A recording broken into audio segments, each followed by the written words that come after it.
0701-9339-962, 0701-9339-962. Use that to send texts, traditional SMS, text, WhatsApp, voice messages. Keep them within 60 seconds. All right, your voice messages within 60 seconds so we can listen to you and listen to the next person. All right, so that's your plug. On Facebook at Today951FM, Facebook Today951FM, there you'll find the post for opinion poll, which is what happened yesterday. And I asked the question, does it seem planned and executed? Does it seem planned and executed? Right? The signing of the electoral bill into law by the president and all the things that they had to say in between. So one of the things I highlighted, when you look at the crux of various agreements, maybe Nigeria should question our broadband capability. How technically are we today?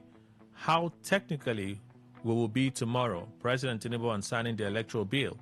And then Senate President, Electoral Act will have met aspiration of Nigerians, not few who make noise. At the end, Nigerians will benefit a lot from future elections. Every vote will now count. Yeah, Senate President Godswill Akpabio. So I asked him, does it seem planned and executed? Well, let's hear what you have to say. So on Facebook, you'll find that post and you'll find the general post. Of course, general post is the stories for review. So there you can find the links there to the stories this morning at Today951FM, Today951FM. On X, you'll find for opinion poll at Today FM 951, opinion poll at Today FM 951. All right, so Daily Post, let's begin from there. Tinubu signs executive order for remittance of oil and gas revenues to Federation accounts. So there was a message and then the content of that signing. President Bola Tinubu has signed an executive order to safeguard and enhance oil and gas revenues for the Federation, curb wasteful spending, eliminate duplicative structures in this critical sector of the national economy, and redirect resources for the benefit of the Nigerian people. His special advisor on information and strategy, Bayo Nanuga, disclosed this in a statement on Wednesday, stressing that the president signed the EO in pursuance of Section 5 of the Constitution, Federal Republic of Nigeria, as amended. Daily Post reports that the executive order is anchored on Section 44, Sub 3 of the Constitution, which vests ownership, control, and derivative rights in all minerals, mineral oils, and natural gas in and under and upon any land in Nigeria, including its territorial waters, an exclusive economic zone in the government of the Federation. According to the statement, the directive seeks to restore the constitutional revenue entitlements of the federal, state, and local governments which were taken away in 2021 by the Petroleum Industry Act PIA. The PIA created structural and legal channels through which substantial federation revenues are lost through deductions, sundry charges, and fees. Under the current PIA framework, NNPCL retains 30% of the Federation's oil revenues as a management fee on profit oil and profit gas derived from production sharing contracts, profit sharing contracts, and risk service contracts. The statement notes that given the existing 20% retention and an additional 30% management fee considered unjustified by the federal government, as the retained earnings are already sufficient to support the functions of the NNPCL performing under these contracts. NNPC Limited also retains another 30% of its oil and profit gas under the production sharing, profit sharing, and risk service contracts as a frontier exploration fund under sections 9 sub 4 and 5 of the PIA, a fund of this size being devoted to speculative exploration risk, accumulating large idle cash balances, which would encourage insufficient exploration. Exploration spending at a time when government resources are urgently needed for core national priorities, including security, education, healthcare, and energy transition investment. There is also the midstream and downstream gas infrastructure fund under section 52 sub 7D of the PIA, funded by the collection of gas flaring penalties provided under section 104. The fund is to be used for supporting environmental remediation and relief for host communities impacted by gas flaring. However, Section 103 of the PIA has already established a dedicated environmental remediation fund administered by NUPRING, specifically designed to fund the rehabilitation of communities negatively impacted by upstream petroleum operations, including gas flaring. Furthermore, Section 103 already imposes a fee on lessees to contribute to this fund for precisely this purpose. The statement reads in part, so you can leave it to read the rest for yourself. Tinubu signs electoral bill into law. We listened to the president during the signing yesterday at the villa. Of course, top government officials were present. Chief of staff to the president was in the room. Femi Gbajabiamila was there. Then the speaker of the House of Representatives, the president of the Senate, the majority leaders of both House, Senate leader Opeyemi Bamidele, and House leader and the person of Angelos Hubere were all present at the signing, as well as Benjamin Kalu, Deputy Speaker of the House of Representatives, were present during the signing yesterday. Okay, so let's roll this story over. Tinubu German Chancellor Merz pledged collaboration on security and power. President Bola Tinubu and German Chancellor Friedrich Merz have agreed to strengthen bilateral relations and enhance cooperation in security, power, and railway development. Onanuga, Special Advisor to the President on Information and Strategy, confirmed the details in a statement released on Wednesday.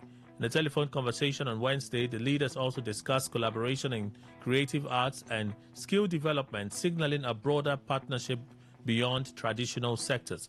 On Nigeria's power needs, President Tinubu said will require assistance with power transmission as part of our presidential power initiative.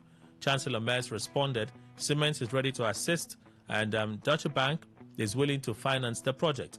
The two leaders also addressed security challenges in the Sahel region. President Tinubu called for military support, saying the Sahel corridor is bad and needs our support. Intelligence support reconnaissance is needed. Diplomatic relations between Nigeria and Germany span 65 years. Chancellor Merz welcomed the strengthening ties, noting we're eagerly awaiting the arrival of Nigeria's new ambassador to Germany. He also emphasized the importance of arts in building cultural bridges, advocating for the establishment of the Great Museum of African Arts. The telephone conversation began at 2:01 p.m. and ended at 2:10 p.m., just about 9 minutes. Tribune, forgive me if I have sinned. Tinubu begs Nigerians. So we'll listen to the president's Ramadan message just this morning. And then a few other stories from the cable newspaper, but we'll do this when we return from this commercial break. And then we'll just keep making progress, all right? We'll have Dr. Aminu joining us this morning. He is the CEO of Greenland Natural Medicine. Good morning, Doctor. Welcome. Good morning, Mr. Kelly. Good morning for having me. All right. Thank you again for being here. So tell us the message from Greenland Natural Medicines today. Okay, Greenland Natural Medicine remains a center for alternative therapy. We are at East-West Road, where you can visit our facility, East-West Road by Bovas Filling Station. You can also call us on the numbers to call at 080 34 64 2272. Greenland Natural Medicines, as usual, we usually bring you a health talk on this very platform, which we can give you knowledge or enlighten you on what you are going through if you have such symptoms. First and foremost, we are going to start with the eye problem.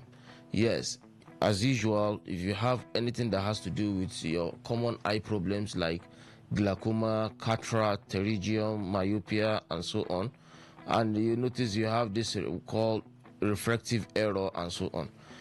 One of the signs to know when you have this condition we call glaucoma is that you notice the pressure of the eye increases, and secondly, you notice if at the early stage you can be having this one-side headache that you can actually specify that is eye problem. And secondly, you will be experiencing different kind of vision issue in terms of blurry vision. You also experience this cloudish vision. to identify someone at distance becomes a problem. It will look as if something is actually covering that person's face at distance. And when the person comes closer to you, that is when he speaks and you understand, okay, oh, sorry, Mr. So. I can't actually recognize you at distance. That shows that the vision has started getting deteriorated. For those who have all this kind of eye problem or symptoms, please don't hesitate. Then the second one is the cataract. The cataract is a deficiency in terms of your lens. When the lens has issue, definitely you will notice the vision deteriorate as well. It will become so blurry, and sometimes it also turns to something else that you cannot be able to see clearly anymore. Reading becomes a serious problem. So if you have all this or signs that has to do with eye problem, don't hesitate. Give us a call on these numbers. The numbers to call are 080 34 64 2272. 080 34 64 2272. The second number to call is 080 23 92 42 41. 080 23 92 42 41. The second issue that we need to discuss sharply is issue that has to do with spine issue. And for those who have the orthopedic issue that has to do with rheumatoid arthritis and maybe osteoarthritis, lumbar spondylosis, cervical spondylosis, or even some issue that has to do with stenosis or scoliosis and so on. If you have any issue that has to do with your bones, your nerves, your muscles, your spasm and pains all over the body, and you are noticing that it's bringing you a lot of difficulty in terms of your movement, and you find it very difficult to do things for yourself anymore. If you have all these kind of health challenges, we call them either orthopedic issue or nervous system issue. If you have all these issues, please don't hesitate. Give us a call on these numbers. The numbers to call once again are 080 34 64 22 72. 080 34 64 22 72. The second are 080 23 92 42 41. Mr. Kelly, health is wealth. Yes, sir. For those who are listening to us, please, we advise you to just give us a call and come down to the facility, not to get a complete or comprehensive diagnosis online or on phone calls. It's not possible. We advise you to come physically. Let's examine you. Let's know what is actually wrong with you. We shouldn't be treating you on assumption. We should treat you on our research, on the diagnosis that we know this is actually what is wrong with you. So we need to go into details and make sure you know what is wrong with you before we give you any medications. And all these medications are well satisfied for your consumption. For those who are coming from Bayelsa, from Abia, from Owerri and so on, please do endeavor and make sure you come early so that you can have your diagnostics done within short period of time and have your way back home. Yes, for our aged men who have this constant issue of frequent urination and so on, this can come as a result of the condition we call prostate. This very problem is a serious health condition that you need to address as early as possible, because if it continues, it can lead to so many health conditions. So if you have anything that has to do with this condition we refer to as prostate gland enlargement or benign prostate hyperplasia, or you have it becoming cancerous already, and there's this condition we call prostatitis, which is just the normal inflammation of the prostate gland. it has similar symptoms, but when it becomes so cancerous, it can give you this radiation around your labs, waist pains, and so on. Even it can cause you what we call constipation. And for those who are asking, doctor, what do you mean that prostate can also lead to stroke and other things? Yes, because the heart condition can cost you a lot of things. If it's just like you holding up a urine, instead of it to come out as a waste, you are holding it inside because there is a blockage that is blocking it because of the enlargement of the prostate gland. The tubes that are supposed to empty your bladder has been blocked, and for that reason it find it very difficult to ease yourself, or you find it very difficult to empty the bladder, and sometimes you have to be visiting the restroom as frequent as possible. So for those who have this health challenge, you also experience what we call erectile dysfunction. Yes, get me right, when you have prostate, there's almost 80% tendency that you have that issue we call erectile dysfunction. If you have that issue, all these signs or symptoms that I made mention earlier, please don't hesitate. Give us a call on these numbers. The numbers will be called slowly for you to have to grab it. 080 34 64 22 72. 080 34 64 22 72. The second number are 080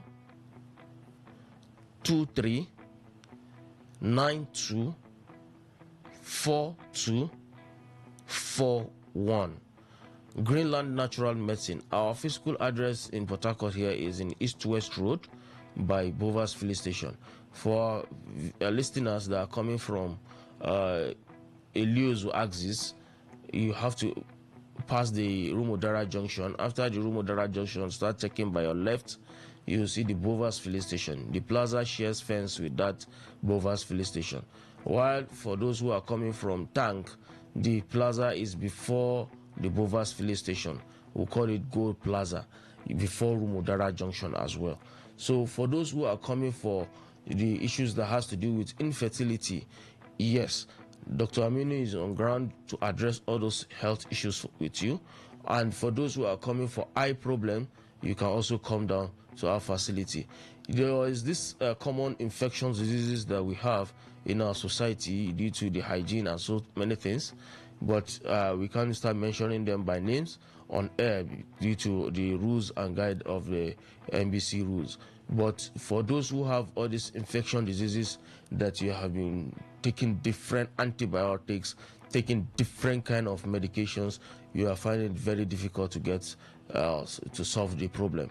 Don't hesitate. We have brought you different research that will help you to make all those health challenges becomes normal back, and you get yourself in details in terms of your health issues.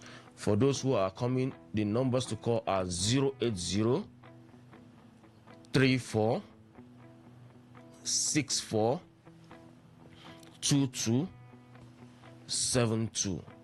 080 34 64 22 72. Second number are 080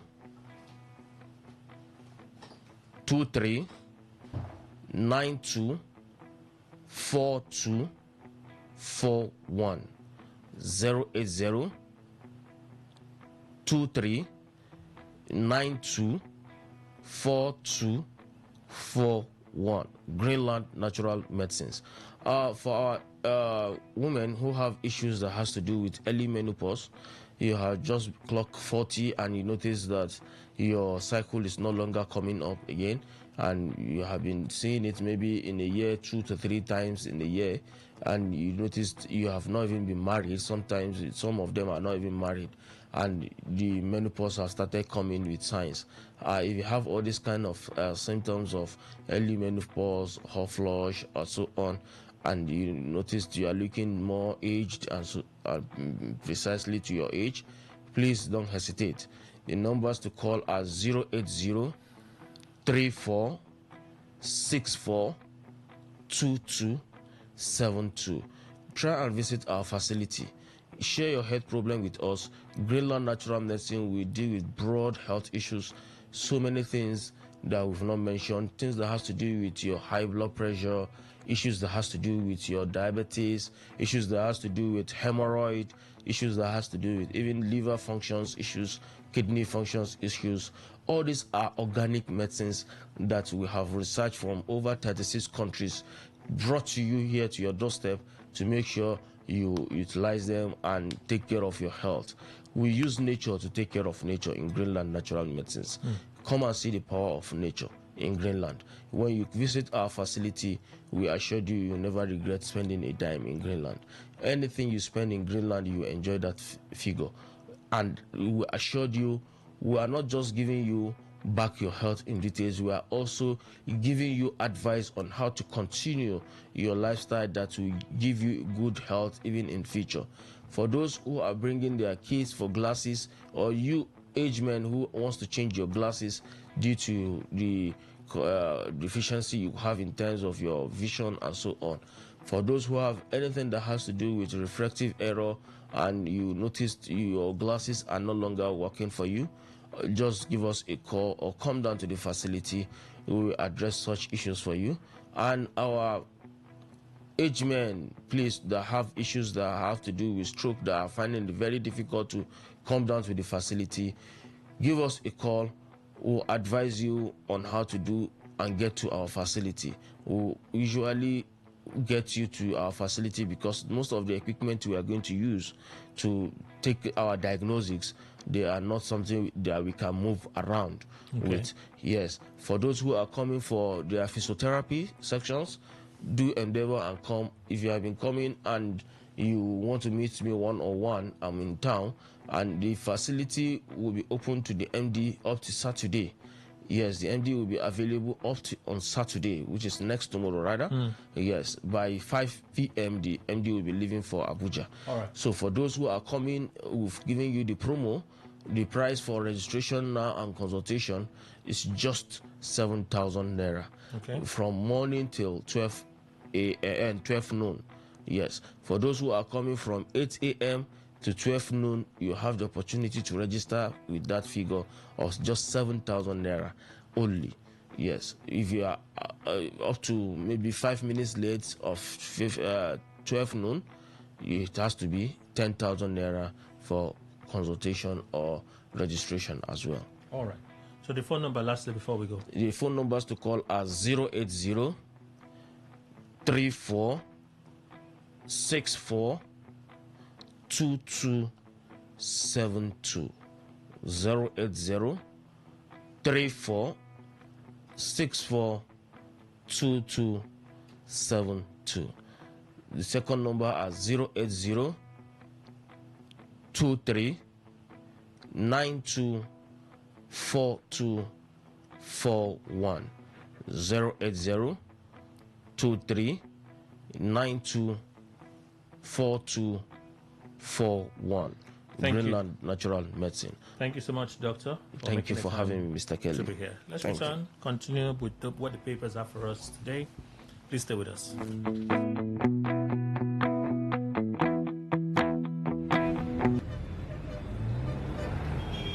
Live from the Garden City of Port Harcourt, Nigeria.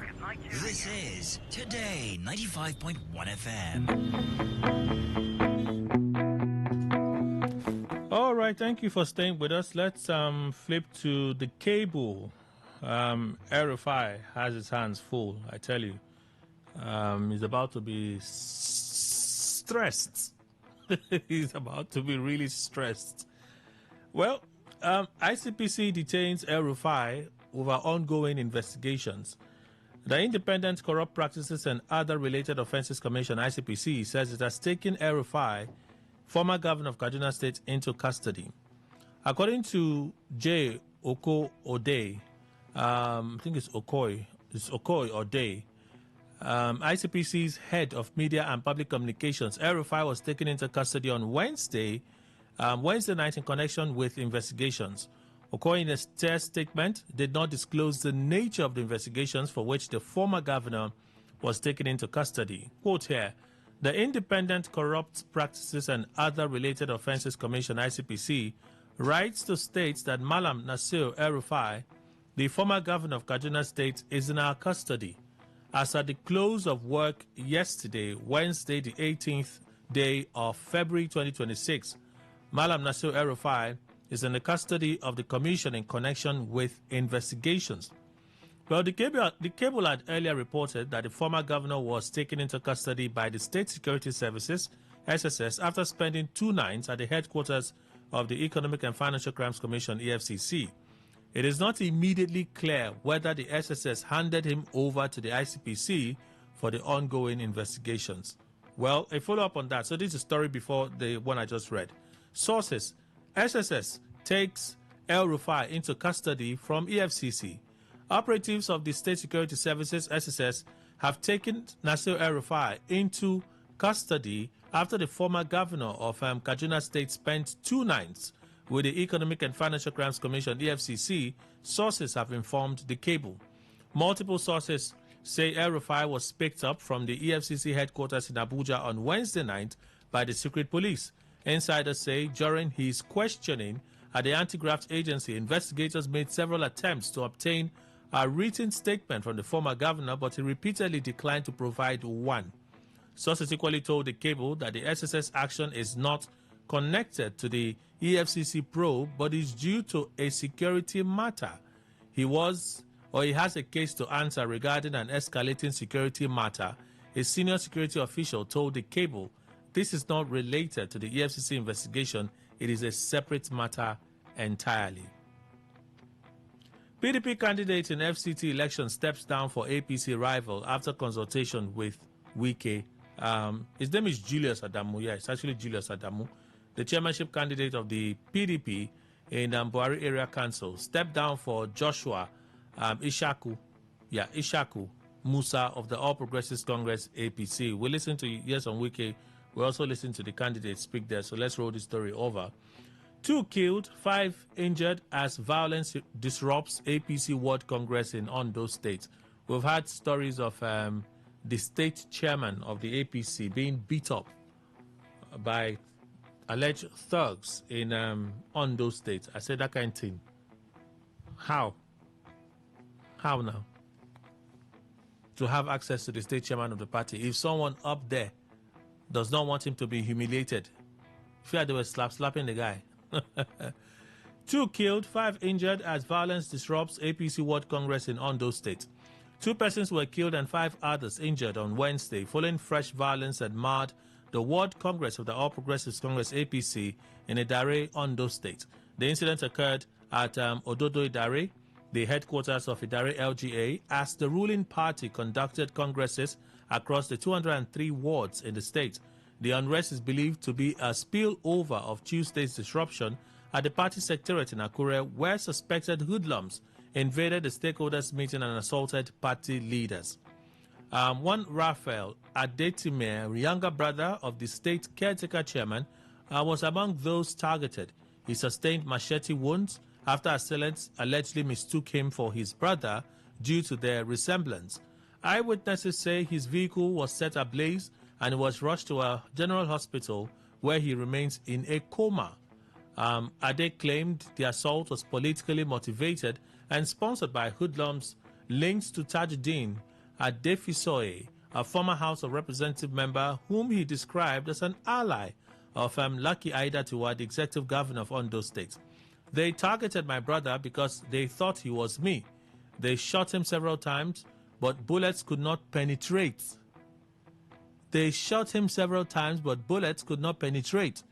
So he was cut several times with a cutlass.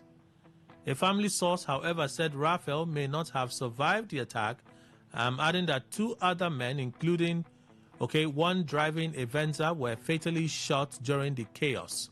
Identities of the additional victims are still being confirmed as at the time of the filing of this report. Ondo State Police Command has confirmed the violence, adding that 5 unidentified persons were attacked and a vehicle set on fire. 3 victims sustained varying degrees of injury and is currently receiving medical attention, while 2 others have been confirmed dead at the hospital, the police public relations officer said. Adebowale Lawal, the state commissioner of police, alongside Oluyemi, NSCDC, that's the Nigeria Civil Defense Corps commandant, led a combined security team to the scene, restoring order. The police said investigations are ongoing to identify and apprehend those responsible. And then Akpabio Electoral Act Amendment will ensure every vote counts, end results manipulation. Godswill Akpabio, Senate President. We listened to him this morning. So let's roll this over to perhaps the next story. Premium Times, I think this is our final story today. NSA cites high cost of maintaining presidential air fleet abroad, seeks supplementary funding. The Office of the National Security Advisor, ONSA, on Wednesday informed lawmakers that the cost of maintaining the presidential air fleet has risen significantly.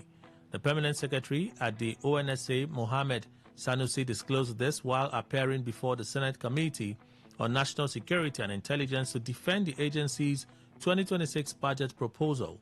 Mr. Sanusi explained that the cost of servicing the presidential air fleet has grown significantly because maintenance is carried out abroad rather than locally. The 2026 budget proposal covers the Office of the National Security Advisor and its affiliated centers, including the National Counterterrorism Center, the National Cybersecurity Coordination Center, the National Center for the Control of Small Arms and Light Weapons, and the Presidential Amnesty Program. However, Mr. Sanusi did not disclose how much the government spent on maintaining the fleet in 2025 or since the beginning of the current administration. Aside from maintenance costs, the permanent secretary listed several operational challenges facing the intelligence community, including inadequate operational vehicles for covert missions, irregular release of overhead funds, non-implementation of the 2025 capital appropriation, shortfalls in funding for foreign service personnel, and the impact of foreign exchange fluctuations on service level agreements. There is irregular releases of the overhead cost, non-implementation of the release of the 2025 capital appropriation, irregular release of foreign service personnel shortfall, high exchange rate in respect of the service level agreement used by most of these agencies, inadequate operational vehicle, and effective, efficient covert in ensuring effective and efficient covert operations. Increase, I guess that was an error. Okay, that clearly was an error. Increased cost of foreign exchange or maintenance of presidential air fleet abroad instead of our own hangar. The fleet exists primarily for security, strategic mobility, and continuity of government operations. As Commander-in-Chief of the Armed Forces, the President requires secure, reliable, and readily available air transport for domestic engagement, diplomatic missions, and emergency national security responses. Commercial travel is generally considered unsuitable due to security risk, scheduling constraints, and protocol requirements. Meanwhile, a significant portion of the presidential aircraft is serviced and maintained abroad due to limited in-country capacity for specialized aviation maintenance. This reliance on foreign facilities exposes the fleet's upkeep to fluctuations in foreign exchange rates and increases overall operational costs. Mr. Sanusi appealed to the committee to consider additional funding through a supplementary budget, particularly in light of the President's recent declaration of a state of emergency on national security. He assured lawmakers that the intelligence community would remain committed to transparency, accountability, and effective resource management, adding that budgetary provisions would align with the government's national security. Well, the chairman of the committee, Yahya Abdullahi, said the National Assembly leadership would deliberate on the complaints and request. Abdullahi, who represents Kebbi Central Senatorial District, added that the committee may advise the leadership of the National Assembly to seek a meeting with the President to present the concerns of the security and intelligence agencies directly to him. That's a summary of it. And then, still from Premium Times, but we read a similar story same story from The Cable. 2026 Ramadan offers Nigerians opportunity to reunite in peace and stability, coming in from President Tinubu this morning. So those are the stories for review. Let's take a break. When we come back, We'll get into some of the issues. Please stay with us.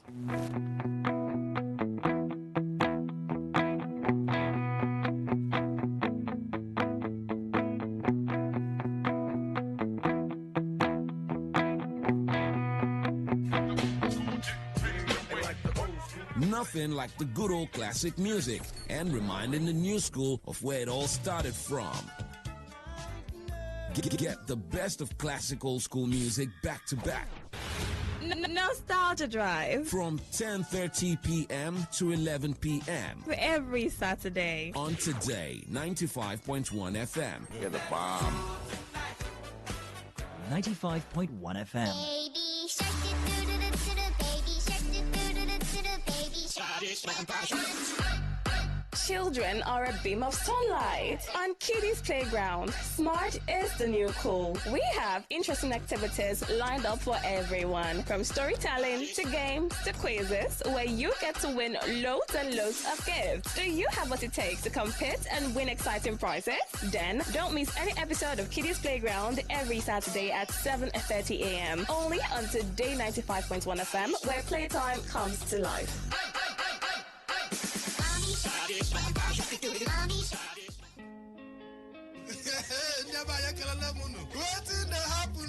They say wahala dey finish. Nah, this one wahala be like bicycle. They just dey Waiting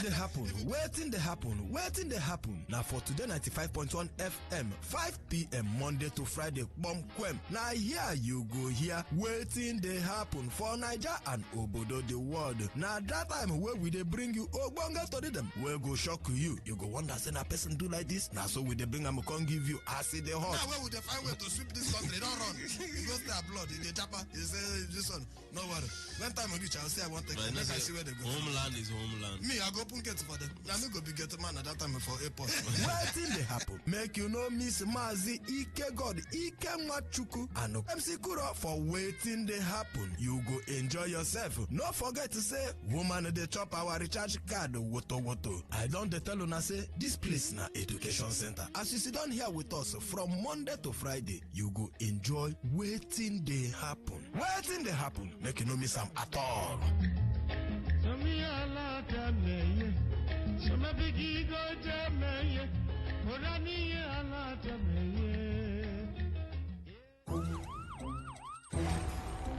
It all begins with breaking news. Now make no mistake, this is a difficult mission, and it will remain difficult for some time. Then it keeps trending. Events, issues, personalities, all struggling to gain attention. But in the race for deadlines, the intrigues, power play on the currents are often missed or underreported. Insecurity here is basically a product of poverty. But not anymore. As the platform on radio steps in to fill the missing links on events, issues, and personalities in the news. I'm not afraid of anybody. Yeah! The platform on radio serves only the hottest topics and trending issues. Only on Today 95.1 FM. 95.1 FM. Port Harcourt. Weekdays, 4 p.m. Get on the platform on radio and be served.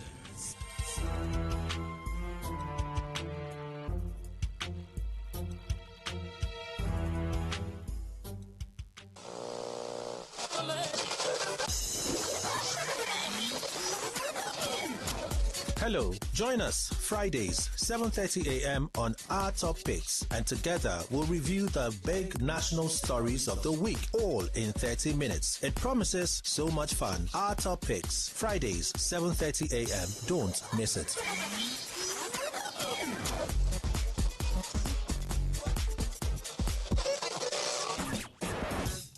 Live your truth. Express your love. Share your enthusiasm. Take actions towards your dreams. Talk your talk. And walk your walk. It was years ago. There's a statute of limitation on this stuff. Make today worth remembering as we discuss issues as it affects Nigeria moving forward. Talk that talk. Weekdays, 2 p.m. Exclusively on Today 95.1 FM Port Harcourt. Voice of the people. Get ready to feel the rhythm, the groove, and the true vibes of Africa. This is not just music. This is high life. From the legends to the latest, we're bringing you the best of palm wine grooves, jazzy horns, and soul-stirring melody.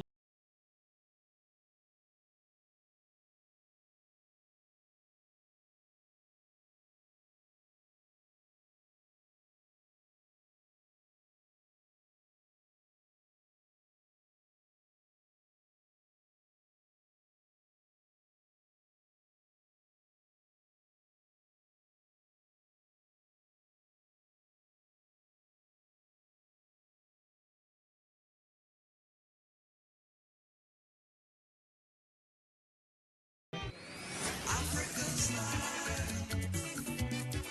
African style. African style. 95.1 FM, voice of the people. And we're back.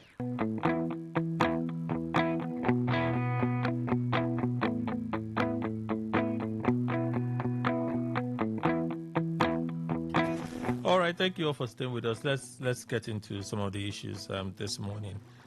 Mr. Arochukwu Paul Ugbona, Esquire, legal practitioner, is here. Good morning, sir. Good morning, Kelly. Good morning, Nigerians.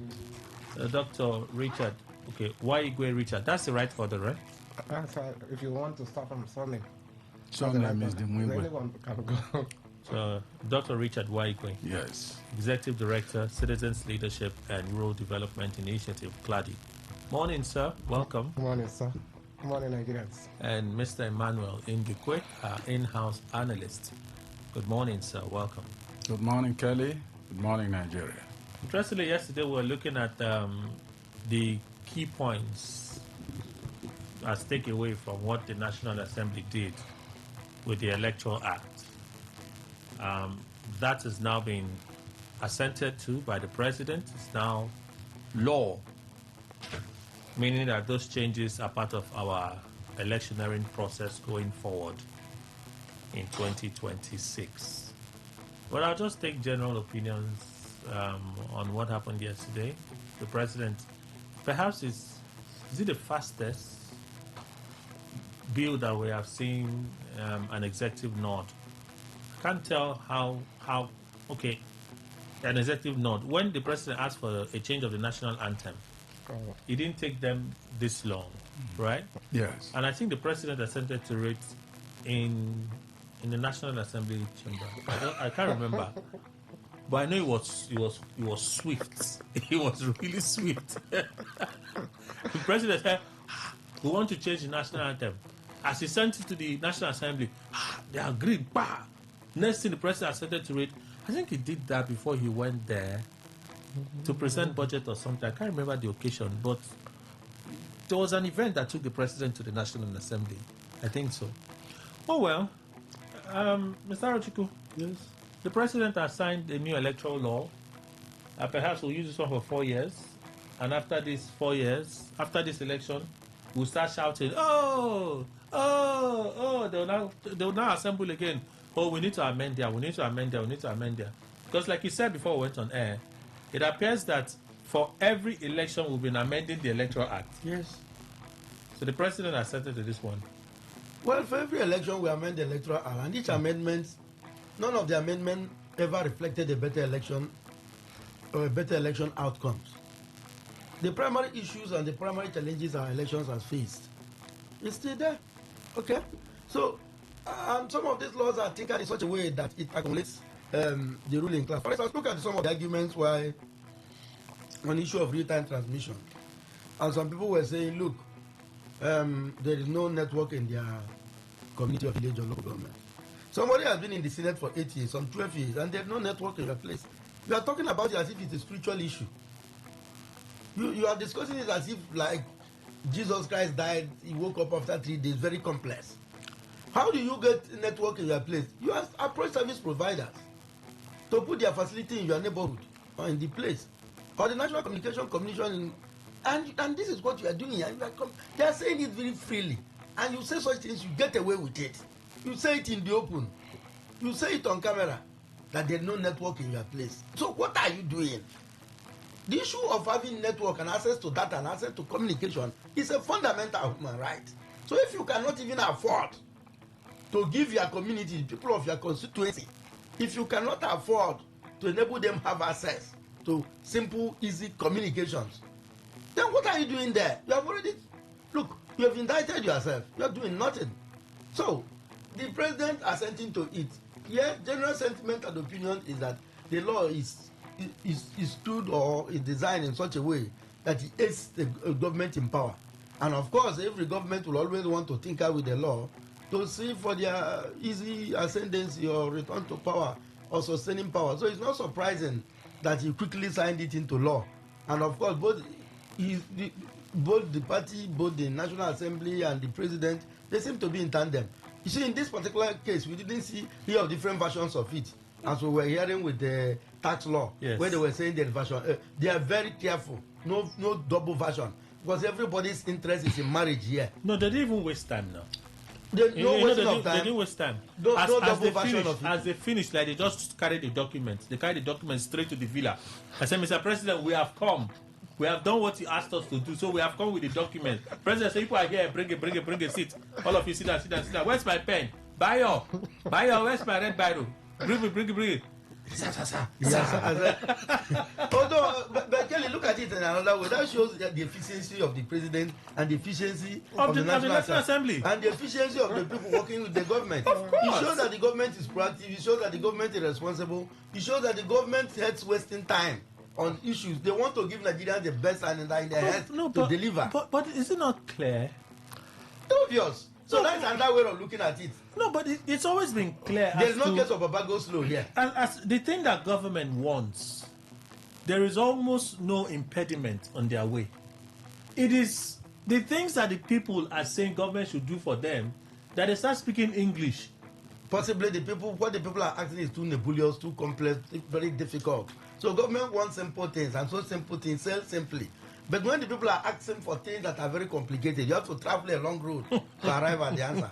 That is another way of looking at it. That's why we. Secondly, we are laughing at it.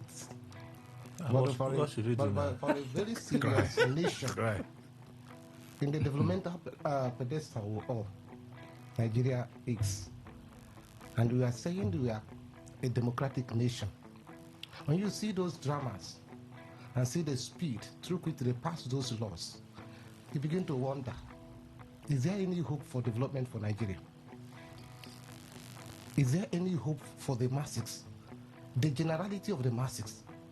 Looking at the growing level of our population, the people we send there, supposedly, we elected to be there to make law, because we know there is politics, even in a democracy. There comes a point where you need to play politics. But where there is a point you need to consider national interests. There comes a point you need to be patriotic. There comes a point you need to do some certain thing to sustain the system, because if the system is not stable, if anything happens in Nigeria today, in terms of queue or whatever, you can't be talking about enjoying your position. So what is most important and should be paramount to those who are elected in a democracy, because if it's any other form of government, you can do that. But those who are elected in a democracy, what should be paramount, particularly in a point of this? We have gone the road before, 2022. There are some certain things. If not that the opposition was weak, do you know that what INEC did at that point in time would have caused a political instability that you can't manage? So the essence of trying to look into the Electoral Act again is to look through those gray areas and see where we amend it. And yesterday I was listening, and even before that I have read it. If you look at some of the amendments they do, all of them were there geared to protect their interests. None was there to protect the interests of the people, which ought to be key here. You have your interests, you are being paid, a lot of things. We are already talking about a lot of things you are enjoying. So those things, but this key thing, talk about transparent election. Let it not be where somebody just talked technology. One key issue, and you are supposed to look at, you use politics. I love what they did at the end of it all. I think you decided to put democracy in use by talking about voting. For the first time, in the case of River State, he didn't do that. But the first time, he has to allow somebody to count the votes. So if you say no, yes, we put it to vote, and that's democracy in action. So you also agree that in as much as the outcome is not being applauded by a lot of Nigerians, the process as we saw, as was revealed to us in session during plenary, right? Couldn't have been anything short of democratic.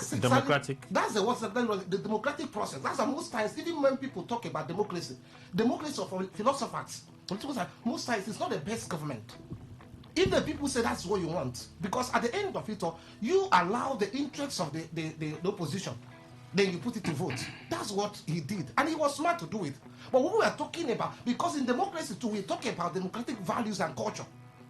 Even before those you are going to elect, they are the people when it matters most. We decide to shade our own interests to protect that of the people.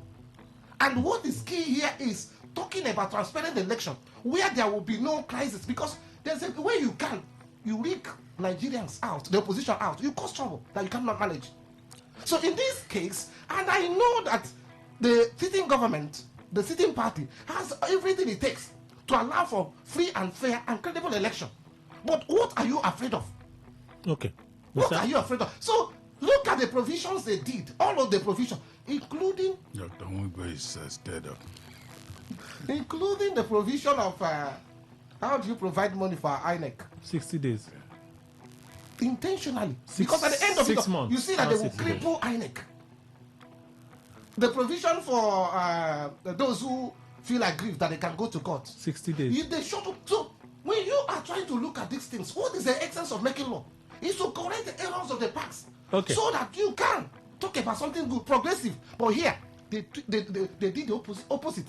Well, it's unfortunate. It's important that and I think Nigerians should listen, because this, no matter how smart they want to be, you can take your time. Power belongs to the people in the democracy. You can, no matter how they want to be smart, with them, 2027, you can decide to smartly too. Say, well, you can't go again. And that's what we talk about, enlightenment. Okay. All right. We may go over some of those things again today. We spent the better part of our time yesterday looking at the takeaways from the Electoral Act amendment. We'll go over it again today. In case you missed it, I think it's important that we have this conversation so people know. But there are some good sides. So the good side is you don't have to wait for INEC for your voters. What's the card? You can download it now from INEC websites. You can actually go and download it yourself. That's a good thing. It's not about downloading it. It's about going to that website and being able to download it. It's all right. And there was something Doc said that I want to respond to. You see, is if I come to Kelly's village and I begin to show him he will not allow where they buried his great grandfather, his family land. That's if I know now. No, I came from my own village all the way from Ebon. To come to your place to tell you how to live life. In that case, don't use Kelly as an instance. Use someone else. It's an abnormality. What they told us, what the Europeans propagated as democracy, only them understood it. Only them know it. All over Africa, and I can give you examples. That thing they are talking, we don't understand. When we are even saying democracy is the best form of government, we don't understand it. I personally have never understood it. I'm a student of political science. I have researched it, I have reasoned it, I have looked through history. There are no such things. I think these are where they manufacture the problem is where you are looking. The problem is where you are looking. We need to review where you are looking. I've looked all around. So when I be talking about democracy being the best one, I think philosopher says democracy is not the best form of government. Not. So the people who choose that this is what we want to practice, let it serve their interest. Completely. But the interest is that here it protects Western liberal democracy is a disaster in Africa. In fact, it's not. It's a good place here. It's a fraud. Mr. Ndikwe. Kelly,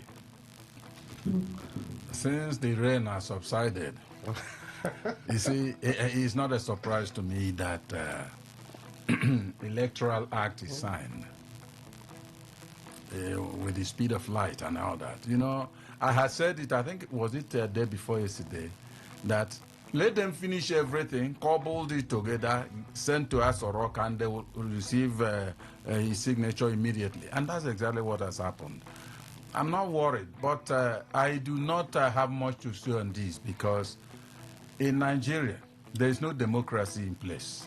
And those who are saying there is democracy, I don't understand where they get the knowledge from. Now, is there any democracy? This particular electoral, when it was bill and all that, the debate was going and all that, were there public, what is it called? Debates? Public debates about that? Oh, public hearing. Did they conduct that? The senators and the honorable members Yes, of the but House? they had retreat now. The Senate President kept saying that retreat is not lawmaking, but they had retreat. Thank you very much. Among themselves, we're talking about the imputes of Nigeria. They had retreats now where people made imputes. Retreat at where? Kelly, They said they had zonal where retreats now. constituencies invited and then public opinion sampled from them and then sent there. When they did BIA. You see, that's what They did all the zonal- rest of them. They did zonal retreats. We are not talking All about of them BIA, showcase Oh, that. I'm only trying to answer the question now. From The BIA. Senate President said they did retreats. So they took retreats to different zones and people make their impact, their inputs. When you come to South South, That's lopsided then. And then everybody is not taken into account. No, And so I did not say it is fair. I'm only stating Okay. that they said they did retreats. the Of problem course, is that sir. a man Dukwe doesn't go out. in some When places, they do some of these things, he doesn't know. in some places, Really? I know that you went very, very well. You went. A man will never go. So for me, when they say democracy, I just keep quiet because I know none exists in the country. So the only thing is that you also see, you remember what one a lawyer who was here, Dr. Eku, yesterday told us about the schedule that seemed to be superintending over everything that they have done. It should have also been amended, but that particular schedule, whatever number he mentioned, was not even touched in amendment. So how do you claim that the amendment they have done there will stand up in court? If it's taken to, if there are errors, you take it to court. And the court, the justices to look at the whole thing, and the schedule was not even touched. That is the embodiment of the whole thing that should happen in terms of amendment. Then how do you say amendment? So it will only go to the old order. And again, why wouldn't the president sign this? The whole thing I have said, the plank of the electoral bill then, which of course is an act now, is that it will favor those in power, favor them very well. Because anything, you see that they'll crash network every here and there, so that it will align with what they have made as a provision. And that settles it. And then why wouldn't President Tinubu be very much happy, overridingly happy to append his signature there? Because it will favor his administration to come back. That is in addition to White House coughing, and the Tinubu and his men will abide.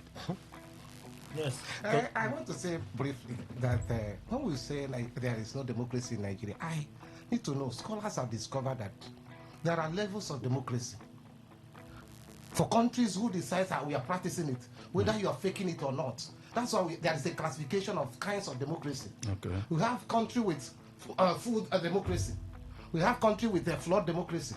We have a country with regime, or what we call regime democracy, where Nigeria is. Unfortunately, we say regime democracy. That's where the election doesn't count, the people doesn't count. They just do anything resemblant to see we are those instruments of democracy. Let us put it in place. But it's not working for the people. The worst of it are authoritarian democracy. I think that's where Nigeria is now. So Nigeria has descended. Okay, now. not even the regime anymore. No, It's shifting. In fact, another 10 minutes it will shift. Because now we are not even giving the people that God you just mentioned, consulting them and rest of them. That's the worst. Okay. And this one is almost the same thing like monarchy, even worse. Okay. We have to go for the news updates. After that, we'll pay some bills and continue. Please stay with us.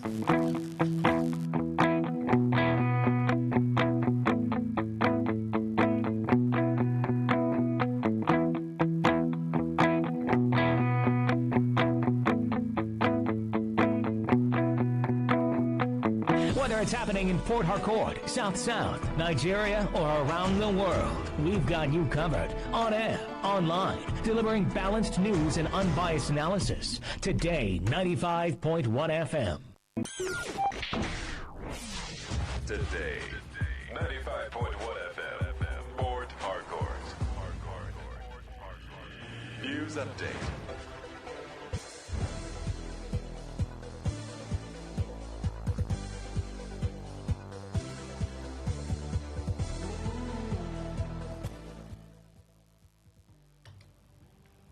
Good morning.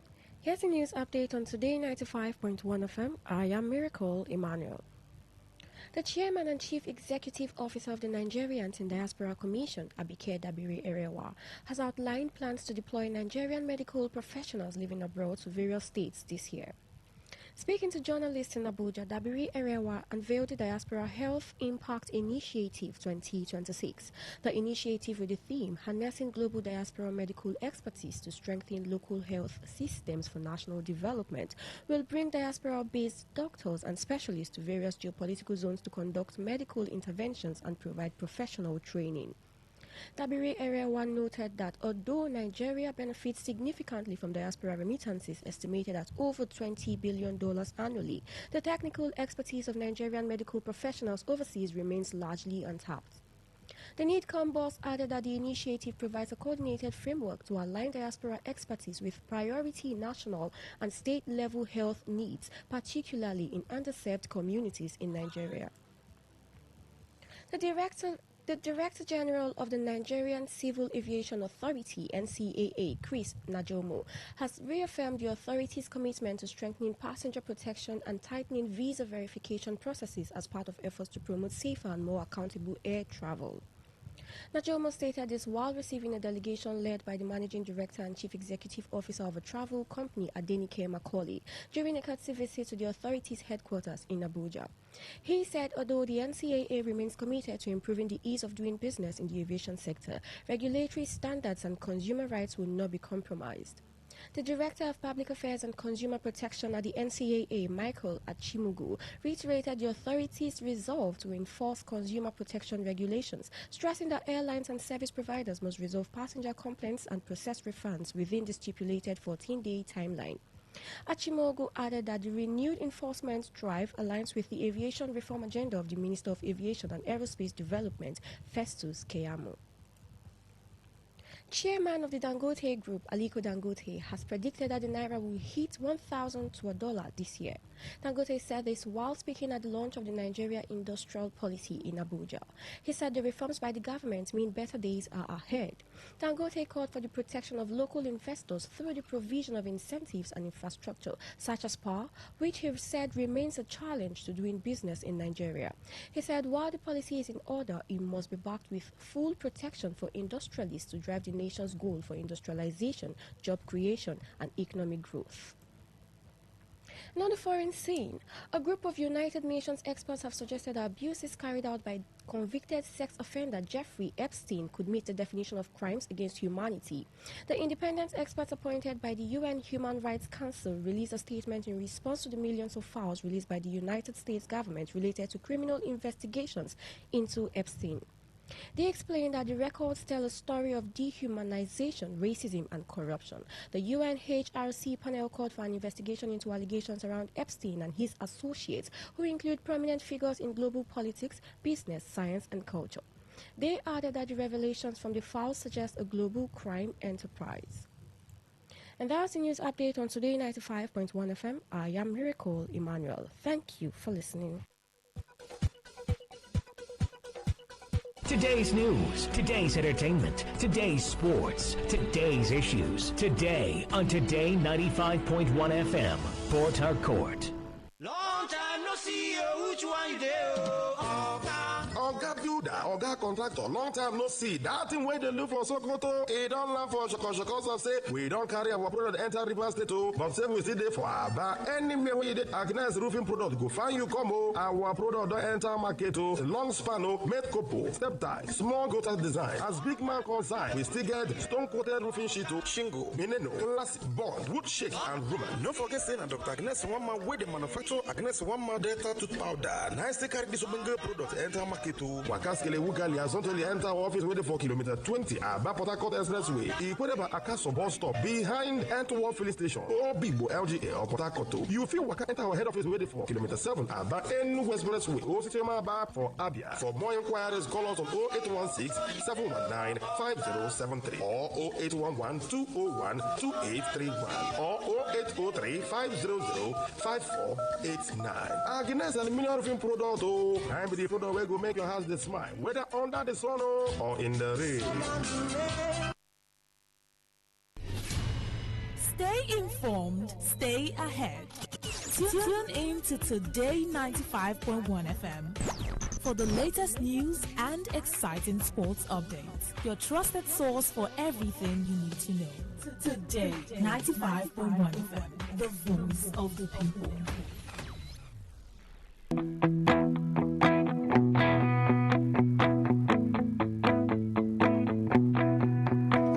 All right, thank you all for staying with us. We're still in the market. We have guests this morning from Trade to Retire.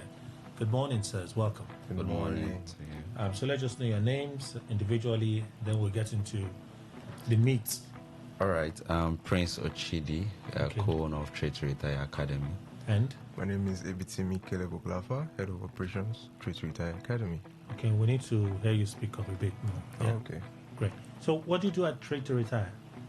So at Trade to Retire, we are basically a Forex academy where we educate people on the financial market. We'll make them understand that we are here to solve a lasting solution, and that is from unprofitability to profitability. So we have had cases where people have had crazy experiences with trading. The statistics, the data, and every other thing shows that a lot of persons are failing in trading, and that is why we are here to provide that solution. Not necessarily an investment company, but we are here to teach you how to actually navigate the financial market and succeed. So you're more into academics. Exactly. Than the actual trading. Okay, so yeah, you want to Well, that's a good question. That's a good question. We are into trading, right? Okay.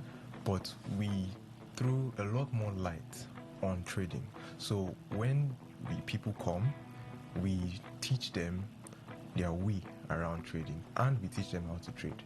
So you trade? Yes. Of course, you cannot teach what you don't. Well, I don't know.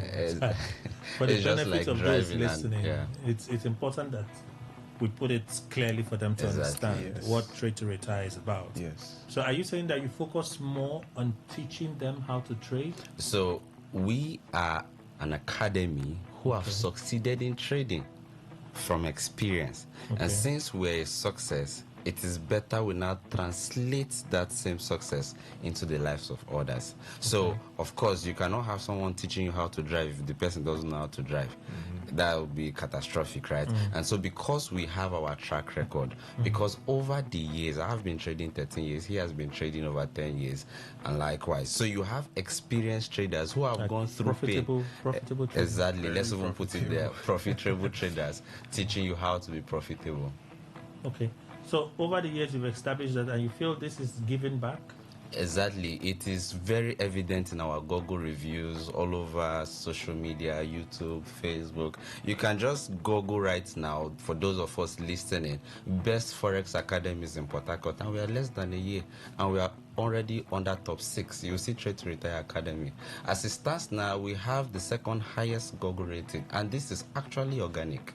And that's why we are putting ourselves out there with so much confidence. So you're giving back, is it free? Are you inviting people to come learn for free? And that's why this particular event is coming up on the 23rd. It's a Kingdom Capital project. That's on Monday? On Monday, yes. It's starting this Monday, where we don't need you to pay anything. The only thing we need you to pay is commitment. Come with your laptop, come with your data, internet, and a ready mind, because we want to show you what you have been missing all these years. It's a 2 weeks intensive program. So we have Monday, Tuesday, Wednesday, Thursday, Friday, both those who will be coming to the office and those who will be attending online. So you just have to make yourself available from 10 a.m. to 12 p.m., 2 hours every day. And then you will be taught from experienced traders how to succeed. As a matter of fact, you know, everybody learns trading, right? But we are coming with a solution. That's the difference. Imagine graduating and then imagine going to a driving school. After learning how to drive, you're given a car. Nobody does that. No driving school in the world does that.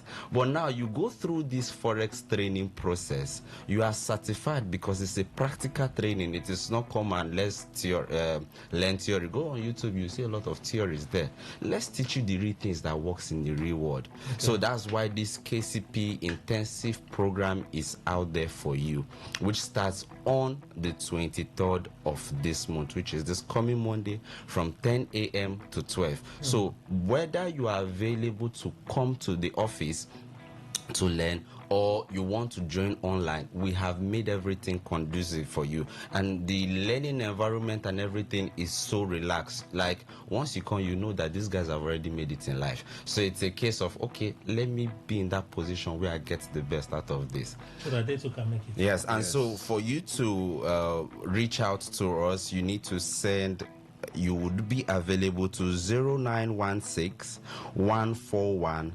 9928. Send your name and your details to 0916 141 9928. You can also specify if you will be coming online or coming offline. Let me call the number once again: 0916 141 9928. It is going to be massive.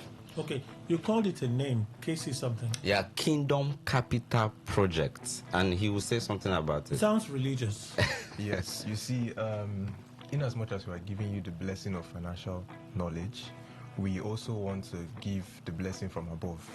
So while we are teaching you your way around financial literacy, we are also going to chip in a bit about how God has also played a part in our profitability and how God will also play a part in your profitability.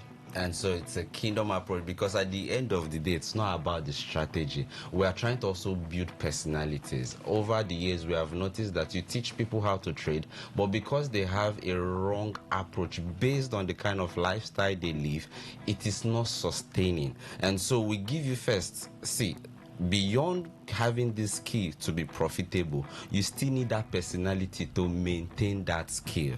So I know people don't talk about it because nothing works without discipline. And I think the greatest foundation for where every discipline thrives is understanding God in your life. And so we are not also apologetic about it. We tell people that our secret is God while still giving you adequate skills. So it's so actually, this training is open for everybody, regardless from of religious affiliation. Of course, you know, it's everybody. Everybody can Muslim, come. atheist. That's the plan. We are not stereotyped, like, we're not forcing it down your throats. Okay, so how can they indicate interest? All right, so they just need to send their name to 091 614 19928, because our customer support are in ground to follow them up. We have, let me call the number again: 091 614 19928, number 12, Rumola Stadium Link Road, by King David Plaza. So we occupy the top floor where Image Diagnostic Eye Clinic is located, number 12, Rumola Link Road, King David Plaza. So once you just get to Rumola, opposite Resto Park, ask for Image Eye Clinic or King David Plaza, or even Trade to Retire, because we have now made a household name over there, so they can easily point out the place. So send your details that you'll be either be coming offline or online to 0916 141 9928. Just one more time: 0916 141 9928, Rumola Link Road, number 12, King David Plaza. Okay, so those that are coming to train, they are training for free. Yeah? Yes. And you said the session will be for 2 weeks. Yes. 10 a.m. till noon. Yes. Right? Monday to Friday. Yes. For the 2 weeks period. So after the training, if they are not trading, won't it be a wasted effort? Yeah, so like I initially said, it is not theory we are working on this time around. It is practical based. So from day one of attending the class, you have actually started your trading journey. We would create an account for you. It's a demo account, at least practice. On a broker? Of course, on a broker, because without a broker, you cannot access the financial market. Okay. So we'll create a demo account. The reason we are going through this process is because we want, after the 2 weeks, you show us your result. As a matter of fact, it was clearly stated that the condition for being certified is your trading history for 2 weeks. Now you can imagine. So it's not about, okay, you came, you learned. We want to show you what is working. Can you start trading with us from day one? It's okay not to use real money. You can demo test whatever you are learning. This gives people that sense of being carried along. So they are facing the market with their teachers. They are seeing everything they will see in the real life situation. It is easier for me to say, okay, you had a loss here. This is how best you can approach it, rather than saying this and that, giving people a lot of theories and then they still go back to square one. So let's hold you by the hand towards success. So demo is the learning tool. Yes. It's a practice account to see your trading results before you use real money to trade. I think we're saying the same thing. It's a learning tool. Yes, it's like a learning tool, but when you call it a tool, it's not. A tool is the platform used to access the demo account. You see, when we all went to school, before we started using pen, we were once using pencil. Yes. Pencil is something that you can erase. Pen is something that has a more lasting effect. Permanent. Exactly. So the demo trading is what we will introduce to you first, so that you can understand the psychology of handling money in the financial market before you can now put your real resources into the market. So why I'm hinging on this is, some people could be done with the demo. Yes. Then comes the reality of investing. Yes. Right? Yes. Would you require them to choose any investment of their choice, or they have to remain with perhaps the broker? Okay, so you get the question. Yes, because people will be thinking of this. So I come and I learn with you people for 2 weeks. You certify me after it using a demo account, right?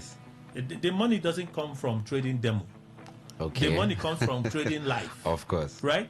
That's where even perhaps the broker, depending on whether it's spread or margin, whatever, makes their own money. Exactly. Right? So you're doing this for free, but you have a broker, right?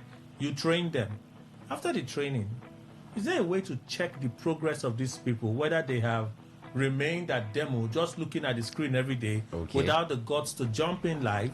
And jumping in live is not by the way you feel. You now have to dip money into your pocket, pay, right, fund an account, to do a live trade. Yes. Okay, so you asked 2 questions actually. More like one. Okay, but you see, when it comes to the broker thing, nobody is going to force you to use any particular broker. What we can tell you to do is that since we are profitable traders, we will tell you the broker with the best conditions that we use. Okay. And we, of course, as your teachers, we will suggest that you please go with what we use, because we want the best for you. Now, when it also comes to the track record of monitoring you as a student or somebody who has come to enroll, we have an amazing customer care team that will follow you up as though you are their friend. They will follow you up and ask you, hey sir, hey ma, how are you doing? Did you make money today? Where are you? And whatever difficulty you have, we also have a team for that will also follow you up as well, give you the solutions and give you the answers that you require. So it's more like you learn in class and then someone else is still following you after class. Because if you don't monitor people's results, you cannot really keep a track record of your own success as the teacher. And so when you go on Google and check out reviews, you will see people saying, I have traded for 4 months and I have been profitable. And these are still from the KCP students of last year. As a matter of fact, there will be testimonials from students of last year coming to grace this current set to tell them that, no, this is not, these guys are not playing. This is my result. They will show it live. Okay. And that's really very something that we can always applaud for. So the ways that they can be part of this training. Yes, so send your name and details. Either you're coming offline or you will be joining online to 091 6141 9928. 091 6141 9928. I call it again, 091 6141 9928. The location is number 12 Stadium Link Road, the Rumola Link Road, by King David Plaza, Image Eye Clinic. So we occupy the top floor, number 12 Rumola Link Road, King David Plaza, where Image Eye Clinic is situated. The top floor, that is where your classes are being held. So this is open to everyone without a bias? Everyone. Open to everyone. Yes. You have final words for someone listening, and perhaps you're not sure maybe when I'm done, how much would I be required if I want to go live? How much would I be required? Would you be able to speak to that person, or is something you would like to address during the sessions? Okay, so thank you for that question. It's important to note that we are big on long term, and we are big on consistency. If I stand here and say you're supposed to use a certain figure, you need to understand the reason behind that. And the most important thing behind calling an amount is risk management. For me to say use a specific amount to start your trading journey, I should give you conditions for what you would be risking. And so that's why it is better they come to the event so that they learn properly and then they understand, okay, this is the amount they need to fund to stay long term. And so final word is, whatever experience you've had in trading, you can just give this a try. There is nothing limiting you between where you have been and where you're going to be. All you have to do is just give this a shot, and then the way people have testified before, we are 100% certain that this time around it is going to be your turn. Sir? None. All right. Thank you, sir, from Fit to Retire one more time for making the time to be here this morning. Let's take the numbers real quick before we go. 091 614 19928. I'll take that again. 091 614 19928. Studio 95.1, return to our conversation in a bit. Please stay with us. Unleash the power of the airwaves with the ultimate radio experience. Tune in to Today95.1 FM, the voice of the people. Don't just listen, immerse yourself. That is 100% true. All right, thank you all for staying with us. Let's read some of your contributions. Let's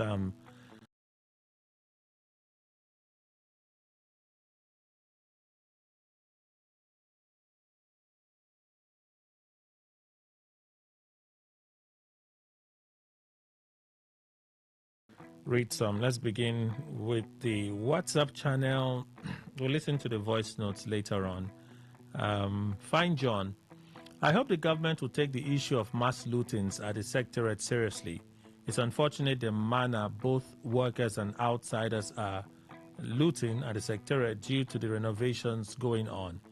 It baffles me the more that is happening while there are security agencies at the secretariat and government officials don't care. That the government step in, although it's almost late because the damage has been done. Fine John, that is your contribution. Thank you. Good morning, sir. The only good thing I see from the president's speech is that the grammar is sweet and good to hear. Finish. The rest is super story. Kizito, your contribution there. Good morning, Kelly and the panelists. President Tinubu signs electoral bill into law. For me, this is not a welcome development. Why rush into signing? President Tinubu did not hear the cry of majority of Nigerians calling for real-time transmission of election results. Wanate Clinton West, your contribution, we thank you. In view of the massive uproar and the controversy surrounding the National Assembly passage of the electoral law, the speed which the president signed a law into an act, and his comment on electronic manual transmission has confirmed that the act is beneficial to him, his party, and he has signed his re-election, while Akpabio is satisfied with the yearnings and aspirations of his colleagues by this act, or has satisfied more like. This has dashed the hopes of a transparent election and will continue to raise on the legitimacy of those who will emerge from such processes. At some points, I think I'm officially confused there, so let's leave it there. Maybe the mistake is mine, maybe it's yours, but I think I've read a substantial part of your message. Lawmakers are fooling Nigerians because the thing is that the Constitution recognizes only the form signed at the polling unit other than any other means of transmitting the election results. They have succeeded in derailing Nigerians from the thing. All will end in go to court. Emeka from Igruta, your contribution. This one says what Nigeria is practicing is them all crazy. Okay, whatever that means. Mr. President assigned himself back to Aso Rock come 2027. The speed at which he signed the Electoral Act amendment shows that the 2027 general election may not be free and fair. Thank God ability at Twebu. Those are the contributions. Gentlemen in the studio, I bet you about this new electoral act, tomorrow INEC will do its normal abracadabra. The more you look, the less you see. Don't forget that their emphasis is on manual voting, not electronic. I pity those who are having confidence in Nigeria's electoral act and warming up to vote. For me, voting is a bygone in my life till Nigeria improves. Epele Ada George sent that message. Is it all lost? Is it all lost with the Electoral Act? So we'll go over. Let's just go over some of the things again. Let's see what happens. We can't stop talking about them. So the more education we can give, I feel like the more people will be better equipped for what is to come. Well, one of the issues is the mode of transmission, which we talked about yesterday. Mode of party primaries. Effectively, with the signing of the Electoral Act, indirect primary no longer exists. It's only direct and consensus mode of primary. At least this should be a good thing now. Dr. Waigwe. Forgive me, let me just introduce Living Gifton Jamala, Esquire. It's a private legal practitioner. Good morning, sir. Welcome. Thank you, Kelly, and thank you, Today FM. Thank you, Nigerians. You must be very happy with the news from yesterday, right? What news? The signing of the Electoral Act. Electoral law. The signing of the Electoral Act. Law. Act, you're law. right. Electoral bill. Bill. The signing of the Electoral bill into law. You have nothing to say? No, I'm just looking at... you started with law. I've corrected myself. And I'm coming, and you corrected yourself by saying act. Then went to bill. Then went to bill again. And returned back to law. And turned back to law. I don't understand. Is it not bill to law? It is. Lawyers, correct me now. If I made the first mistake by saying No, wait. Okay, said is bill to an act. Of course. No, we're all learning. So right. I'm interested. You're right. What's the legal progression? Is it a bill to a law, and then that law becomes an act? Jamala, you're right on this. Or you're just looking for trouble? No, I'm not looking for trouble. So what is it? There is a little difference between a law and an act. What's the difference? There's a very little difference. What's the difference? The ones passed by the National Assemblies are called acts. The one passed by the state level, they are called law. The one passed by the local government are bylaws. Bylaws, that's... Oh. So in this case, it should be an act. Yes, that is why I was just looking at you. You are using the 2, 3... Well, I've learned now. He started by saying bill to an act. I started with act. Let Jamala bring his opinion. Let him say what he has. He started by saying from bill to an act. So no, but it's not for anything. I feel like somebody is learning something right now. No, of course. That's why I'm entertaining it. So I feel like somebody is learning. Kelly, you did ask that question to learn. Let Jamala no, but you know there are times we learn by happenstance. There are circumstances that would happen, and then you learn from it. Kelly, you said you are not. You didn't ask the question to let. Jamala should hear his opinion. Your opinion. What he said is, am I happy? I should be happy with the signing the bill to an act by the president. And I said, what law? No, he said bill. He said bill to act. So that means he's right. Because you're talking about a law. You're not getting the point. He started very well. Then in correcting himself, he is like someone who was not sure of the answer. When you are writing an exam,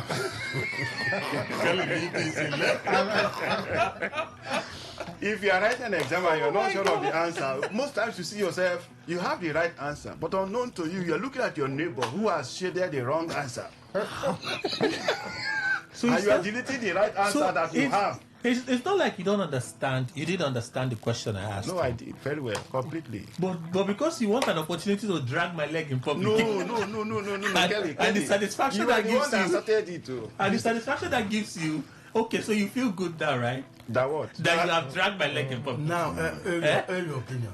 So tell us are you happy that the president has done what he did? if you look at what the president, or if you watched him yesterday while after signing that bill into an act, if you look at his, if you listen to him very well, you see that all what Ben Carlo and Akpabio, they did the previous day was an executive meeting held with the Mr. President. Did you watch the proceedings of the House of Rep? How Carlo, is it Carlo now? Yeah, but he eventually ceded to the demands of the lawmakers. He didn't. So the lawmakers wanted clause by clause. He did group consideration from clause 10 to clause 20. Yes. They said no, clause by clause. He went section to section. And he eventually section 61 gone, section 62, section 33. Okay. They were still shouting no. Section 60. That is why they have the problem. Contention. Yes, greater. After that, I think section mode of 84. 84, yes. Now, if you look at the way he conducted, I was just, my wow. That is why someone can come into a particular place and claim ownership of that place, drive you out. It's what our National Assembly they are doing now. I am not happy to the extent that whether I'm happy or not, it will not make any difference. I am not contesting an election, Kelly. So whatever they did yesterday is part of the procedure for 2027 victory. All right, Dr. White. It's predetermined. Mr. Kelly, is it all lost? Asking me let's go back to the mode of particularly primaries. the mode of primaries. Yes. What they did yesterday is equally a threat to the electoral process. Why we've been talking about hammering on democracy. And when we talk about democracy, we have representative democracy and we have direct democracy. Remember how it started, when it started from Greece. We say because of the modern nature of our time and the population is growing, instead of direct democracy, which is everybody must be involved, let us now go for representative democracy. And the representative democracy entails that the people now vote, elect those who are to represent them at the national level or at any level at all. You know, representing, being their eyes and everything. But today you are talking about party system, and we say in democracy, primary election is key. Primary election will select the standard bearer, those who are supposed to represent you, your best 11. And we say for it to, you know, at least reflect that democracy aspect of it, the people must be involved. And you are talking, in Nigeria, they now created what they call the direct and consensus. Primary. Consensus. Indirect primary. No, before I'm talking about the consensus. Out of the three, the only one that represents and that should reflect democracy is direct. So it's a good one now. What is a good one? The consensus. What is the consensus? They come up with consensus. That consensus spoiled the whole thing. So are you afraid that that more of the parties would choose consensus? I was worried. Yes, the APC and most of the parties may decide to choose consensus, and consensus is not democracy. I can give you an example of what happened in my local government that time. I think they said they wanted somebody to the people to contest. Everybody was warming up. Almost everybody who feel that they were qualified. A governor called, maybe somebody from the grapevine, somebody who say maybe he's a friend or whatever. Please, your daughter will be the representative. Every other person we are told to keep quiet. That is consensus. The governor's decision becomes a consensus. Is it not mockery to democracy? So would you have preferred they left only one? Only one, and that's what reflects democracy. One will reflect democracy. Yes, direct democracy. Direct primaries. Yes, primaries. Because everybody, no matter what, we said anyhow, people will still manipulate it. That's what we call elite theory. Elite theory. So no matter what, people who has influence, who has all it takes, will at any point in time, depending on the consciousness of the people, manipulate the process. But let it be that the people involved from the local government unit are involved. I'm not saying it will reflect, but then let it be that the process is followed. But when you now talk about consensus is an abuse of democracy, and it does not reflect our own democracy. So you have one leg happy, one leg is bad. The most, and if actually they are serious, that's only one. Direct. Jamala. Kelly, internal party mechanisms of selecting a political party.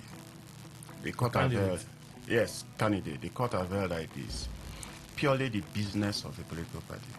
Yes. Kelly, for whichever form of primaries, whether consensus, direct or indirect, no more indirect. I'm coming. I'll give the advantage of what they have done. Whether it is direct, indirect, or consensus, it is still the wishes of the people of that political party. That is why you see those who, Kelly, if we are to do consensus today, the political maneuverings will still continue. If we are to do direct today, the political maneuverings will still continue. Now, we have 360 federal lawmakers, House of Rep members, representing the various 360 constituencies in Nigeria. We have 109 senators. Now, it is the surrendering of our political will to elect these persons that they sit there and misbehave in the name of Nigerians, and my constituents have told me to do so. That is the same way with indirect primaries.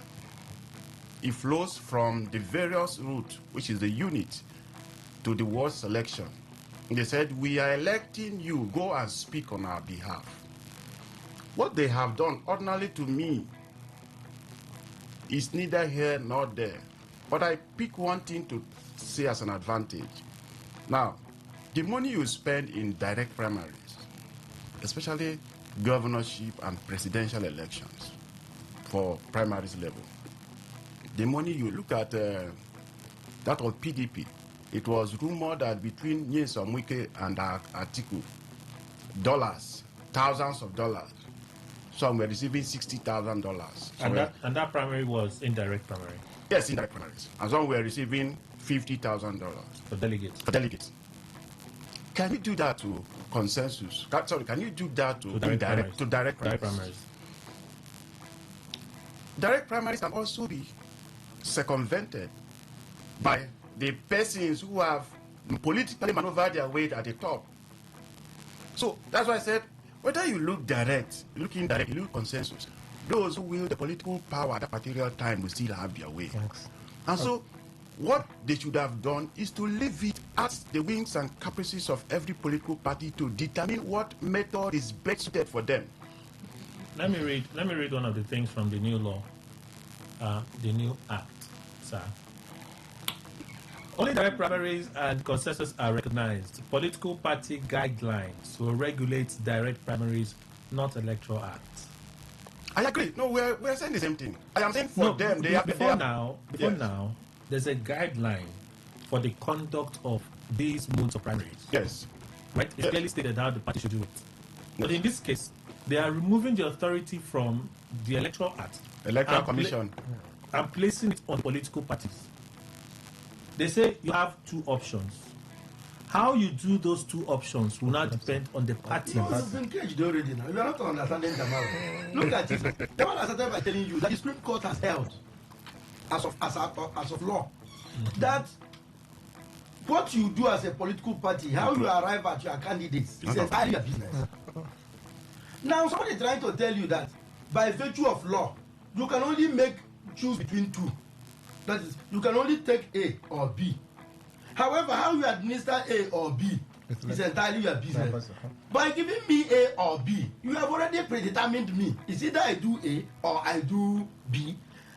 What we are trying to say by virtue of those court decisions is that however I do it, you shouldn't even come close to how I do it. If I choose to just say, Kelly, go. Okay. If I used to say, Emma, come. That is it. So, you have already caged me and then came to give me it's the freedom of a dog inside a cage. Dog, you are free, but inside this cage. That's exactly what they did. Dog, you are free, but you can only eat whatever you have in the cage. In the cage. That is your freedom. Now, let him finish. Okay. Just if you have not. Have you finished? I'm through. Oh, you're true. Okay. So I can move to someone else. Later we'll come back to you. I'm not person boss of Ray Brown, managing consultant, CEO, Green Consulting. Welcome, sir. Good morning. Thank you, Kelly. Thank you to our listeners and my fellow panelists. So do you appreciate the kind of politics that Tinubu is playing with power? I thought you got it right by starting from Akpabi. The kind of politics that Tinubu is playing with power? No. The Tinubu administration from day one was set up to administer the interests and advancement of the elite group in Nigeria.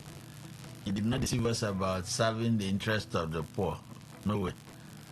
So he claimed to have cancelled fuel subsidy in one go. Didn't show us the culprits who committed the crime with fuel subsidy.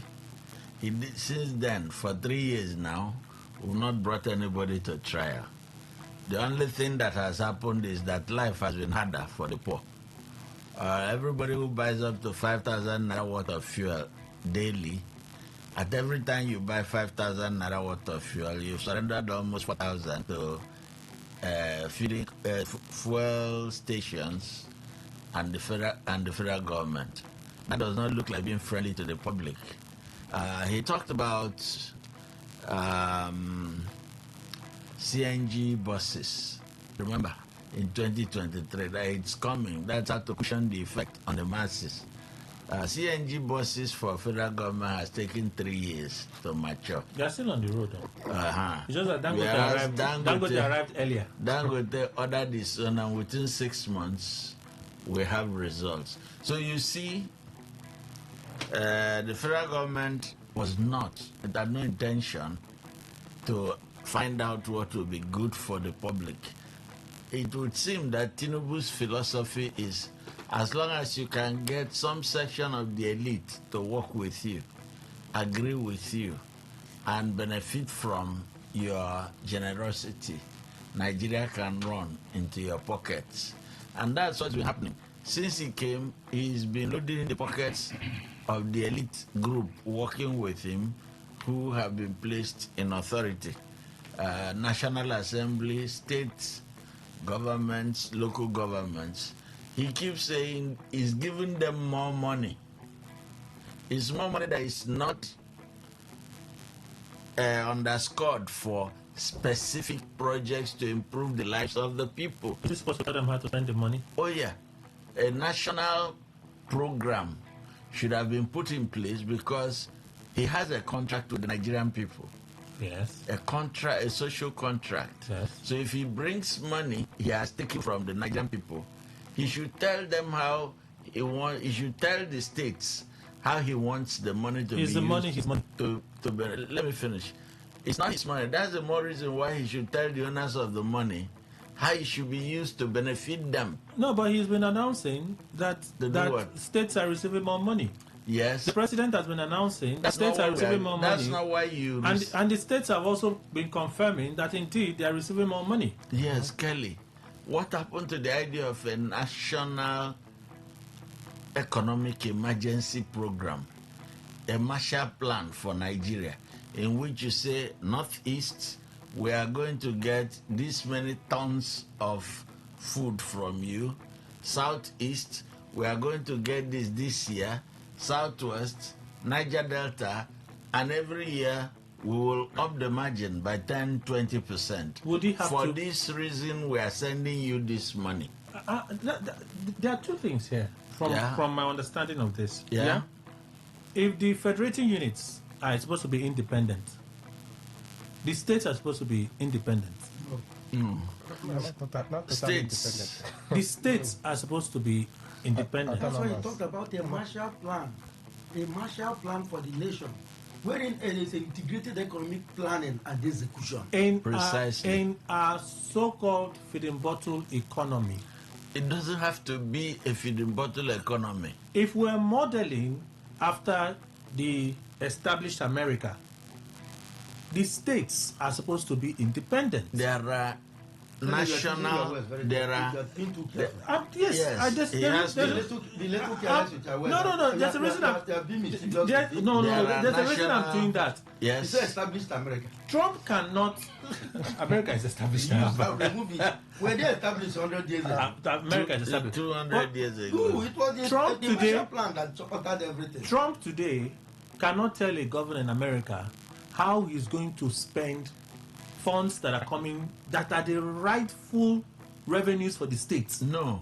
But when there is a federal government program, yes, the states are guided on how they are going to spend that money. And especially you see, COVID-19, for instance. Okay. And when we had COVID-19, yes, in America, for instance, go back to when we had COVID-19 in Nigeria, even in America, it was a special funding. COVID-19 was a special funding. Yeah. The states acknowledged that they were receiving special funding from the federal government. Yes. For COVID-19, Yes. right? So the federal government would have entered a collaboration with the states to say, this money we are giving you is not part of your normal allocation. Oh. Yes. This is a special fund for this purpose. Yes. Right? Yes. That's what I'm saying, that if Tinubu wants to carry out an initiative like this, he has to get into collaboration with the states. And the states, in my own thinking, again, it's in my own thinking, the states are supposed to say, okay, how do you intend to fund this? He can say, okay, let's get into agreement. Let's say we all agree, because it has to be by, it can't be by coercion, it has to be by agreement, collaboration. We do 1% of our federal allocation. 1%, each state will contribute maybe 0.5% for this purpose. The governors will have to willfully agree. But the president cannot, in a federal system, tell them, oh, from the monies we are making since we removed fuel subsidy, the monies we are making are since we floated the naira, right? All of those monies now. So I'm going to tell people how we'll spend it. No.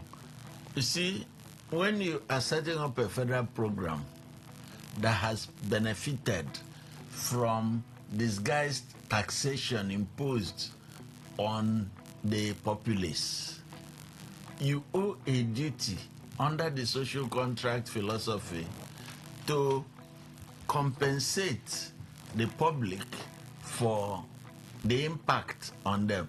Even Tinubu admits that that social contract is binding. He admits that there is a right, it is a legitimate right to expect that the federal government will do something that will please and mitigate the adverse impact of the programs he had put in place. Can the federal government tell the states how to spend their money? Yes, it is called cooperative federalism. Yes. Okay. That is what I am saying. You have to seek their cooperation and collaboration. Everything they do in a proper federal system is bargaining. Okay. You bargain. If we are going to give you this much money we are stealing from the people by way of hidden taxation, because the money for which we pay on a liter of fuel is nothing negotiated. It was arbitrary. It was set up without prior market investigation. And unlike in the days of Oshomole's NLC, there was no national investigation and acceptance. In the days of Oshomole's NLC in 2000, the federal government called Labour to a meeting and said, we want to move from 25 naira to something worse. And it was negotiated for months. Whether or not the final price was fair, at least the negotiation covered the NLC as labor organizations across the country. In this one, we woke up one May 29th, and he said, subsidy removed.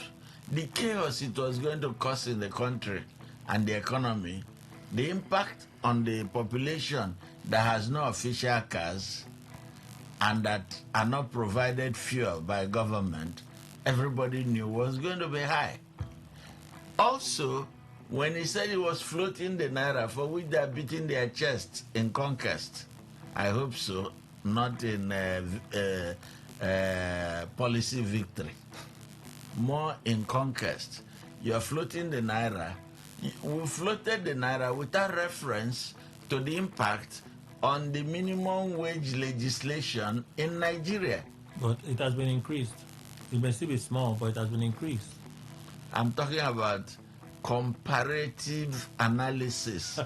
You need to compare the naira before it was floated and now. Who is the purchasing power of the naira at the time versus now? I haven't done the quality I of haven't life carried out of an independent Nigerians. investigation to find out how many of the states are paying or are not paying.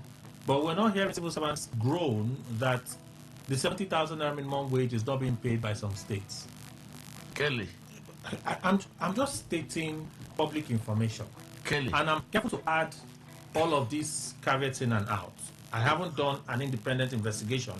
Unlike the time of Buhari, when it was increased to 30,000 naira and some governors were not paying, some states were not paying, civil servants were screaming, NLC screaming. But for instance, in Rivers State, I think Rivers State paying 80,000 naira as a minimum wage. The way you just your face to mention that 80,000 naira, it sounds good to your face. No, that's not even the issue. The issue is, if we say that the president is not giving an account to people, yes, that's the place that I have another question. Yes. He cannot dictate to governors how to spend the monies that the country generates, whether it is subsidy, whatever means, whether it is stolen or not. He cannot tell the governors that, oh, this month we have generated 800 billion. For the 800 billion, I'm giving you people 300 billion. Let me tell you people, as governors, this 300 billion, you must see that you build 10 roads in your state. You must build 5 roads in your state. I'm not sure that the Constitution allows the president to assert himself in such a way. You're right, but you're only right because it is wrong for the president to, under the present philosophy of government, to put the people first.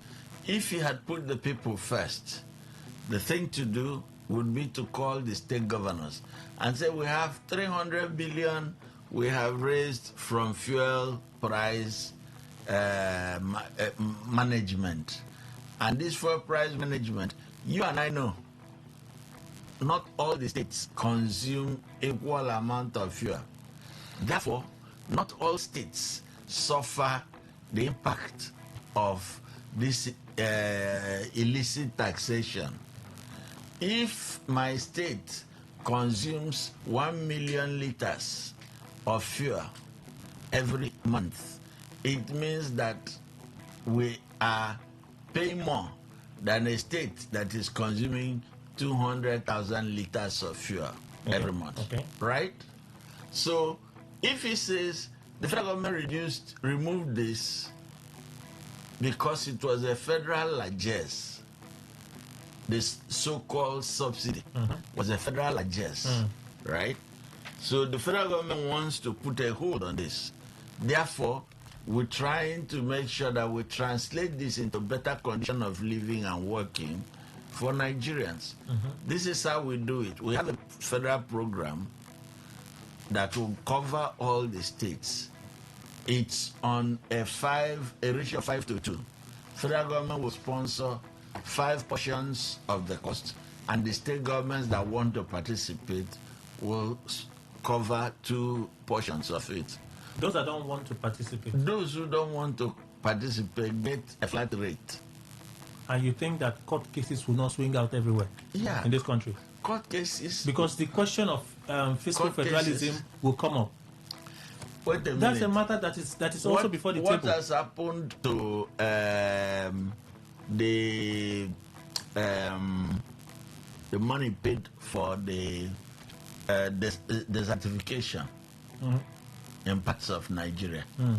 Why is it that court cases are not springing up everywhere? But that's a federal government direct funding. Yes. But you know that's a federal government direct funding. In partnership. I'm talking about in partnership with the respected state governments. Yes. So the states that do not have that need, they have issues of flooding. And you have emergency response that may be required in some of those states. Emergency response is different from a federal program that is directed at tackling the problem at source. Sorry, Kelly, what was your question? We will get there. I've not forgotten. We will get there. Because this direction Amabo Senewa is taking us, I always like to seek a balance. Yes. We could advocate for things. Yes. We could advocate for things, but yes. advocating for things has to be juxtaposed with our reality. And that's what I always try to achieve. Kelly, what is our reality and what is advocated for? Yeah. Can there be a bridge between our reality and what is advocated for? That's always why I get my into argument is that a government designed with intent to raise the standard of living and productive capacity of the Nigerian people would have started on May 29, 2023. At the same time it was announcing the removal of subsidy, it would have announced the programs to cushion the effect, including the economic Marshall Plan for Nigeria, which would have been put on zonal basis. The various zones, you will get XYZ.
If you do come on board in this program, right?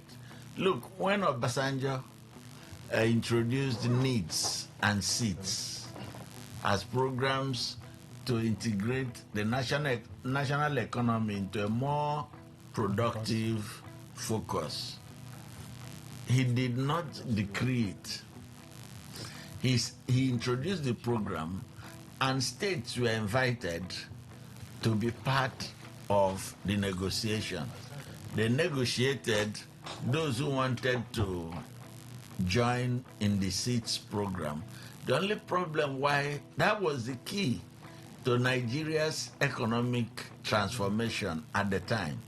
The only reason it didn't happen was it was late in the day. Obasanjo was leaving 2 years after, and so the governors who did not want to play that card played with him. But you see, he got more grain production out of Nigeria. He got a mitigation of the luxurious consumption by governors. I think we can agree clearly. Yes. Under cooperative federalism, it can work. It can work. It can work. It was his intention. Don't forget, that's what I said. No, but the key thing is, like you said with the Obasanjo case, this government, the governors that were not interested, they played the politics. Yes. You couldn't do anything to them. But it wasn't dumped on them without the option of coming on board or not. That's what if we agree on that. We arrive at the same place. If the president cannot shove it down their throat to say you must. He cannot do it. No, but the president can not advise. Exactly. And that advice is like Oshiba just said. Oshiba just said, when you advise the president, it's an advice. The president can choose to receive it or throw it away. But the governors can choose to listen to the president or throw it away. No, after all, there was police fault that yes, on Wike, they were going to deduct from Rivers State government. Yes, Wike said no, you have no right to do this. He took them to court. Court said no, you have no right to do this. But it's fact. We have to go for the news. When we come back, we'll continue.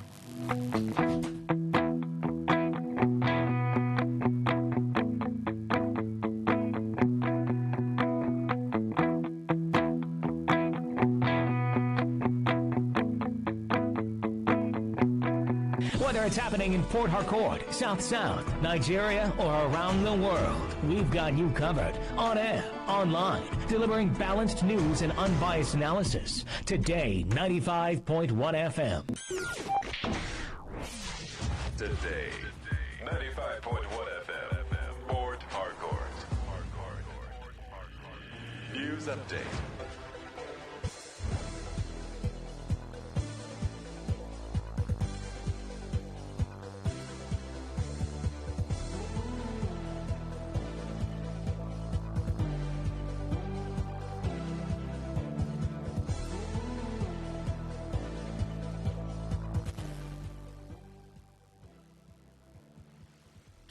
Good morning.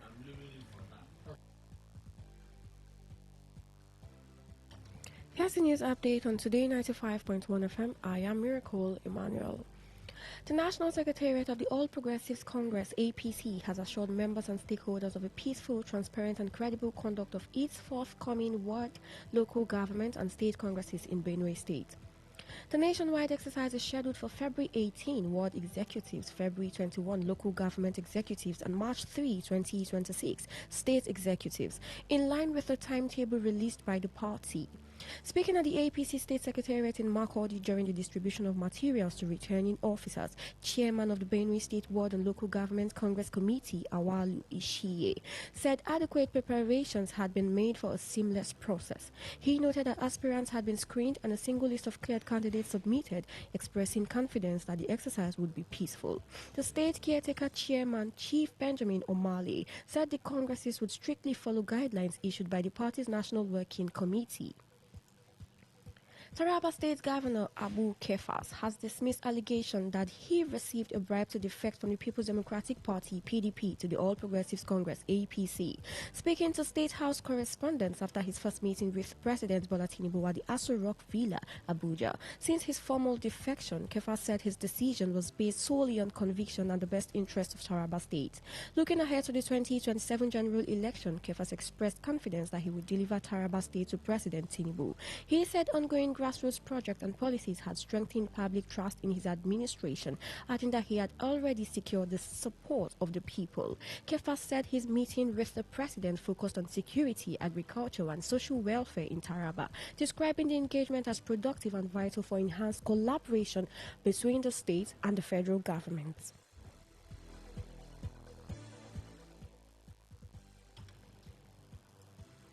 Former Kaduna State Governor Nasir El-Rufai was said to have been taken into custody by operatives of the Independent Corrupt Practices Commission (ICPC) shortly after he was released from the Economic and Financial Crimes Commission (EFCC). Sources at the EFCC confirmed that El-Rufai, who had been held since Monday, was released before being picked up by the ICPC. El-Rufai had arrived at the EFCC headquarters in Abuja around 10 a.m. on Monday for questioning and remained in custody until yesterday. Meanwhile, the Department of State Services (DSS) has reportedly been on standby ahead of El-Rufai's arraignment over allegations of unlawful interception of the phone communications of the National Security Advisor, Nuhu Ribadu. On Monday, the federal government filed 3 criminal charges against him before the Federal High Court, Abuja, under the Cyber Crimes Prohibition Prevention Amendment Act 2024 and the Nigerian Communications Act 2003.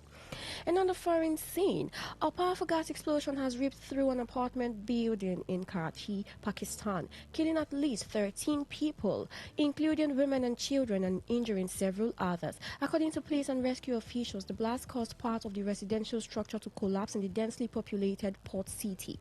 Local police chief Rizwan Patel said the rescuers were still combing through the debris in search of survivors trapped beneath the rubble.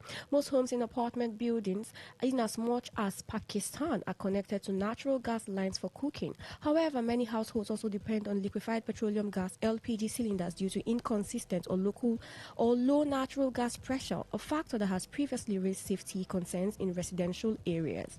And that's the news update on Today 95.1 FM. I am Miracle Emmanuel. Thank you for listening.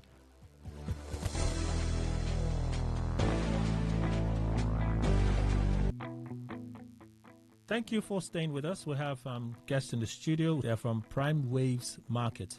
Hello, sirs. Welcome. Thank you. Thank you very much.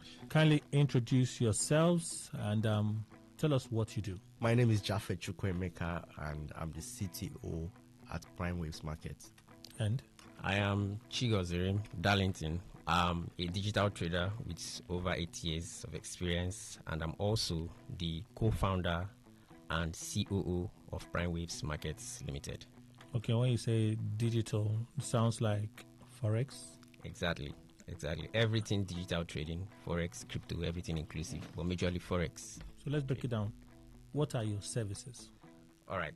Prime Waves Markets is a Forex trading company located here in Port Harcourt, and we do everything Forex trading, from trading to training to AI and bot trading, and also copy trading, and we provide signals also.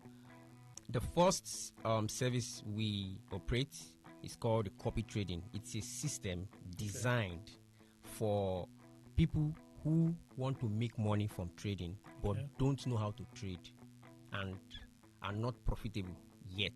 Okay. Right? This system is designed for them. They simply create an account, fund their account, and we connect their trading accounts to ours.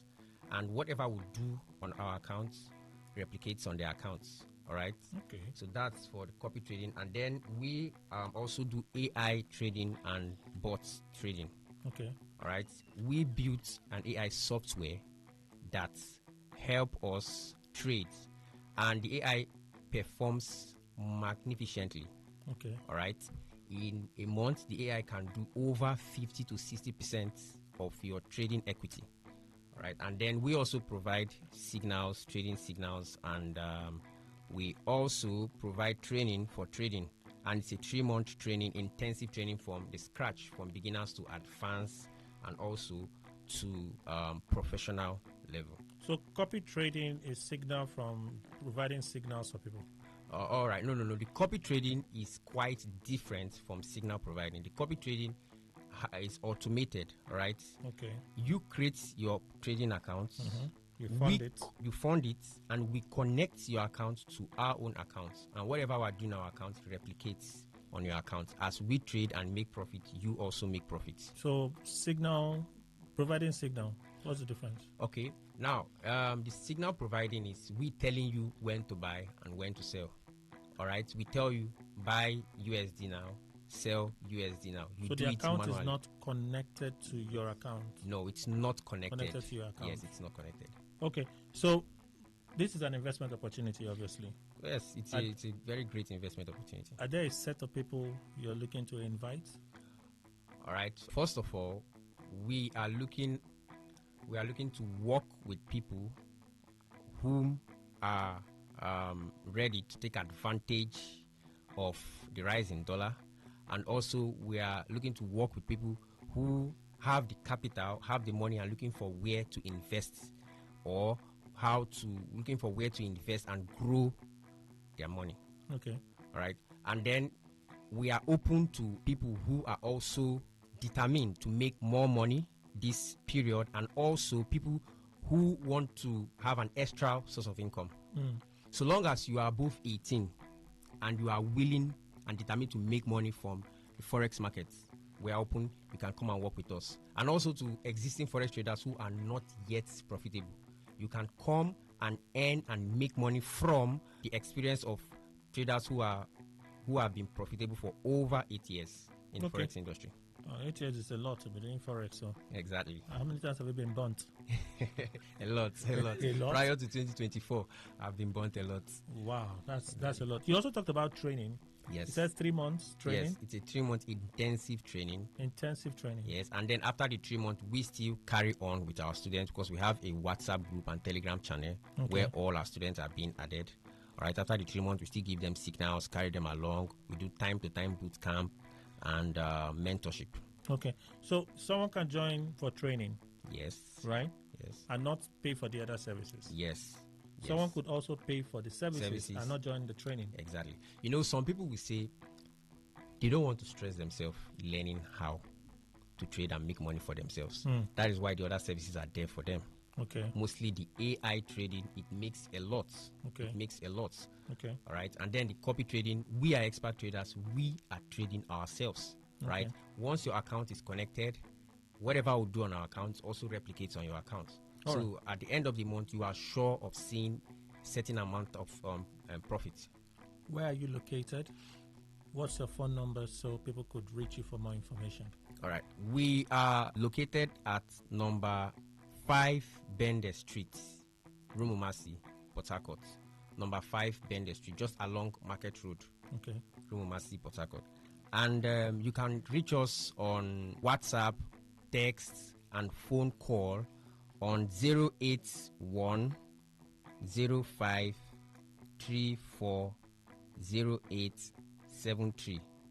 I call it again 081 05 34 0873. And the second number is. Can you slow down with the numbers? All right. 081 05 34 0873. And our second number is 090 20 33 6435. All right. And you can also search us and get to reach us on all social media platforms at Prime Waves Markets Hub. At Prime Waves Markets Hub. Okay, so let's combine two in one. All right. For want of time, what makes you stand out? That is Prime Waves Markets. What makes you stand out, and how long has this initiative been in existence? All right. Like I said, for myself, I have been in the market for over 8 years. I started trading in 2016 or thereabout. Yes, over 8 years. And along the line, as I became profitable, I saw a need starting a company that would at least help other traders become profitable also. Okay. And in 2023, I started Prime Wave. But then it wasn't with the name Prime Wave. It was Forex Guide Hub. Okay. Right? It was Forex Guide Hub. And then just recently, last year, by December, we now rebranded. As we keep growing bigger, we decided to rebrand, and officially we are now Prime Waves Market. So Prime Waves Market has been in existence and operating fully and functionally since 2023. Okay. So what makes you stand out? What makes you different from the others? First of all, longevity. We've been in the market for over 3 years. All right. So if we are not doing well, we would have folded up or closed up within these years. First of all, and then we keep to our words. Right. We have a set of traders who are professional and who also have been profitable for over 5 years. All our traders at Prime Wave have been profitable for over 5 years. And also, some of our traders are our students who we've trained over the years. Okay. Right. So, coming to Prime Wave, you are sure, so long as you are determined to succeed at what you do in the Forex market, you must succeed. So let's go back again. Your phone numbers and physical address. All right. Our head office, Prime Waves Market head office, it's at number 5 Bender Street, Rumumasi, Port Harcourt. Number 5 Bender Street, Rumumasi, Port Harcourt. And then you can reach us on WhatsApp and phone call on 081 05 34 0873 and 090 20 33 6435. And you can also get us across all social media platforms at Prime Waves Market Hub. Prime Waves Market Hub. All of what we've said right now is something you can also see on our website. Okay. www.primewavesmarket limited. The limited is ltd.com. All right. Before we go, do you have a final word for someone who is listening to you and they're wondering, why should I trust you with either you teaching them, right, or they investing money for you to copy trade for them, exactly, whatever it is, why should someone trust you? What would you say to them? All In right. closing. Okay. The first thing is there have been a lot of forex industries have come and said, oh, they will do this, they will do that, and they ended up failing. And also, you yourself listening to us right now, you may be a trader who have obviously blown several accounts, and then you are saying to yourself that it's not possible. But I'm here to tell you that one of my favorite scientists, he says one of the main proofs that something can be done is that it has been done before. Okay. All right. So with this, I'm telling you that the main proof that you yourself can be profitable is that I myself is profitable. I am profitable, and we at Prime Waves Markets are profitable. So come to us, and you'll be happy you did. Well, we have to leave it here. I'd like to say thank you for making the time to drop by in our studios today, and more to come. Stay with us. Radio has never been this good. Today, 95.1 FM, Port Harcourt.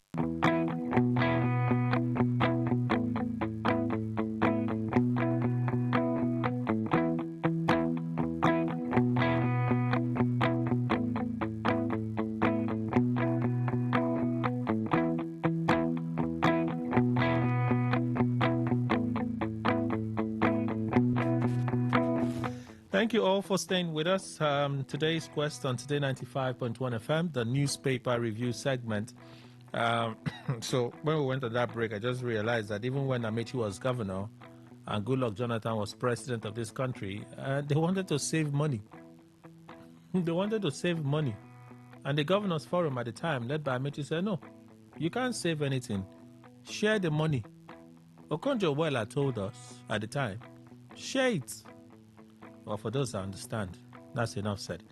All right, let's read some more of your contributions. My position from yesterday, okay, so it's good you're sending it again. Good morning, colleague, and greetings to the guests. It's worrisome that we have reached the point where the electoral law is being amended every 2 market days. Politicians seem to have perfected the art of adjusting the law to get into office, when adjusting again, and then adjusting again to stay there. In my opinion, the laws should be given a window of amendment of, say, every 10 years. So we reduce this rigmarole of arguing direct, indirect, and consensus mode of primaries. Maurice, you sent this message. Thank you. It's appreciated. Okay, Elizabeth, I'm not sure what you're reacting to. Please, is there no single APC person supporting complete transmission? Okay. The main panelists in the studio. The president signed the electoral bill into act. You can imagine the speed and manner in which the president administered the act, because his boys in the National Assembly have done justice to the Electoral Act. The forthcoming general election has been murdered already. It's quite regrettable that while other countries in the world are advancing rapidly towards electronic technology, Nigeria is still grappling with orthodox and manual system of manipulation. Pastor Sunday from Rumigwo, that's your contribution. Thank you. If the bill or law does not include, if you rig election, if the bill or law does not include, if you rig election in any level, whether local, state, or federal, you'll be sentenced to life imprisonment or executed by firing squad. If the bill does not include those things, then Nigerians and the people passing this bill are jokers. Election rigging should be seen as a military coup. Whoever attempts or is involved in rigging should be sentenced to death by a firing squad. Okay. You didn't tell us your name, though, but we thank you for your reaction. There are some voice messages here. We'll listen to them in a bit before we go. Yes, we will listen to them before we go. Let me go back to Amapu Senibol. Yes. So now we can come back to... I asked the question. Yes. The question indeed. I didn't forget Do you your appreciate question. Tinubu's style of politics, so that we can look at the other parts of the Electoral Act? I noted that he was very intentional, very deliberate from day one. Okay. And he has continued on that path to exclude the underprivileged, the oppressed, and the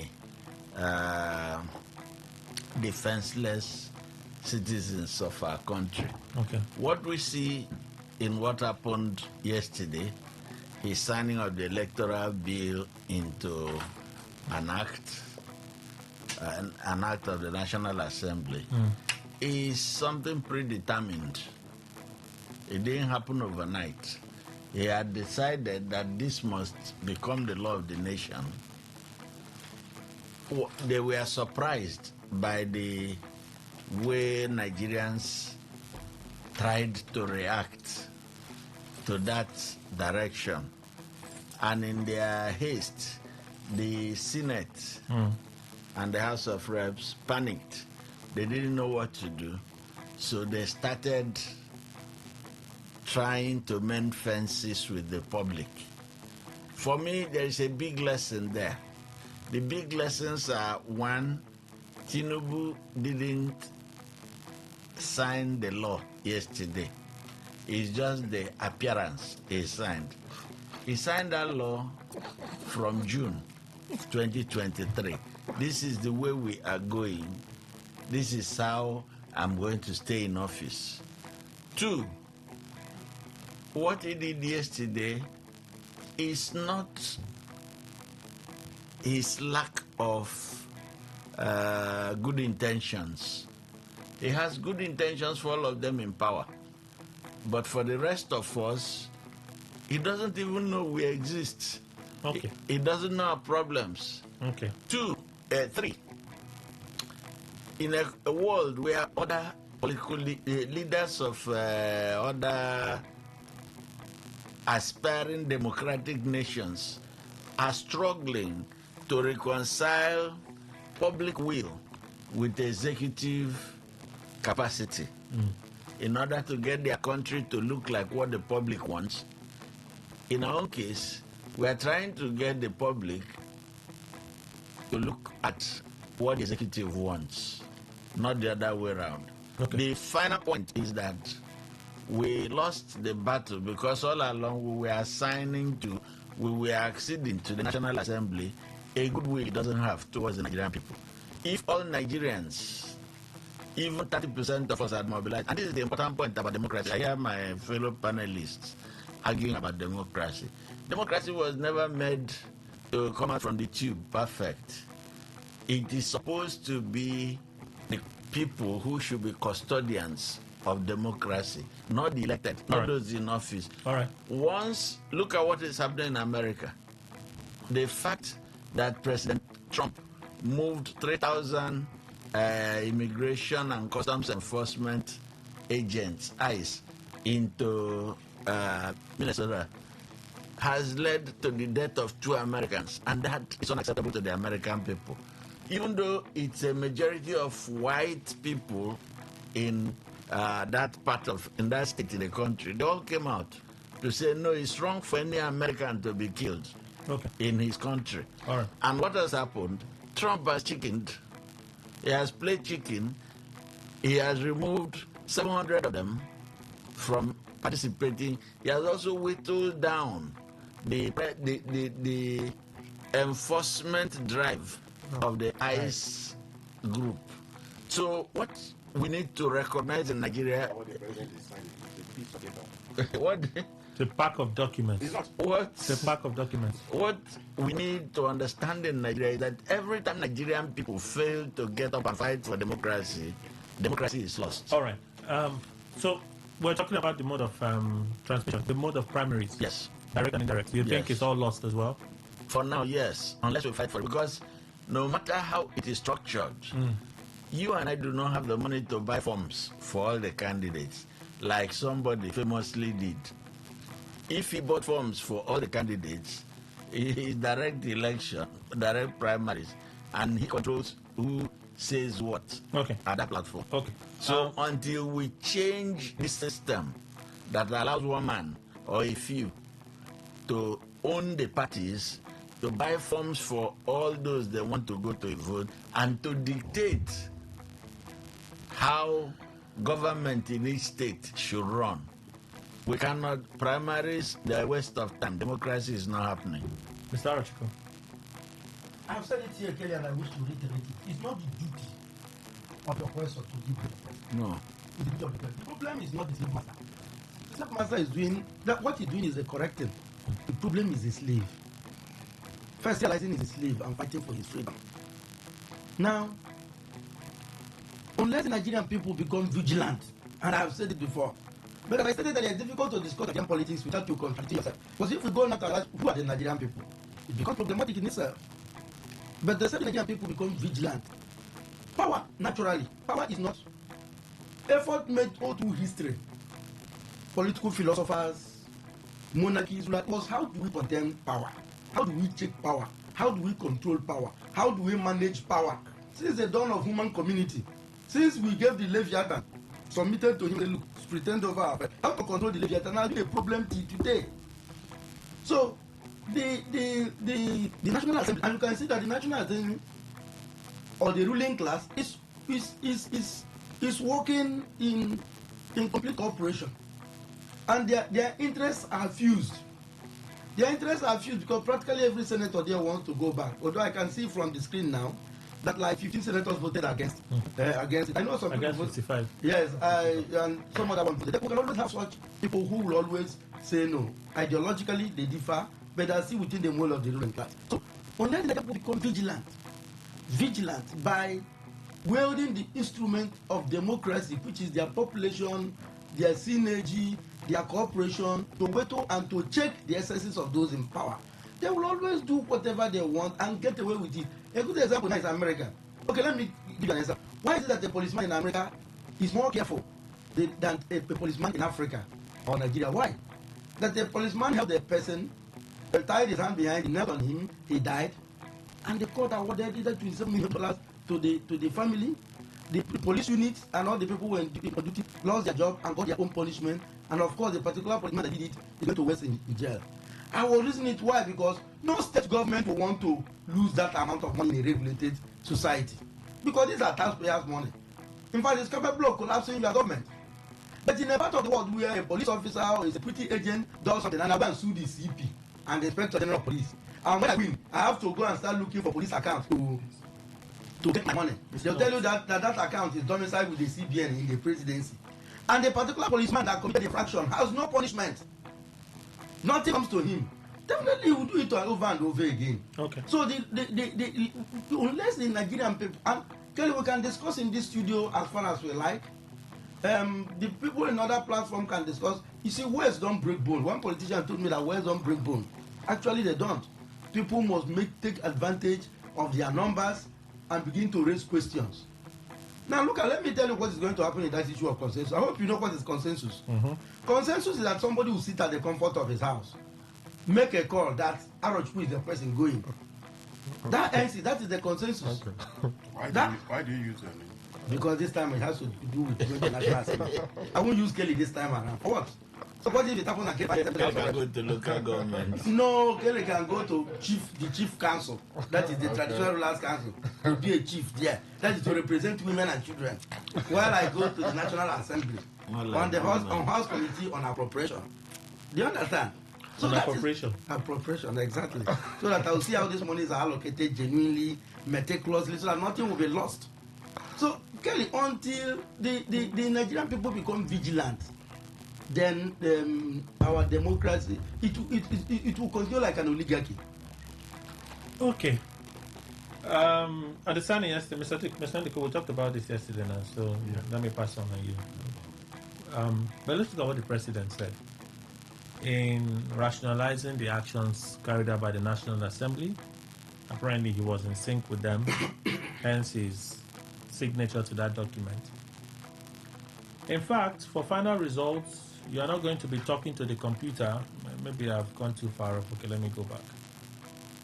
It is not as important as the history aspects of this. What is crucial is the fact that you manage the process to the extent there will be no confusion, no disenfranchisement of Nigerians, like no disenfranchisement of Nigerians, and that we're all going to see democracy flourish. No matter how good the system is, it's managed by the people, promoted by the people, and the result is finalized by the people. When you look at the crux of various arguments, maybe Nigerians should question our broadband capability. How technically are we today? How technically will we be tomorrow to answer the call in real time or not?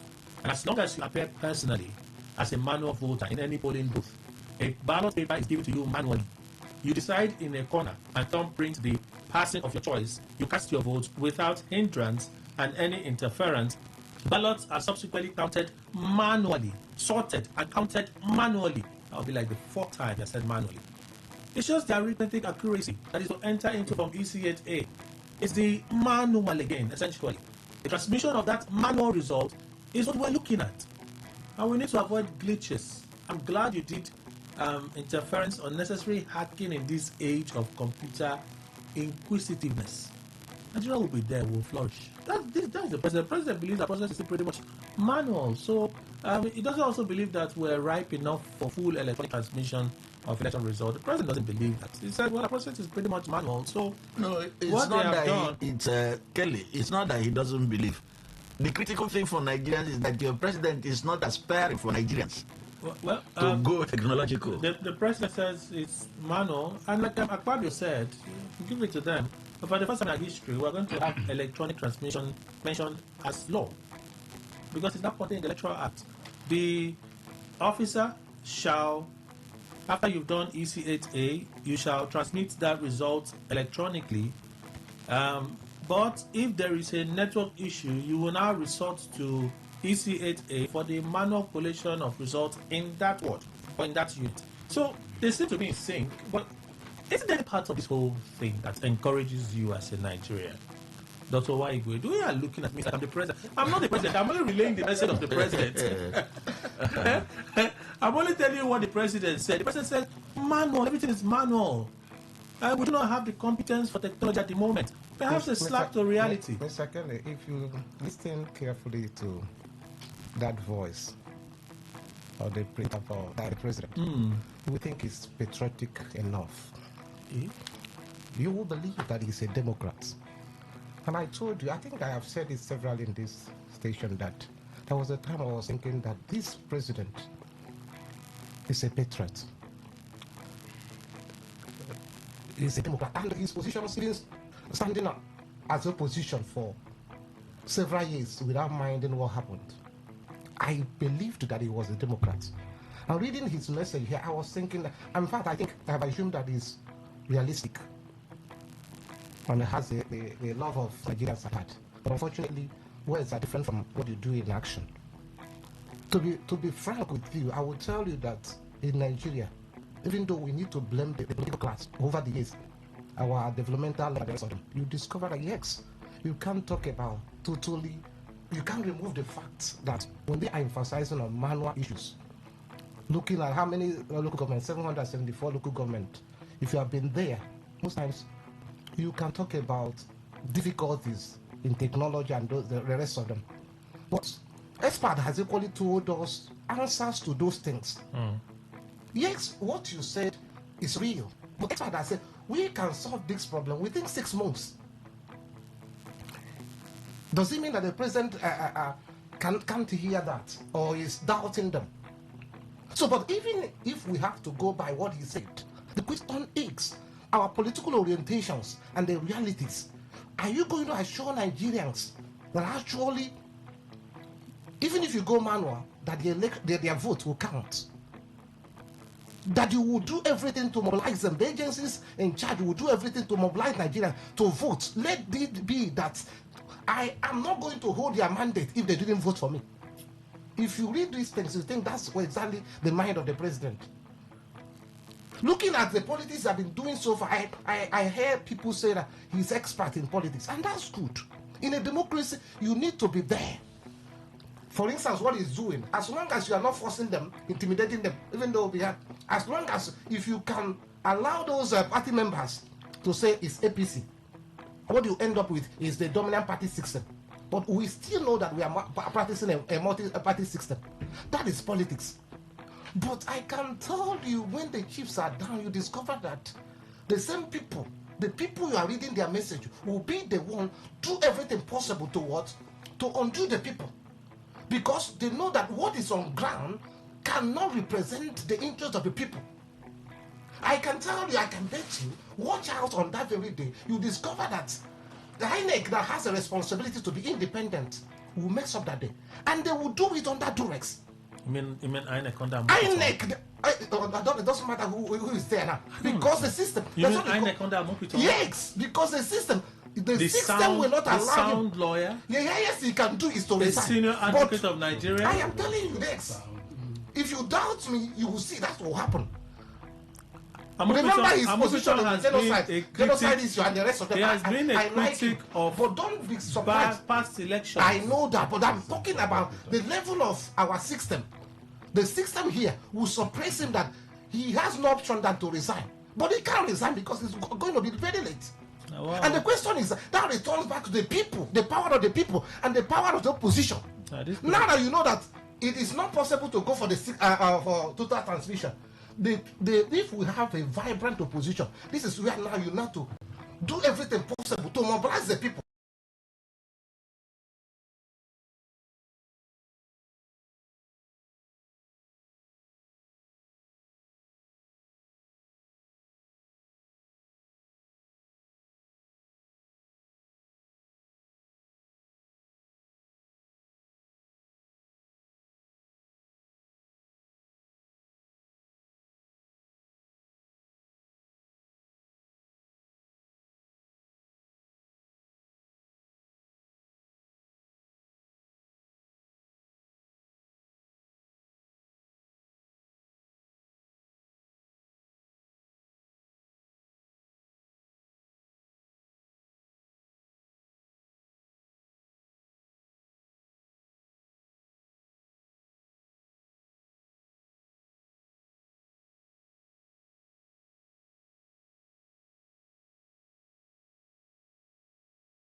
Since they say it's only the manual, how do we mobilize all the electoral?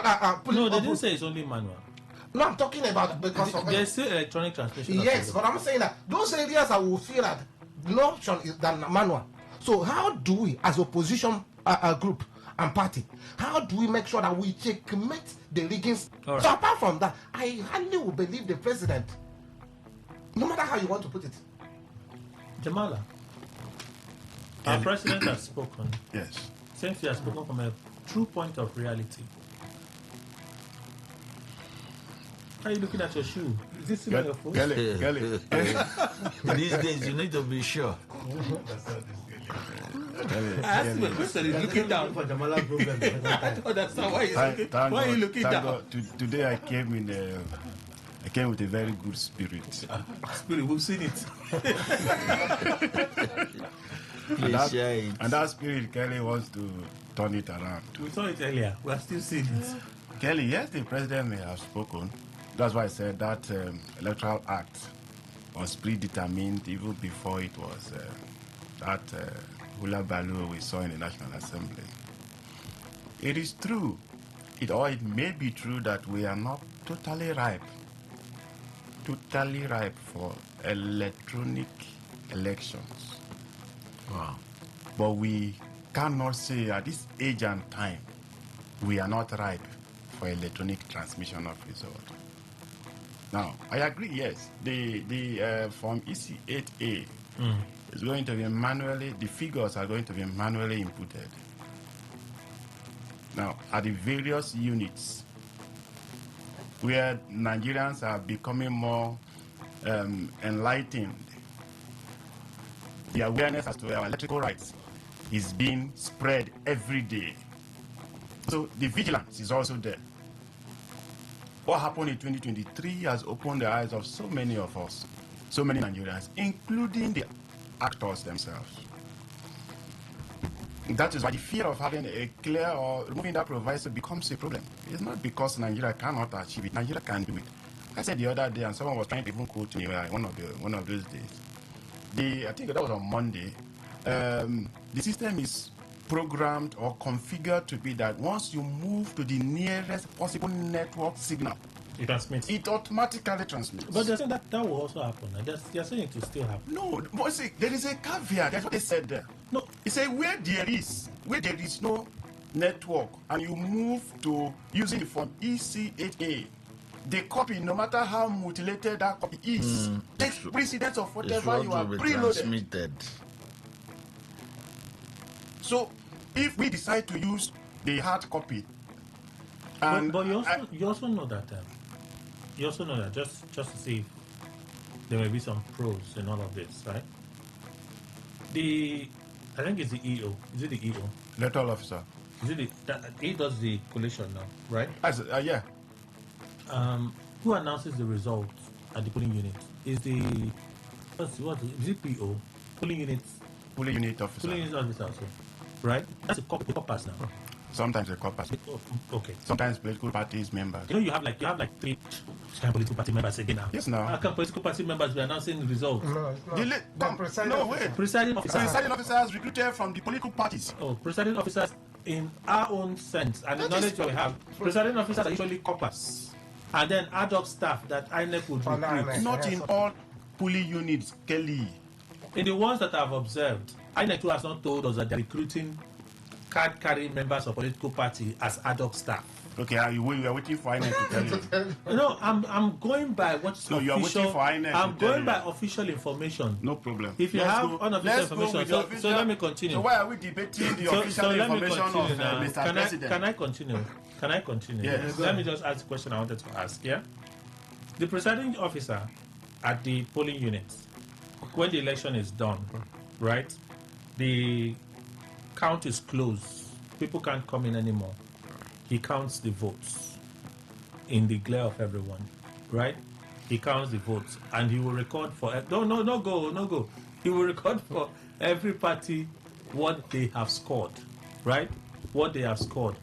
When he records it, that thing is recording. He's recording in the presence of the voters that stayed back. Yes. And they're watching from a safe distance. Yes. And then party agents are also present. Yes. That recording is done on the form ECHA now. Yes. Right? Yes. With the transmission, he's supposed to, after he's done that, take a picture of it with beavers. Yes. And transmit. Yes. Right? Yes. To the IRF portal. Yes. You know the IRF portal is not a collation instrument. Yes. It's just for public viewing. Yes, for referencing. And public viewing. Yes. Right? Just so people can see that, what was announced here is what is on IREF. Yes. Right? Yes. At that point, you have concluded that process. You move on to the next one. The ward. The next polling unit. There'll be several polling units in the ward. I say you move to the ward. At that point, the EO, the electoral officer, is supposed to take that ECHA and get to the ward where you now do the bigger collation. Yes. Right? Same procedure. Same procedure. When you finish, you snap. Now, what upload. I'm asking is that yes. At that ward level, at the polling unit level, right? The presiding officer does his thing. Yes. There's a network glitch. Yes. Right? It's still there that he takes that from ECHA. The from ECHA is already recorded. Yes. The EU is supposed to take that from ECHA with the other ones for the ward announcement. Yes. Right? If they do the upload and there is no network, it remains in the cloud. It remains in the device, but there is network for it to be transmitted. Before you move to your ward headquarters, there will be network. That is the point. Exactly. So, yes. Is it all lost? It is lost. See, Kelly, at what point would it be lost? I'm coming now. See, the movement of that from ECA from my village to the Abua local government headquarters is where the manipulation starts. That is where it takes place. That is the election. Kelly, that is election. But it's already been captured now. It's already been captured in the beavers. Reference, see, it has been captured. In the beavers. I'm coming. Uploaded is already there at the back end of the server. Hanging. Whether it is entered or not. Kelly, they say where there is a dispute, get the point. Where there is a dispute, no matter what you have uploaded, the hard copy takes precedent over what you have uploaded there. That is it. So what are we doing? We are still going back there. If you like, transmit. Kelly, what happened in 2023? Why should Obiakpo? We should be hearing news at local government headquarters of Obiakpo in the night that something is happening. Equally local government. And so other local government. When the result came out, I asked you the other day, just Google INEC, go to there and check reverse election, open Obiakpo.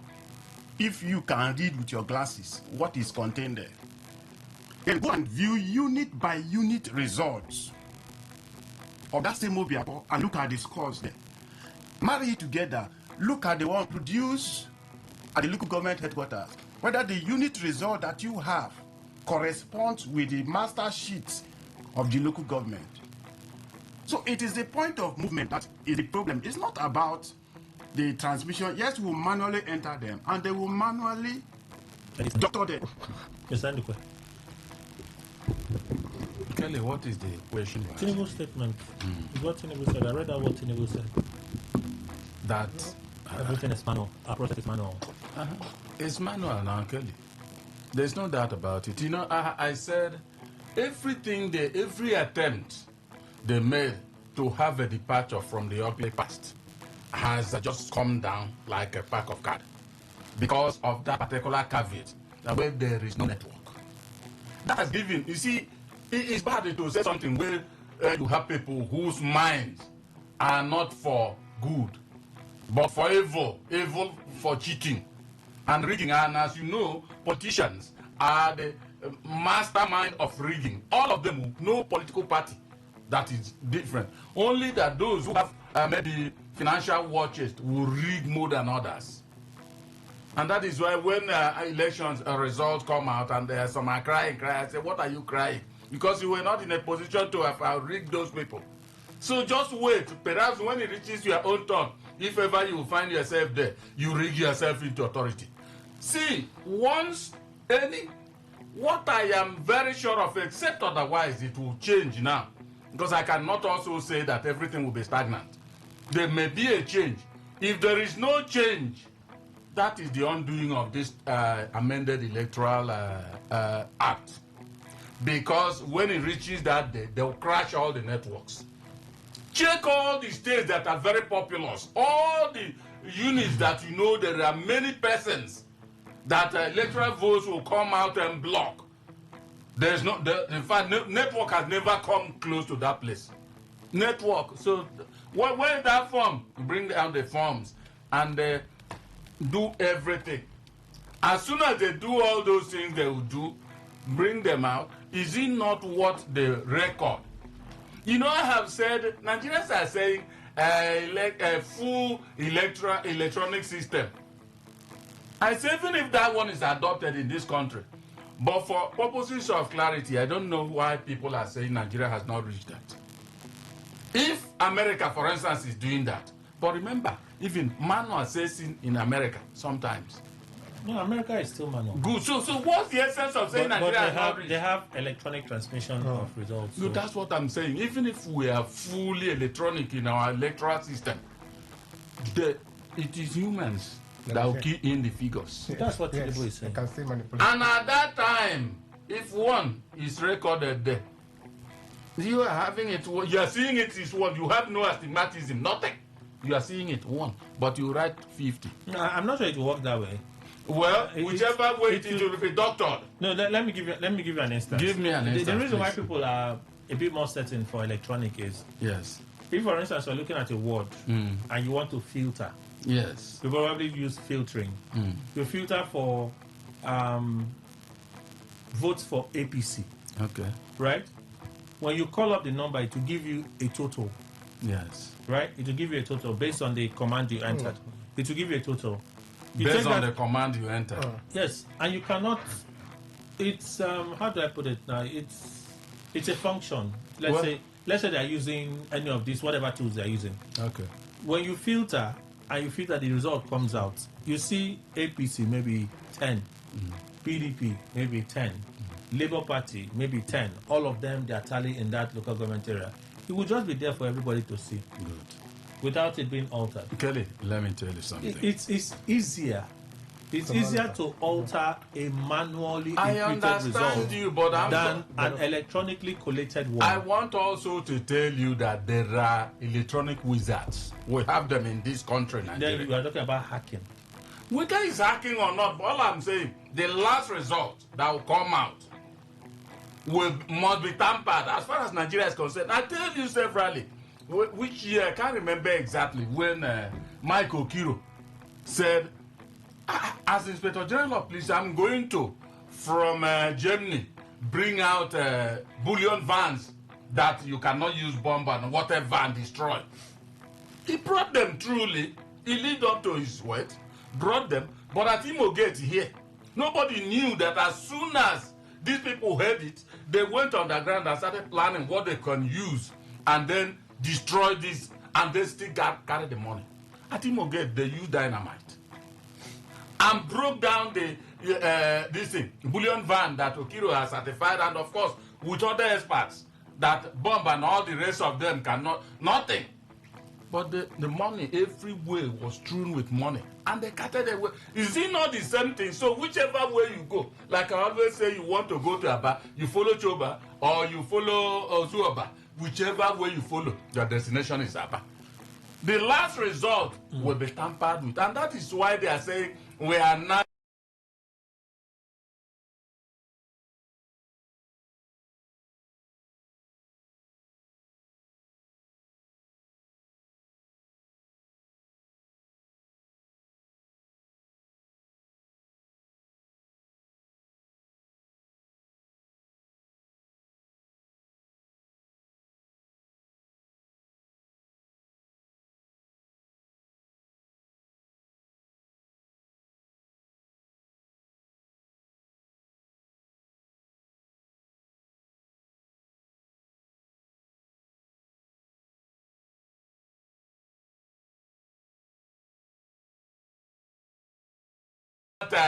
Maybe develop to that level.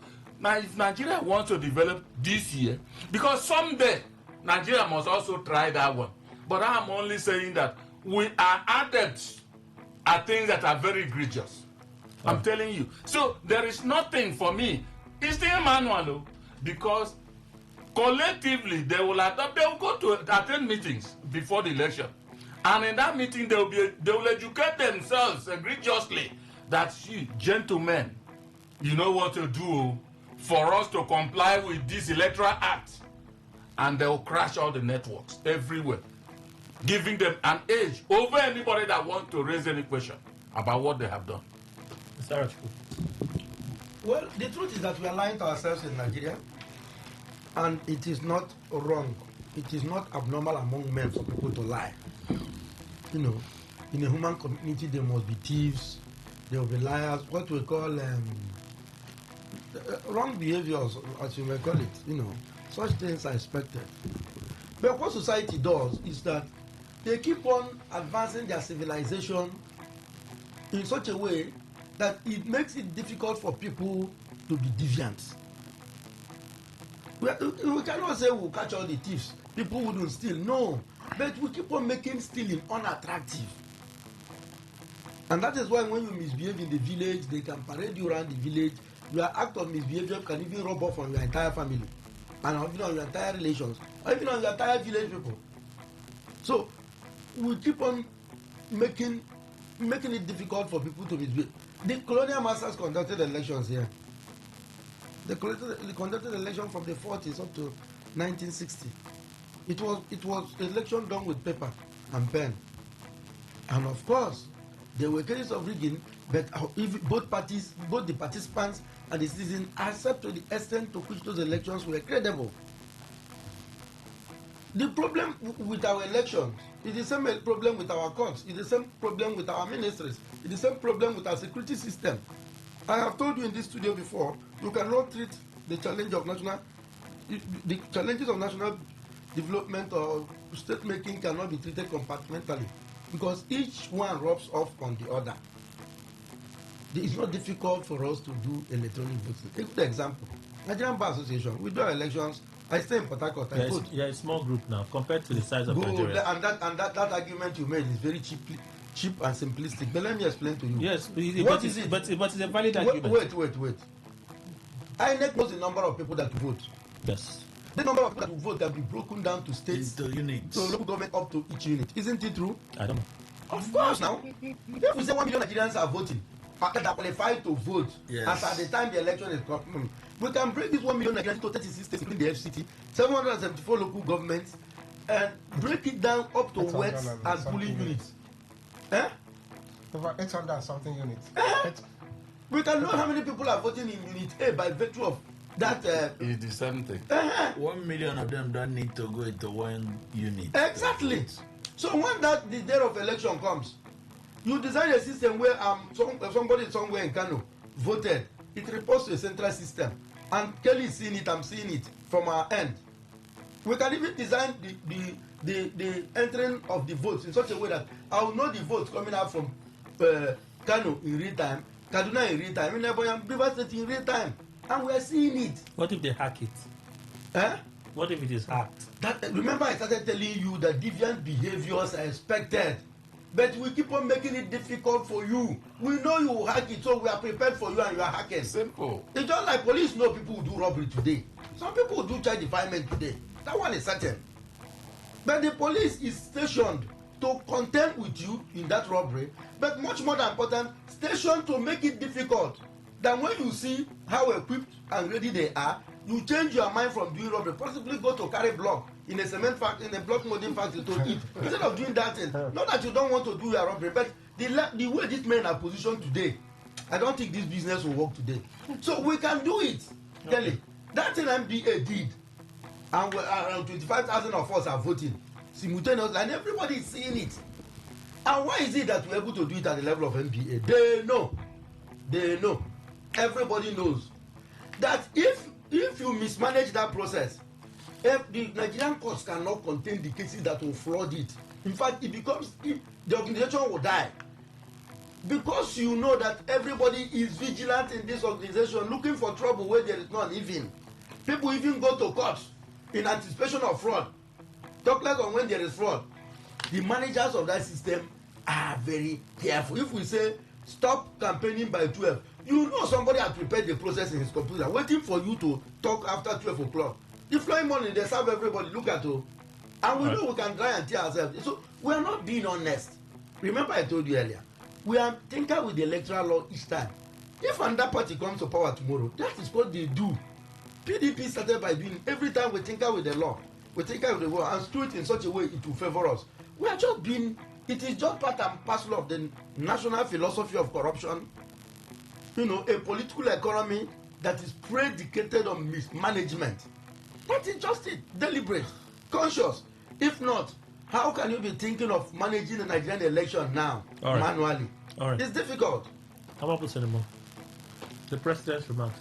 Well, I'm glad that my colleagues on the panel here have spoken in the direction that should appeal to all of us. The president's remarks is a rear view mirror approach to the realities of today and tomorrow.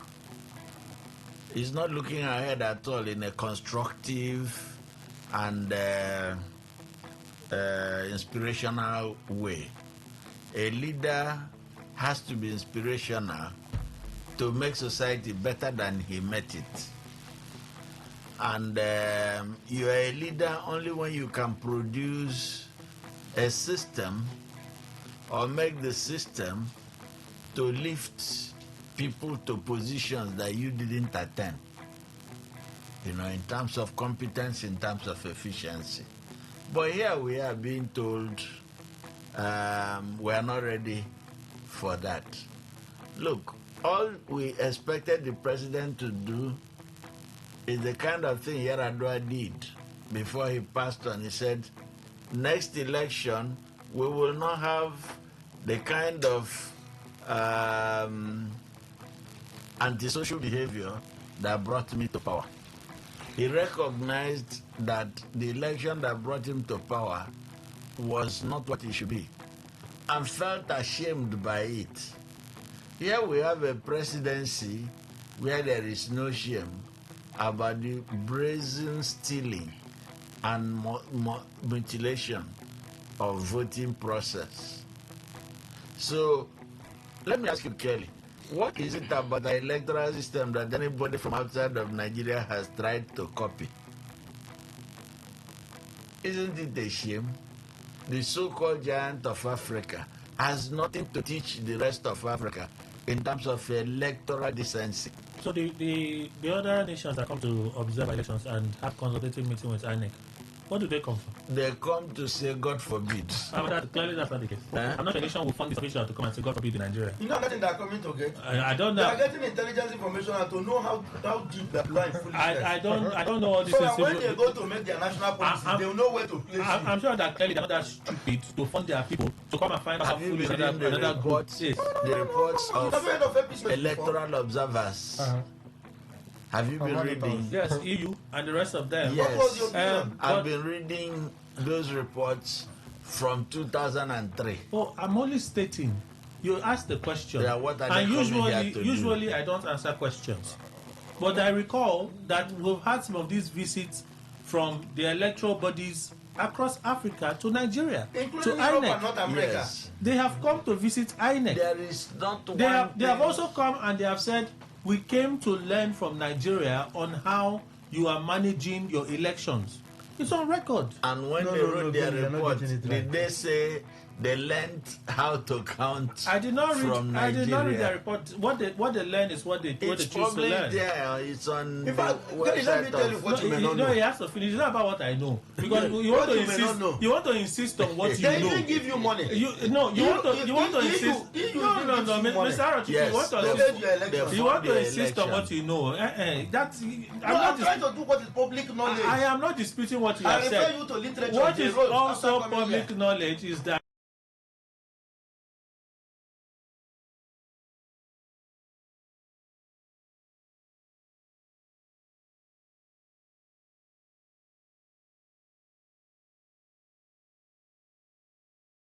these electoral bodies and authorities have come to Nigeria. They've had meetings with INEC and they have spoken.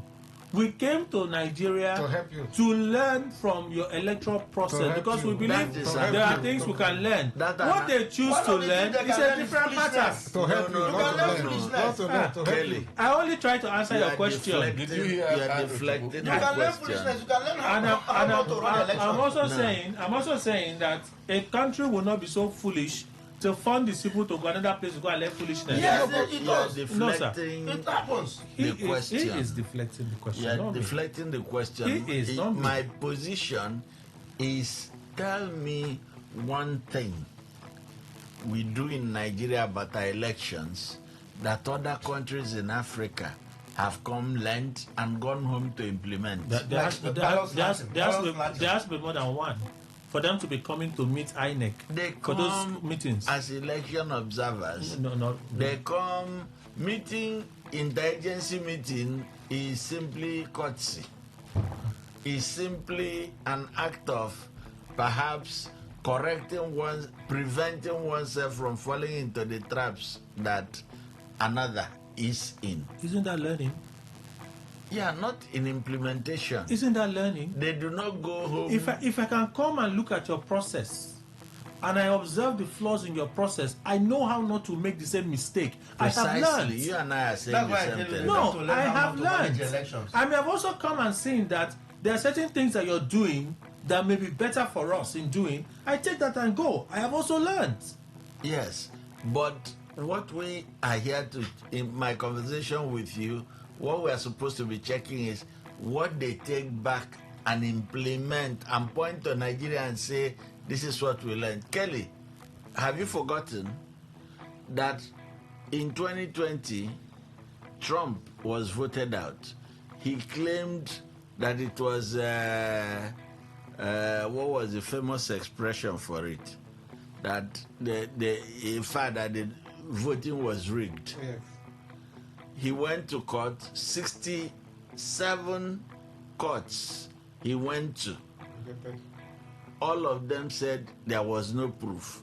He has come back a second time and has constituted one team after another to investigate and see whether there is any evidence of mutilation, false records and so on. He has not found any 2 years after. That's what we call an electoral system with integrity.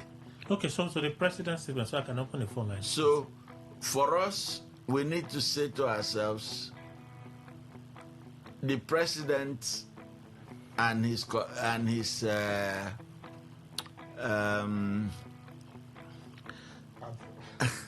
and members of his kitchen cabinet in the National Assembly are free to write the laws that will favor them. We, the Nigerian people, must sit up and say now what laws we want for the purpose of this election, because we can't trust them or the National Assembly to do it for us. 08109510951. Let's take some calls. We read WhatsApp messages earlier. Here we go. Today 95.1. Good morning.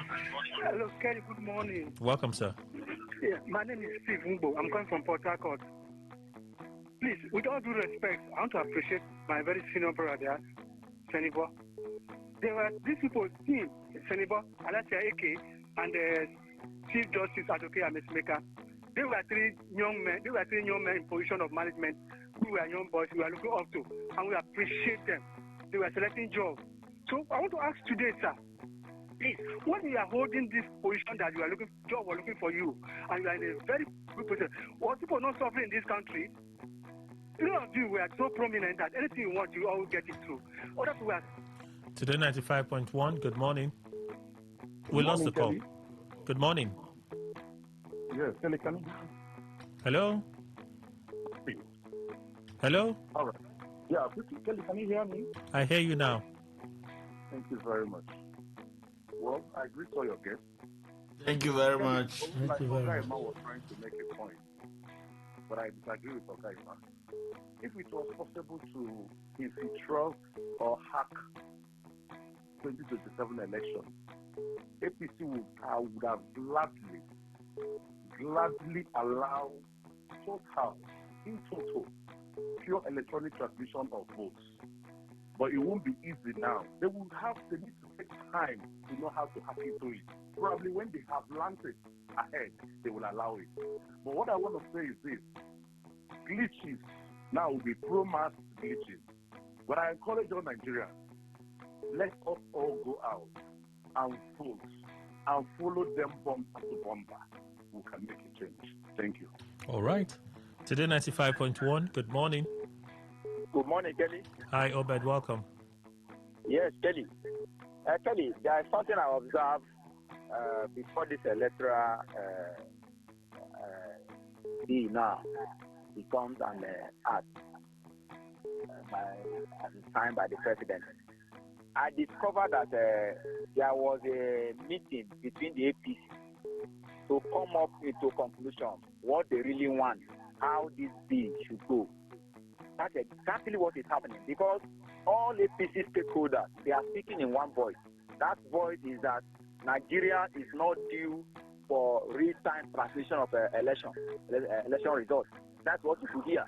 So it's something they have learned already. You understand? But right now, I think the party, all the various opposition parties, they have a job to do to ensure that they have their agents in every polling unit to follow these people one-on-one, to mark them, close marking. You understand? What we call close marking in football. All right, Obed. You understand? Tackle and the rest of them. Thank you. Thank you, Obed. Today 95.1, good morning. Good morning, Kelly. Hello, Frank, welcome. Yeah, I greet all your guests in the studio. Good morning. Let me go to State House where President Ahmed Bola Tinubu signed electoral bill into law. For me, it's a welcome development. And I want to appeal to every Nigerian. I know some people are afraid of being rigged. But for now, the new law now has shown that at least they can transmit the results if there is network. What people should be talking about is for us to, the government to provide network everywhere in Nigeria. If they provide network everywhere in Nigeria, it's left for INEC now to do their work. But now we are using mouth to say they will rig. And people will be afraid of going out to go and vote that day because they will see that even though they vote, their results will not count. Please let us allow them to do their work. Thank you and God bless you. Today 95.1, good morning. Hello, good morning, Mr. Kelly, Chief Ndukwe, and the guests in the studio. A blessed morning to you and a bad one to all the bad politics and shine and TV only their way they join to go sign wrong thing against our wish. Mr. Kelly, you see, when I listen to all this shenanigan and kind of crooked gymnastic maneuver of this our so-called representative who want to tumble election, and they were very quick with their President Jagaban to sign whatever they want to sign against our wish, I will tell you they are hell-bent to do what is wrong, because I have a bank app whereby I do transactions. I don't need your number, your account number, and it will show your bank, show your name. All I need is to put next and send the money. And there has never been a day where I had any issue of glitches or what have you or this. Even when there is no network, when money is transferred, immediately I go to a place where there is network. Right, that money will be delivered. How come is it election now that this man, they are quick to do some gymnastic maneuver with their headmaster Jagaban? You see, it will not be well with their wish. Today 95.1, good morning. My brother, good morning. Morning, sir. All right, I just promise for remote, man. Please go on, sir. All right, my brother, I took my time to listen to your conversation so far. But as for me and as for my own word here, I know too well that the way things have been going and I've seen, I believe it's all about the mindset of the people. In my own area here, my unit and so on, ever since election has been taking place, I believe even with that manual, things have been going correctly, and I don't think there is any argument, even for the opposition, for this easy that it is glaring. And when the result is being transmitted or comes out, you see that it is still reflecting there. It's all about the mindset of the people, and we Nigerians, we know too well, we know ourselves as Nigerians, that we have not gotten to that level. So Ogandukwe should also know that, yes, we have not gotten to that level.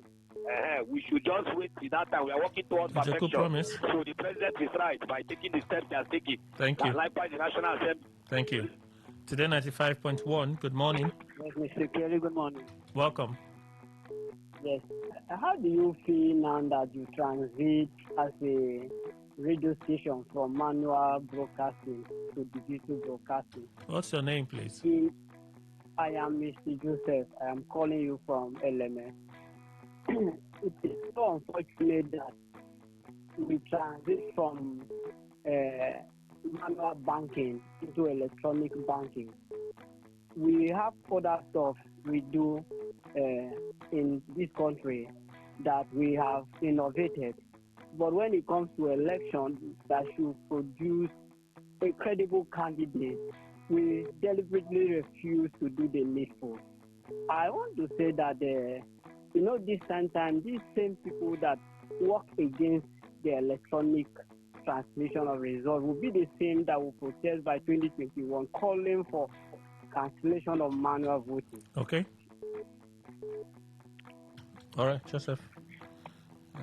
That is your time. Let's do 2 more calls and read messages. Today 95.1, good morning. Yeah, good morning, Kelly. Welcome, sir. This is High Chief Ogema from Ahoda. You see, when we are not talking of this transmitting results, let's check.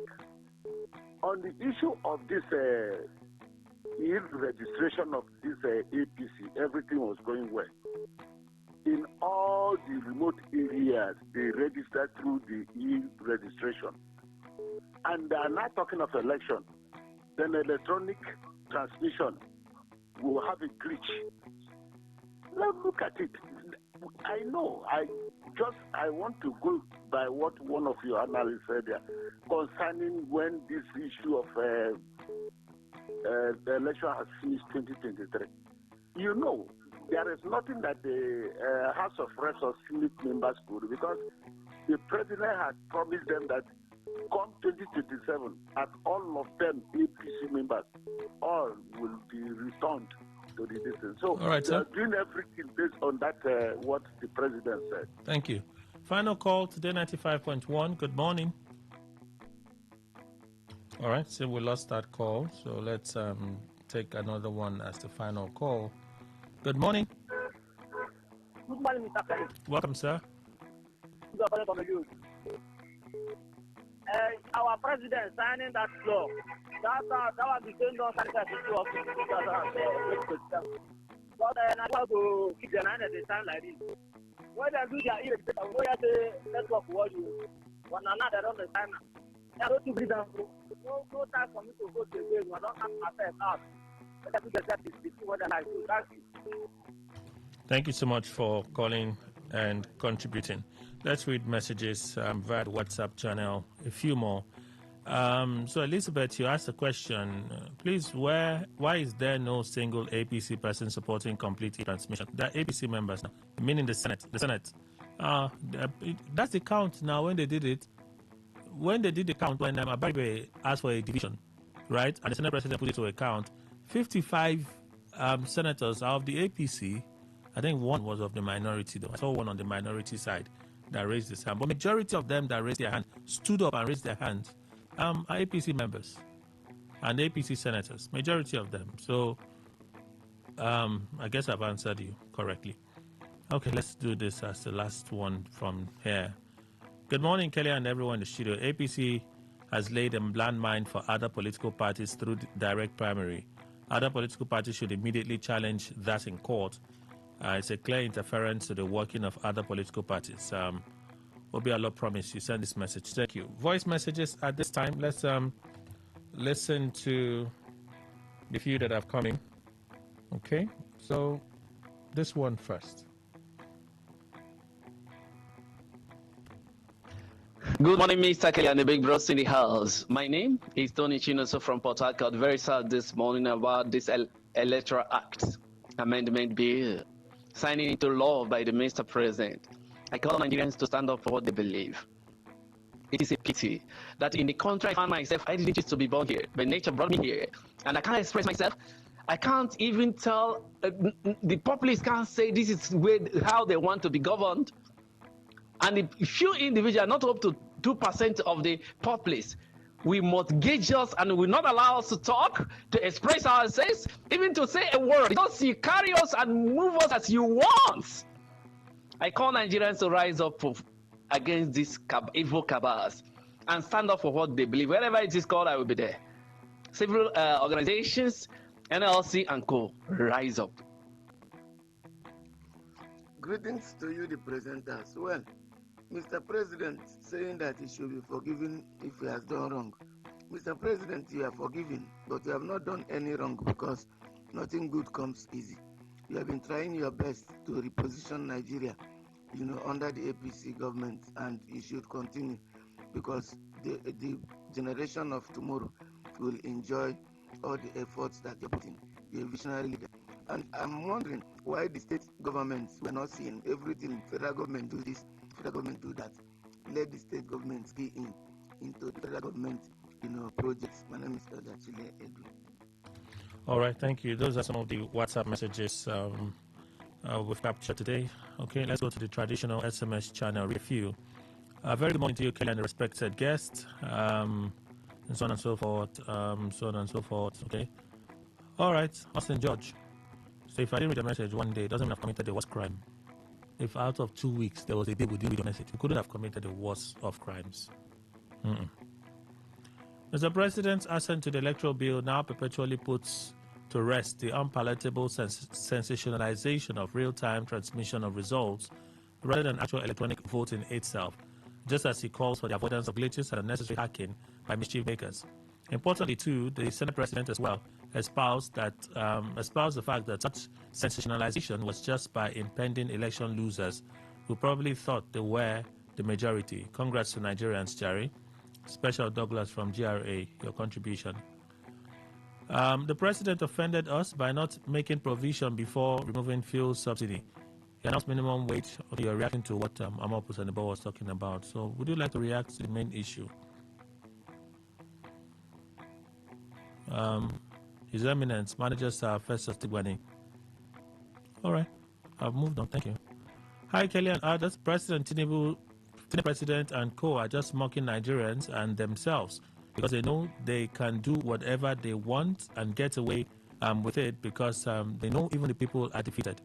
Eric, that's a contribution. Thank God ability at Tuebu. Mr. President has signed himself back to office. I'm sure I've read this before. Thank God I've read the message from you this morning. So thank you. 2027 election has already been rigged. The Presidency and National Assembly have seen that citizens can only make noise but can't bite because they have the INEC, Judiciary, Security Agents in their hand. What can the people do? Okay, what can the people do? Absolutely nothing. Prosper, your contribution there. I thought they said aircraft will be manufactured here. Which aircraft will be manufactured here? How come they are spending too much on maintenance abroad? Mr. Dennis, aircraft will be manufactured here. I'm sorry, no. Who would say so? Friday Olu from Uniport is struggling how Nigerian politicians have become funny. They reenact with accustomed ease the culture of election fraud way before every election cycle. Amazing also is the audacity and daredevil manner in which they rob our faces in the daylight robbery of their political franchise. The meteoric speed with which Mr. President assented to the criminally... I've tried. Thank you. You see, if all of us use the way we feel, the same message, our country will not born by now. We will use our hand born them. So we can say what we want to say, but put our tempers in check. But if you don't want to do it, I will do it for you by not reading your message properly. And you won't like it. But that's my duty. Because you may be amongst the powerful class that before I'm looking for where to enter with my family, you don't enter jets. You don't come out for the country. The country don't born. In the country don't born. No, I'm not running to anybody's house. I'm just saying that when we do all this hot, I'm angry, and we make certain statements. And I think... There are only two in this country, two places. Where? Ohafia. No, Abam. Yes. And Okobo. Let me continue. Sometimes I wonder if our leaders... sometimes I wonder if our leaders do have conscience, or if during their quiet time they sit down and really think about the bad decisions they do take in this country. Do they feel remorse about whatever actions they take at all? What is really Mr. President's aim toward the common Nigerian and the country in general? All right, Johnson from Eliosu, you sent this message. Thank you.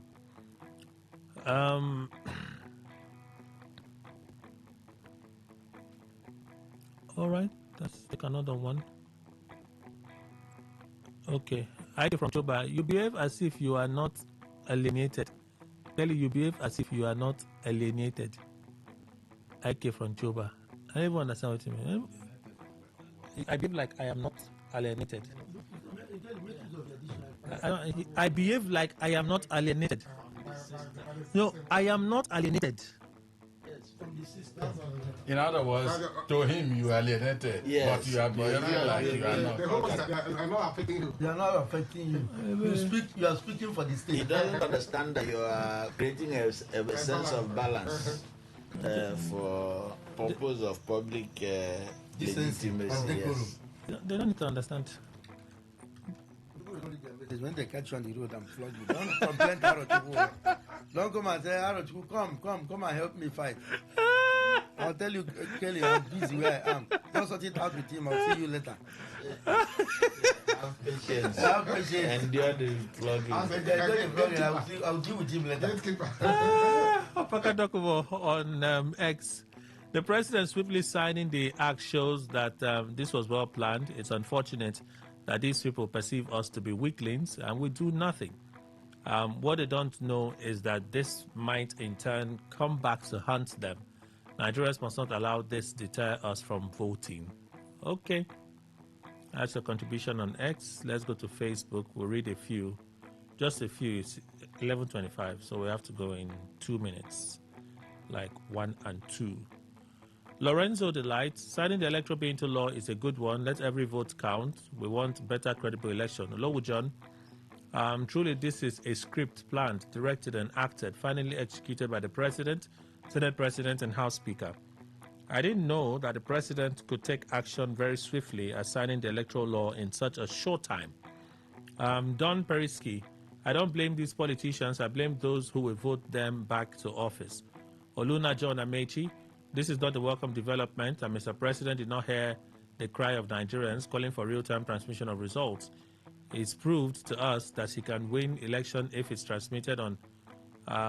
He had proved to us that he can win election if it's transmitted on real time.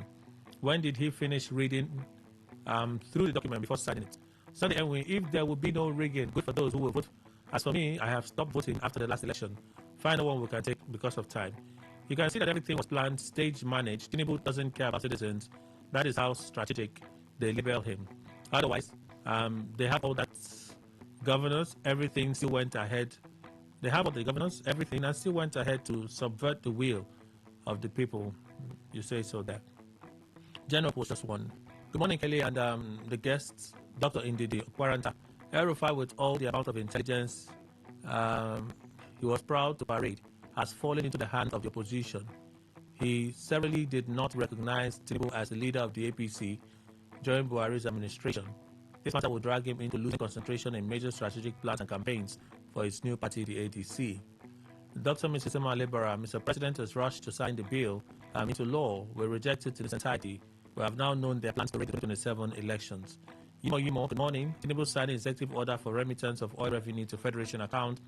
To me, this will make no difference because money will still be squandered. What happened to fuel subsidy funds? This is a move to make the governors richer. We have to go. Thank you all for being part of our conversation today. David Gibson Jamala, Esquire, private legal practitioner. He left already. Arachukupo Lebona, Esquire, legal practitioner. Thank you, sir. Thank you, Kenny. Thank you, Nigerians. Nigerians must be vigilant. Only vigilance can aid democracy. Dr. Richard White, Executive Director, Citizens Leadership and Rural Development Initiative, CLADI. Thank you, Doctor. Thank you, sir. I think it's unfortunate that the president and his party did what they did, but the opposition party need to change the direction now. I'm up Sunny Bob, boss of Free Brown, Managing Consultant, CEO Green Consulting. Thank you, sir. My pleasure, Kelly. Fellow Nigerians, the charge is to us to prepare and defend democracy, not as the elite will offer us, but as we want for the betterment of our country. And Mr. Emmanuel Indukwe, our in-house analyst. Thank you, sir. Thank you very much, Kelly. Thank you, Nigeria. That's our show. Hola. All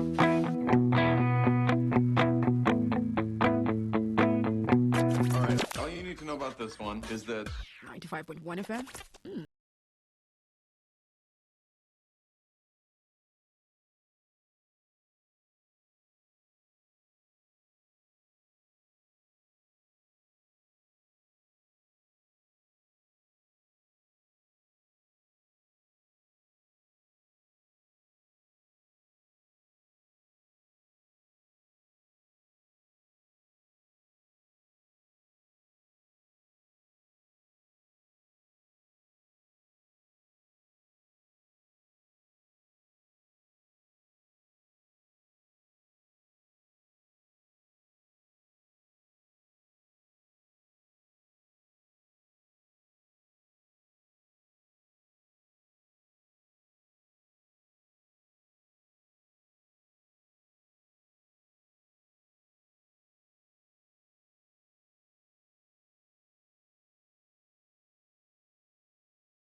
twice.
105.1 FM. Where news meets insight, sports meets passion, and entertainment meets excellence.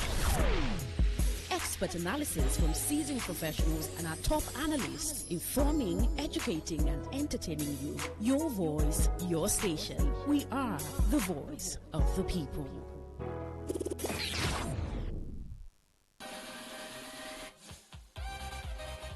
Get ready to turn up the volume and dive into the heartbeat of entertainment. From the hottest celebrity gist to trending music, movie buzz, viral moments, and behind-the-scenes drama. This is where the fun never stops.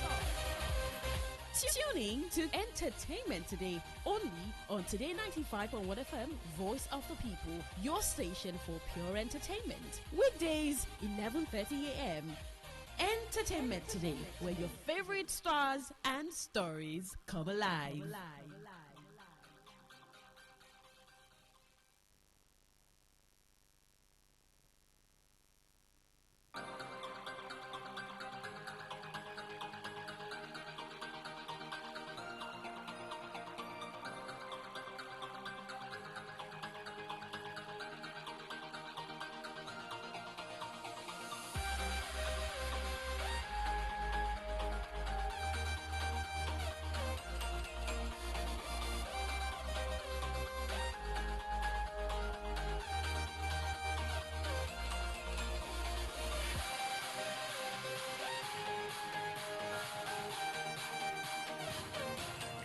Entertainment Today on Today 95.1 FM, Voice of the People. We sincerely apologize that we're beginning the show behind schedule. It's Thursday, February 19, 2026, 11:38. I'm Queen Chima. I'm Miracle Emmanuel. We had some pretty girls and boys come to the studio to see what we do here in the studio and excursion, and we had to just attend to them shortly. They were just so pretty, good, cute kids. All of them want to be broadcasters, and that makes it really interesting. We'll just wait until they get to 15, 16, 17, 18, and we'll be sure if that's what they want to do with their lives. But welcome to Entertainment Today. We'll begin with the news, but before then, so much is happening, of course, as usual. I mean, a lot just happens in Nigeria, in the entertainment scene, and not just in Nigeria too, and it's important to talk about it. Yesterday we were supposed to pick up from where actress Aladeshe Teniola said that I mean, there should not be anything as gender roles. A man should be able to do what a woman can do, and a woman should be able to do what a man can do. Well, and she was stating that as regards when raising children, you're raising boys and you're raising girls, the boys should be able to do the dishes, the girls the same thing. He should be able to clean the room. He slept in the room, for crying out loud. He should be able to clean his room. I think it's really changing. I think it's really changing compared to how it used to be like 10, 15 years ago. I think parents are beginning to understand that, I mean, kids can do whatever that they're supposed to do. If they can talk, they should as much as clean too. All right, let's get to the news. But I don't know what your thoughts is about it. And you want to look at your home, right? Is it the same thing for you? If you have boys and girls, do you get them do everything? Not, oh, boys are supposed to do this and girls are supposed to do this other thing. Or it's a male job and it's a female chore. Is that how it operates in your house? Send a text message to 0701-9339-962. Text or WhatsApp message will do.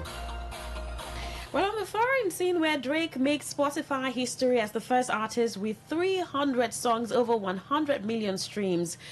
And on February 17, 2026, Drake became the first artist in Spotify history to have 300 songs surpass 100 million streams, a milestone built on scale and time. The Canadian star extends his record after Mine, his collaboration with Beyonce, surpassed 100 million streams on Spotify. Taylor Swift, Bad Bunny, The Weeknd, and Justin Bieber are trailing behind on the list that captures his dominance as the commercial heavyweight of the streaming era. Where reaching 300 songs above 100 million streams is a testament to compounding quality and commercial acclaim. Drake's catalog houses some of the biggest hit rap records of the streaming era, and his consistency in output also ensures he maintained his place as a commercial behemoth that knows how to give the audience what they want to hear. Spotify has proven to be a major thumping ground for him, as he's also the artist with the most songs to have surpassed 1 billion streams. A single outlier does not drive this record. Yes, One Dance has crossed 4 billion streams, and God's Plan remains one of the platform's biggest rap records, but the 300 song mark reflects Spotify catalog depth, not just global smashes. It shows sustained listening across albums, features, and older records. Streaming numbers often determine modern industry rankings. First week sales still matter, but daily listening reveals that what audiences actually play, and Drake's catalog performs consistently across eras. Well, congratulations to him. You know that thing they say about consistency. That's the case here. Yes, and the paragraph that really stands out for me here is that streaming numbers is determining modern industry rankings, and that's why we now have a number of people who want to judge success, musical success and prominence by your streams. It's like the world has moved to that point. That's why we have people who are stream farming. Right. We'll talk about stream farming one of these days, and I don't know how Spotify and the likes are able to check this, but it's obviously happening. Chiki had an interview one time where he said, "Oh, some of your faves that I said, oh, I have this number of streams, I have this." It's not that. It's not organic. It's people just do these things, and it just shows that, oh, if you have 1 million streams, if you have 1 million streams, then that's how we can attribute you to being successful as an artist now. Well, in a sad development, Lee Popper, a popular rapper based out of Jacksonville, Florida, has died. The Fulton County Medical Examiner's Office in Georgia tells TMZ the rapper's real name, Generous Mika Wheeler, was pronounced dead. His cause of death was not immediately released. Lil Popper was signed to Yo Goti's collective music group and has released several hit tracks over the last few years, including Love and War, Mind Over Matter, and Happy Tears. Popper's 16-song album, Almost Normal Again, came out in August, and he released a new single titled Out of Town Bay. This past Friday, Lil Popper was scheduled to perform next month in New Orleans. Lil Popper was 25. Well, London Fashion Week, better known for nurturing new talents than for its big name shows, kicks off on Thursday with a tribute to one of its stalwarts, Paul Costello. The Irish-American designer who died aged 80 last November was a regular fixture on the opening day of the British capital's Fashion Week since the inception of the show in 1984. Over 4 decades, his romantic, sartorial catwalks remained a constant, witness to the rise and fall of London Fashion Week, which has seen the departure of big fashion names to its counterparts in Milan, Paris, and New York in recent times. His son William Costello is now the creative director of the brand, which wrote on social media ahead of its LFW opening show, a new season, a powerful moment, a legacy moving forward. Well, notable names including Harris Reid and Richard Quinn will return to the catwalk in London, with Burberry closing the week in its usual fashion on Monday evening. Well, in Nigeria, where former Big Brother Niger Season 5 Lockdown Edition housemate New Akpofure has threatened legal action against a social media user over a rape allegation made against him on X, demanding a public retraction and apology within 48 hours or face a lawsuit for defamation. In a letter dated February 18, 2026, signed by Chief Victor Odiafo, Star solicitors described the allegation as entirely false, malicious, and defamatory, warning that failure to comply with their demands would result in immediate legal proceedings without further notice. The alleged defamatory post has since been taken down from the user's X account. Reacting to the post, Akpofure solicitors argued that the publication itself acknowledged a prior consensual sexual relationship, but went on to accuse him of rape, which they described as an extremely grave criminal offense. The only problem I have with this is why is she doing it now? She said it was a long time ago when they were in uni. Yeah. Why is she doing it now? All because Mirabel came out to speak. Whether or not Neo did it, the fact that she's coming out to do it now almost makes it unbelievable. Yeah. And of course, if they take it up to court, she might likely lose, and she will have to pay so much for it if she doesn't have anything to show for. Yeah, so another angle some people are taking this is the fact that a lot of women are speaking up, or we've had, 2-3 women speak up in recent days, is also giving other women the guts to speak. Because people talk about, yes, a lot of people who were once raped, that this is an allegation. They experience denial. They experience hiding. They deny that it ever happened to them. It's difficult for them to accept what happened, not to talk of coming out to speak about it. So that courage is almost not there. So this could just be a situation of, oh, women are beginning to talk, I could just talk about it. Could. And it could also be a situation of, why now? Because his lawyers are saying that they had a sexual relationship, but it was consensual. And that's his defense. Right. His defense. So if she's bringing it up now, and maybe there has to be like some investigations, I don't think if she's ready to go the length. If she thinks that what she's saying is right, go through the length. It may not be a bad idea. I don't think she knew it was going to get to this point of involving lawyers. She had no idea. Yeah. Well, the lawyers maintain that allegation portrays their client as a sexual offender and a criminal, exposing him to public odium, reputational injury, emotional distress, and severe personal and professional damage. They further stated that the post constitutes actionable libel under Nigerian law and exposes the user to significant civil liability and potential sanctions. Well, do Thames and Burna Boy become African artists with most Billboard Hot 100 entries? The duo of Nigerian singers Thames and Burna Boy have broken their tie with South African group Caesar as the African artists with the most Billboard US Hot 100 entries. The trio were previously tied at 7 entries each, but Burna Boy and Thames earned new entries on the chart this week through their features on J. Cole's album The Fall Off. Bounce Road Blues featuring Thames and Feature debuted at 34, while Only You with Burna Boy debuted at 78, bringing the Nigeria's total to a joint 8th, the most by any African.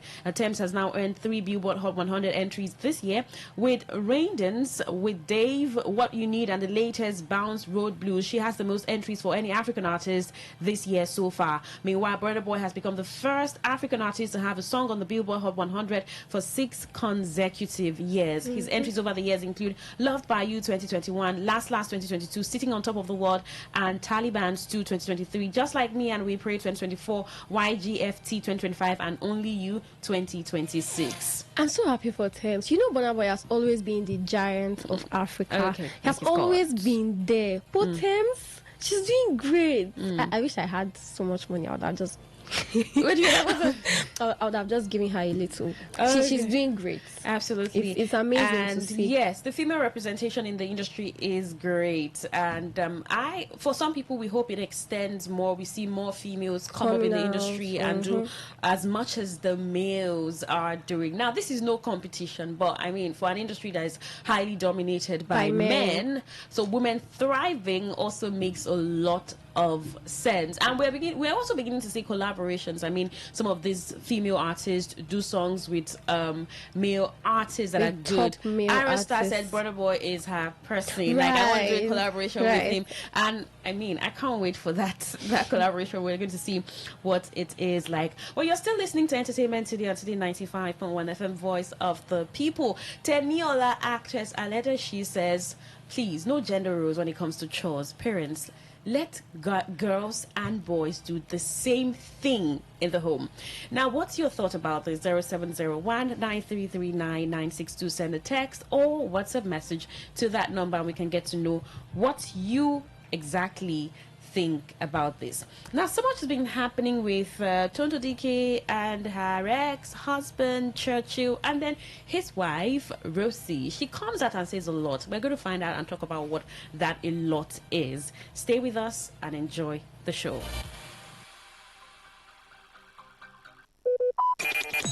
Talk radio. I listen to a lot of talk radio.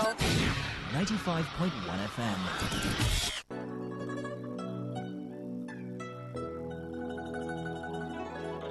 Motion.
loud vocal.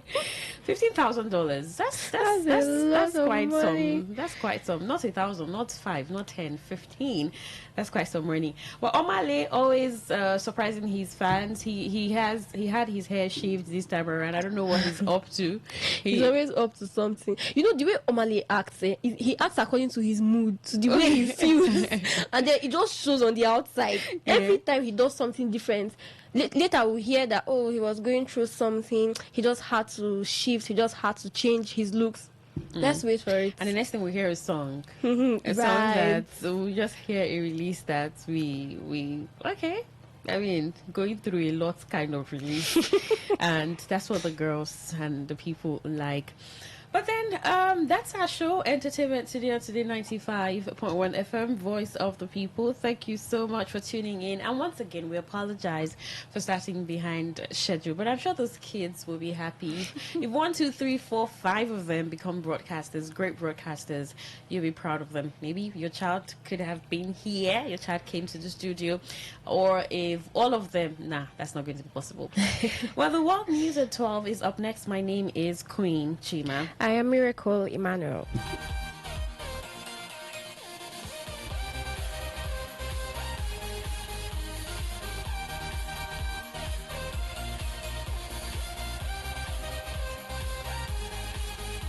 Today 95.1 FM, where news meets insight, sports meets passion, and entertainment meets excellence. Expert analysis from seasoned professionals and our top analysts, informing, educating, and entertaining you. Your voice, your station. We are the voice of the people. Whether it's happening in Port Harcourt, South South, Nigeria, or around the world, we've got you covered. On air, online, delivering balanced news and unbiased analysis. Today, 95.1 FM. This is Today, 95.1 FM, Port Harcourt. News.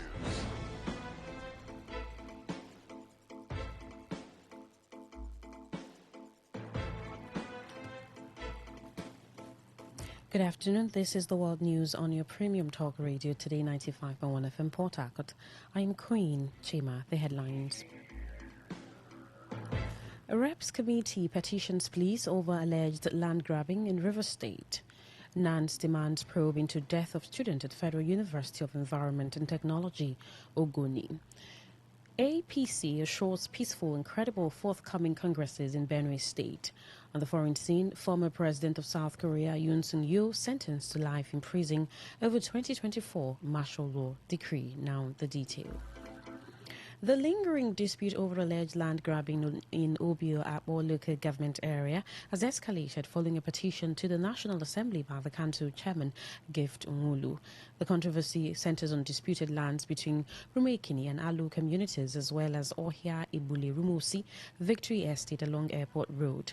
The House of Representatives Committee on Public Petitions, after an investigative hearing on February 10, 2026 at the National Assembly Complex, Abuja, in line with Sections 88 and 89 of the 1999 Constitution, wrote to the Nigeria Police Force over alleged threats to life, destruction of property, and forceful occupation of land by suspected disorderly persons in the area. In the letter dated February 17, 2026, and addressed to the Inspector General of Police at the Force Headquarters, Abuja, the committee directed the police to submit a detailed report on investigations into the matter. The letter, signed by the committee's Vice Chairman, Matthew Nwogu, also ordered an immediate halt to all activities on the disputed lands, including areas in Ohia Ibule, Rumusi Victory Estate, Ali Ibule, Rumo Nwocho, in Rumo Ikini, Irebe Ikweringo land, and Rumo Gima land, pending resolution. The committee further directed the deployment of adequate security personnel to forestall a breakdown of law and order, and called for the arrest and production of individuals named in the petition at the next adjourned date. It also ordered the immediate release of several detained persons, including Chinedu Onodim, Joe Mwopara Iyeka, and 12 others connected to the dispute. Meanwhile, Chairman of the Rumekini Community Development Committee, Prince Amekwe Ihunwo, commended the committee, the Obiakpo Council Chairman, and the Inspector General of Police for what he described as swift intervention to restore peace and curb criminal activities in the affected communities. 2025, rulemaking has been on rest as a result of land grabbing activities. Today, by the special grace of God, the resolution of the House and the National Assembly is a welcome development. So we want to thank our chairman, the IGP, and the National Assembly for the step they have taken so far in order to forestall peace and order in rulemaking in the community, because since September to date, rulemaking have recorded so much insecurity and stealing. Even some of our tenants have started packing it as a result of insecurity. Meanwhile, one of the individuals listed for arrest over alleged land grabbing in Obiakpo Local Government Area of Rivers State, Chief Mike Oyakiri, has dismissed the accusation as a calculated attempt to tarnish his reputation. Reacting to a press statement attributed to the council chairman, Gift Nwolu, Oyakiri said the disputed lands are backed by more than 11 court judgments. He stated that the recognized landowners had granted him power of attorney to act as judgment creditor in matters concerning the properties. The Port Harcourt-based property developer maintained that all relevant court rulings are available for public verification. He argued that the House of Representatives Committee on Public Petitions ought to have invited him to defend himself before recommending his arrest to the Nigeria Police Force. Oyakiri further reassured the public that his activities are legitimate and centered on genuine property development, insisting that the committee's resolutions cannot override decisions of courts of competent jurisdiction. Similarly, the paramount ruler of Rumaolo community in Obiakpo local government area, Bekwele, Weliatam, has rejected recent calls for his arrest over alleged land grabbing, describing them as misuse of power. Weliatam, who insisted he has no connection to the disputed lands and condemned attempts to malign his reputation, stressed that while his role as a traditional ruler carries great responsibility to his people, it does not grant anyone the right to tarnish his name. He maintained that he has no involvement in land disputes anywhere in Obiakpo or other parts of River State, asserting that his character has remained unblemished. He described the claim by Obiakpo Council Chairman Gift Nwolu, labeling him a land grabber, as not only a personal affront but also a total disrespect to the traditional stool of Rumagolu. The traditional ruler demanded the immediate retraction of what he called frivolous and untrue allegations within 24 hours, warning that failure to comply would prompt legal action to protect both his person and the integrity of Rumagolu's stool. The national leadership of the National Association of Nigerian Students, NANS, Zone B, has called for a thorough investigation into the mysterious death of a first-year student, Iberian Godwin, at the Federal University of Environment and Technology, Ogoni, just days after his matriculation. The demand was made by the newly elected NANS Zone B National Secretary, Alexander Tobia Awajimelekna, who emphasized the need to protect students' welfare and ensure transparent leadership. Tobia Awajimelena warned that failure by the university management and security agencies to provide clarity on the circumstances of Godwin's death could compel the students' community to occupy the campus in protest. He stressed that the safety and security of students should be a top government priority and urged a proper investigation to prevent similar occurrences in the future. On a very sad note, I extend my heartfelt condolence to the family of late Iberian Godwin, a year one student of Federal University of Environment and Technology, Koro Masakwenwa, whose painful demise occurred shortly after the institution's maiden matriculation and Founders Day celebration. This loss is deeply unfortunate and heartbreaking. I urge the university management and relevant security agencies to thoroughly investigate the circumstances surrounding his death to ensure justice and prevent future occurrence. But failure to do this will mandate us to mobilize students into the university for questions. The safety and protections of students must remain top priority to everyone. The student leader also used the occasion to caution young people against being manipulated by politicians to cause unrest during and after the recent by-elections in Ahoda East and Kana local government areas. Furthermore, as we approach the forthcoming by-election in Kana LJ and Ahoda LJ, I strongly appeal to all students and youth to shun violence and refuse to be used as instrument of political thuggery. Let us conduct ourselves responsibly, vote lawfully, and protect our votes peacefully without resorting to any form of violence. Meanwhile, the Registrar of the Federal University of Environment and Technology, Koroma Sapmenwa Ogoni, Monday Migi, who confirmed that the university had received disturbing news of Godwin's death, stated that the institution is collaborating with relevant security agencies who are actively investigating the circumstances surrounding the incident on campus. The National Secretariat of the All Progressives Congress APC has assured members and stakeholders of a peaceful, transparent and credible conduct of its forthcoming ward, local government and state congresses in Benue State. The nationwide exercise is scheduled for February 18, ward executives, February 21, local government executives and March 3, 2026 state executives in line with the timetable released by the party. Speaking at the APC State Secretariat in Makurdi during the distribution of materials to returning officers, Chairman of the Benue State Ward Local Government Congress Committee, Awonlu Isheye, said adequate preparations had been made for a seamless process. He noted that aspirants had been screened and a single list of cleared candidates submitted, expressing confidence that the exercise would be peaceful. The state caretaker chairman, Chief Benjamin Omale, said the congresses would strictly follow guidelines issued by the party's National Working Committee, NWC. You're listening to the World News on Today 95.1 FM, Voice of the People. After the break, more news, foreign and sports stories. Do stay with us. Every day, every hour, when the big stories break, depend on our 24-hour news team to bring you the latest. Today, 95.1 FM.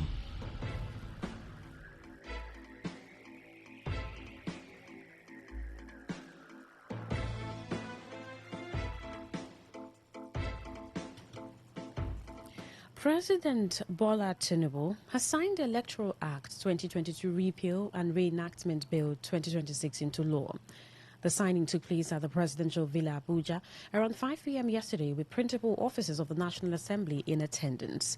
Meanwhile, the Senate President Godswill Akpabio has declared that the Electoral Act 2026 amendment signed into law by President Bola Tinubu will ensure that every Nigerian vote counts. Senator Akpabio said the new piece of legislation eliminates the perennial problem of result manipulation between polling units and collation centers. Speaking to journalists shortly after the signing ceremony at the Presidential Villa, Akpabio said the new law addresses the core concerns raised by Nigerians over the integrity of the electoral process and introduces provisions that will make future elections more transparent and secure. The Nigerian Senate has faulted the federal government's envelope budgeting system, warning that the funding model is ill-equipped to confront the country's deepening security crisis. The upper chamber stated this during the 2026 budget defense session of the Office of the National Security Advisor in Abuja, where lawmakers pressed officials on persistent funding gaps, delayed releases and unimplemented capital projects. Chairman of the Senate Committee on National Security and Intelligence, Yahaya Abdullahi, said the current envelope budgeting framework has consistently fallen short of the operational demands of Nigeria's security and intelligence agencies, even as the nation grapples with insurgency in the northeast, banditry and kidnappings in the northwest and north central, separatist tensions in the southeast, and oil theft and piracy in the Niger Delta. Abdullahi noted that the funding template, which sets fixed expenditure ceilings for ministries, departments and agencies, has proved too rigid for a sector that requires flexibility and rapid response to evolving threats. His remarks reflect growing frustration within the National Assembly over what lawmakers describe as a disconnect between policy declarations and fiscal realities. Although the president has repeatedly assured Nigerians of his administration's resolve to restore security, senators argued that such commitments must be matched with adequate and timely funding. Meanwhile, the Nigerian Senate has reprimanded heads of federal ministries, departments and agencies for persistent late arrival at budget defense sessions, warning that the upper chamber would no longer tolerate the culture of disrespect for parliamentary oversight. The warning came during the 2026 budget defense of security agencies before the Senate Committee on National Security and Intelligence, where lawmakers contrasted the punctuality of security chiefs with the habitual lateness of several other agency heads. The committee had convened to interface with the National Security Advisor, Nuhu Ribadu, the Director General of the Department of State Services and other intelligence chiefs. While commending the security heads for arriving ahead of scheduled 11 a.m. commencement time, senators used the session to send a stern message to the chief executives of other government agencies who frequently turn up late for similar engagements. Expressing his displeasure, Senator Ojuzo Kalu said the trend must stop, stressing that the Senate would no longer condone laxity during a critical budget period. On the foreign scene, South Korea's former president Yoon Suk-yeol has been found guilty of masterminding an insurrection over his short-lived imposition of martial law in 2024. The Seoul Central District Court ruled that Yoon was the leader of the December 3, 2024 insurrection and sentenced him to life in prison. The court also convicted several former military and police officials involved in enforcing the martial law decree, including an ex-defense minister Kim Yong-hun, who received a 30-year prison sentence for his role in the events. 65-year-old Yoon has maintained his innocence throughout the trial and is expected to appeal the verdict. Prosecutors have sought the death penalty for the former leader, who was impeached and removed from office following his declaration of martial law. The ruling marks a dramatic fall for the former president and underscores South Korea's strict legal stance against actions deemed to undermine its constitutional order. To end the news, here is a summary of the major stories. The House of Representatives Committee on Public Petitions has petitioned the police over alleged land grabbing in River State.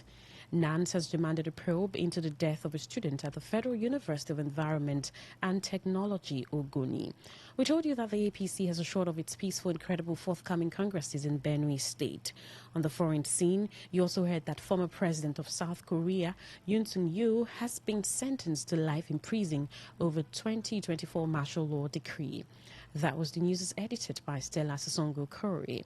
For comment and inquiries, please call 0818-389-2850 or send your emails to news@todayfmlive.com. You can also read our stories on www.todayfmlive.com, Facebook at Today95.1fm, Instagram at TodayFM951, X at TodayFM951. You can also join our YouTube live, Today95.1fm. My name is Queen Chima. Thank you so much for listening. Good afternoon.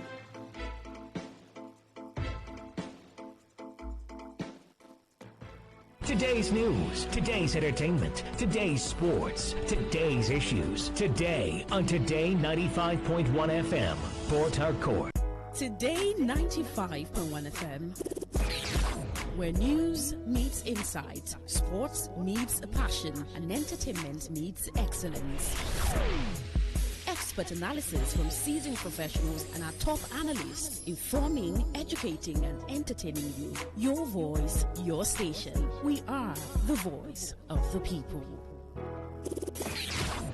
Please listen to this paid infomercial. Herbal Heritage International, the Gokoroko. For herbal medicine, when they produce strong, correct medicine, they take it, they support with country healthcare system. Country man, correct, holistic, ogbonge herbal medicine, they know they come out for public anyhow, like a big basket. Full ground, as every Christmas, have been boundary. Sickness itself, sabi medicine will pass them. After all, monkey smart now, because tree near tree is a forest. Heritage International will use the technology of computer testing machine to see and know before attacking that your health condition wey don become ugba for your life with the correct treatment. Therefore, whether definition or without definition, make you visit Herbal Heritage International offices wey near you. Herbal Heritage International. Now you. Hello and welcome to the program Roots and Herbs. Roots and Herbs is a program that discusses health-related challenges and suggests possible ways out from the herbal medicine perspective. Roots and Herbs is put together and sponsored by Herbal Heritage International, also known as Baba Yoruba. Baba Yoruba is currently having a special New Year promo package. This New Year promo package will give you the opportunity to enjoy 50% discount on all their products and services. This offer runs while the stock lasts.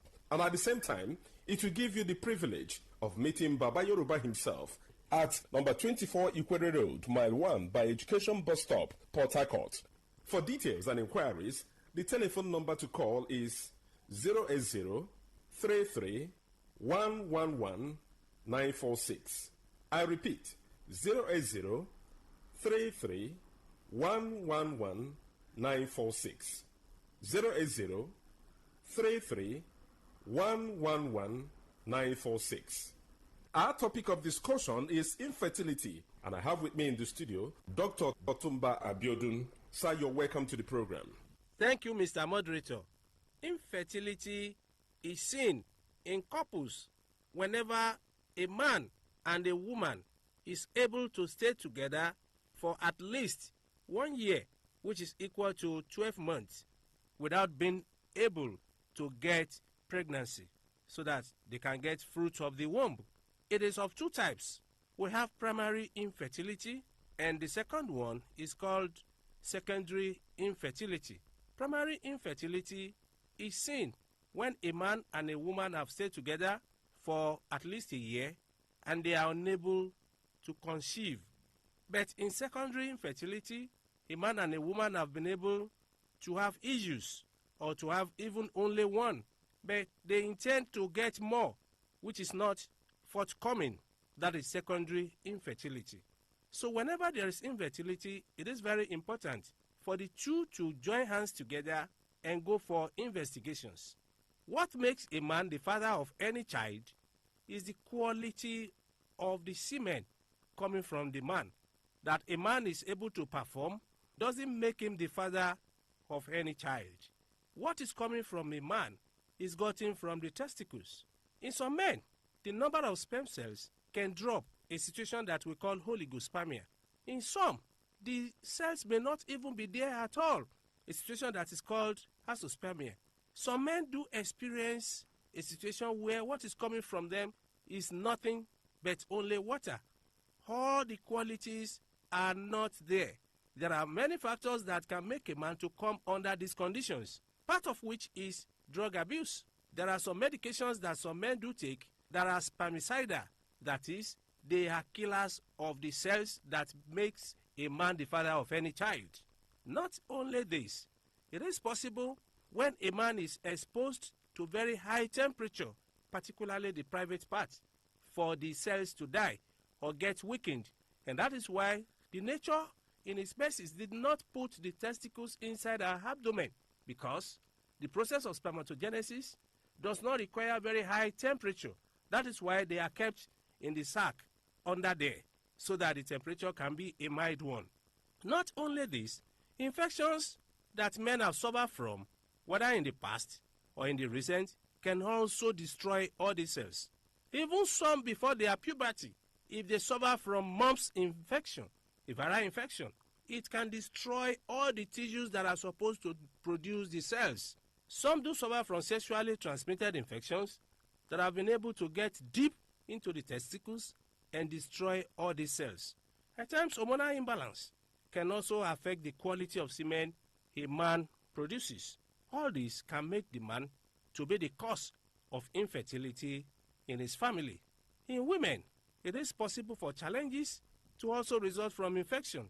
Infections that are poorly treated in women can make a woman to suffer from serious lower abdominal pains, which can spread upward and tend to block the fallopian tube. In some women, drug abuse can be the challenge. Some women, without even having any issue, they take to lifestyle of taking contraceptives, pills, or injections that they use to prevent pregnancy without having any issue. And this can cause hormonal imbalance and disrupt all their fertility profile to the extent that when the time comes that they have the desire for this, they may not be able to get it. Not only this, some have done repeated abortions that perforate the uterus, or the uterus has been destroyed, all the layers are not complete again. Under that condition, when a woman conceives, in less than 8 weeks, it will drop. Some have fibroids, a mass growing inside the lumen of the uterus that is not giving enough space for pregnancy to grow to maturity. And that's why we say, under this condition, we have to first agree on how to get out of the challenge.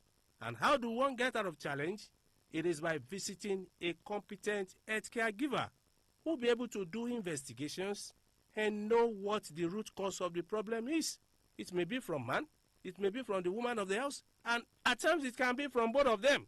But once the root cause of the challenge is determined, the way out will not be far-fetched. Anytime there is infertility in families, we do advise that mutual understanding is very important. For more enlightenment and advice, the number you can call is 080-33-111-946. 080-33-111-946. I repeat, 080-33-111-946. 946. Thank you. All right. You've been listening to the program Roots and Herbs. Roots and Herbs is a program that discusses health-related challenges and suggests possible ways out from the herbal medicine perspective. Roots and Herbs is put together and sponsored by Herbal Heritage International, also known as Baba Yoruba. Baba Yoruba is currently having a special New Year promo package. This New Year promo package will give you the opportunity to enjoy 50% discount on all their products and services.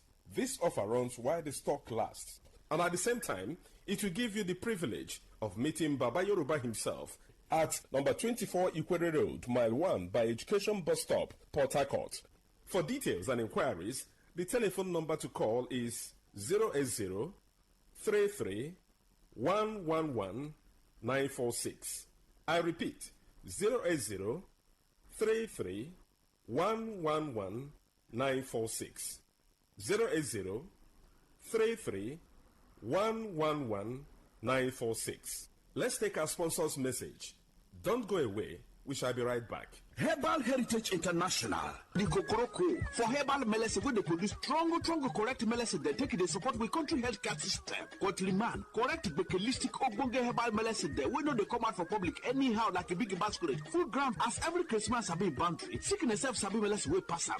After all, monkey smart now because tree near tree is a forest. Heritage International go use the technology of computer testing machine to see and know before attacking that your health condition. We don't become Ubarumba for your life with the correct treatment. Therefore, whether definition or without definition, make you visit Herbal Heritage International. Offices way near you.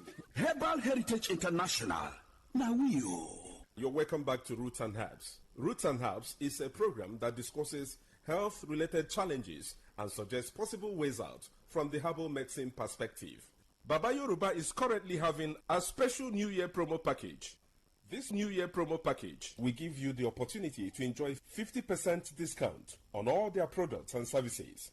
This offer runs while the stock lasts, and at the same time, it will give you the privilege of meeting Baba Yoruba himself at number 24 Ikwere Road, Mile 1 by Education Bus Stop, Port Harcourt. For details and inquiries, the telephone number to call is 080 33 111 946. I repeat, 080 33 111 946. 080 33 111 946. Until we come your way again, remain blessed. And that was a paid infomercial.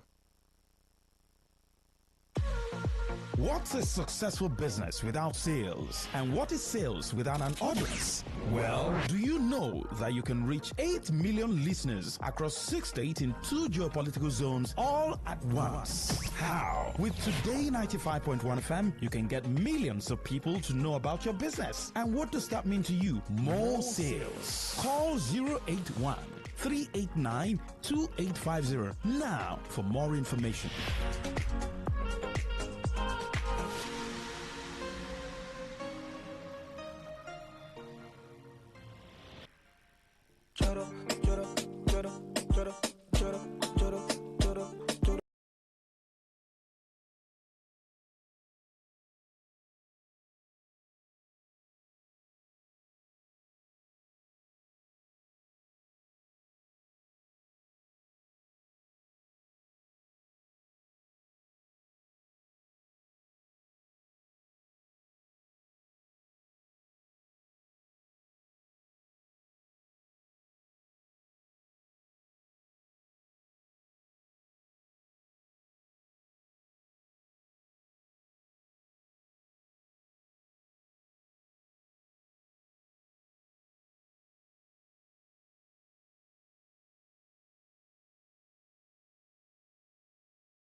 research. But today's solution is really special. It's peers, people in a similar stage of life or those with shared experiences. Peers can be a lifeline during tough times. This week, we're in Brazil and in Ireland, meeting individuals who are offering each other support, connection, and hope. I'm Myra Anubi, and from the BBC World Service, this is People Fixing the World. Now, I've got good news and bad news. The good news is people are living longer. It's exciting because improved medicine, nutrition, and sanitation are just some of the many reasons why this is happening. In fact, according to the World Health Organization, the proportion of older people is growing in every country. It's a long life when you don't know where to go. But here's the bad news. Living longer means more people will develop multiple health conditions, which often leads to a loss of independence and isolation. Also, public health systems are struggling to cope with increased demand. However, where systems might struggle to keep up, people can always step in. Like in our first solution today. It's a scheme running in Ireland where older people are taking charge. I've got our reporter Claire Bates here to tell us exactly how. Hi, Claire. Hi, Myra. So here's a stat that I found quite surprising. The number of people aged over 65 in Ireland is expected to double over the next 30 years. Double? Yeah. And as you say, that's going to put more pressure on public services. But I found a programme called AgeWell in County Meath, just north of the capital Dublin, which thinks it's got a way to address this challenge. It uses something called a peer-to-peer model. So the way this works is that older adults who are quite active can volunteer to act as companions and help other adults known as clients who need some extra support. Could you give me an idea of the ages that we're talking about here? Yeah, the average age of a companion is 62, while the average age of a client is 83. And around 90% of these clients live with at least one chronic condition. I was curious to know what this support model looked like, so I joined one of the companions on her rounds. Hello, how are you? My name is Eileen. I'm 70 years of age, and I'm a companion for AgeWell County Meath. I was a care worker for 42 years and I was about to retire, and a friend of mine told me about AgeWell and I said, well, sure, look, I'd give it a shot. Companions receive training before they start. Their role is to listen, chat and help connect clients with services, but they don't provide personal care like bathing and dressing. Companions visit each client for 1 hour a week and they follow up with a phone call. They also fill in a health questionnaire once a fortnight. I have 8 clients at the moment. I visit people and listen to what they have to say. I also ask them some questions every fortnight, and it just gives an update on how they are feeling and different little things that they want to talk about. Who are you here to visit today? I'm here to visit Carmel, one of my clients. I go to her on a Monday, and she's a lovely lady, and we're just going to go into her now. Hello. How are you, Carmel? How are you, dear? Oh, not too bad. I brought you some apples. Carmel is 81 and lives alone. She ran a cafe for years, and while she can't drive anymore, she says she keeps busy by baking and visiting local friends and family. She has a great rapport with Eileen, and they seem to love each other's company. I bring her apples. Yes. And she bakes me a tart. Oh, my God, and sometimes a cake. Yeah. The sponge, it was that light, honest to goodness, you'd float. It was like a hot air balloon. You'd have to hold on to it. Carmel signed up to AgeWell 7 years ago after a recommendation from a friend, and she was paired up with Eileen. And I look forward to so much coming on a Monday. Yeah. And I say, well, she'll be here in 10 minutes, she'll be here in 10 minutes. And if I'm worried about anything at all, I'd say to Eileen, should I go to a doctor or will I just go to the chemist and get something or whatever, which is great. I think it's brilliant, anyhow. Because I guess you build up trust as well. That is the truest word you ever said. And if you had any fear or anything like that, you could chat to me about it. Yeah. Have you recommended this service to anybody else? I did. I said it to a few people now, and I hope they'll take you on. Thank you. Now, coffee ready? Oh, lovely. Coffee ready? We sit down for a cup of coffee, and Eileen brings out her tablet computer. Now, it turns out they'd gone through the health questionnaire a few days earlier, but they're happy to go through it again so that I can see how it works. I have to scroll down here now, Carmel, you know me. No problem. Am I scrolling? Have you been visited by friends and family and neighbours in the past 2 weeks? Oh, yes, I have. Yes, yes. Do you have any new pains or old pains that are getting worse? No, dear. Are you feeling down or anxious more frequently than usual? No. Good woman. Well, that completes that. Yeah. So let's say that something was flagged up. Let's say you'd had a fall or something and that gets ticked on the system. What would happen then? The minute I put it through my phone, Paul and the crew in Agewell have it up on screen and they see it as an alert. Yeah. So they will refer it on to the nurse or the doctor, which is great. I'm set to meet Paul, the Agewell manager, later on. But for now, Eileen and Carmel chat away on topics ranging from the cost of Dublin hotels to a local break-in. Isn't it? Rip-off Ireland, isn't it? It's getting worse though, Eileen. Isn't it? Yeah. And before long, it's time for Eileen's next appointment. Bye, guys. Mind yourself. You too.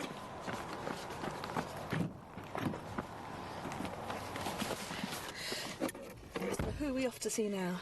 We're off to see Oliver. He's a lovely man. Very quiet. And you said you had fewer male clients. Why do you think that is? Why do you think there are fewer men than women? Men are not what you call very chatty as much as women. They keep an awful lot of things to themselves, and it takes a long, long time to try and get through. It's like a tin of beans. You have to open them up to find out what's inside. You have to just kind of find out what their interests are and work on that.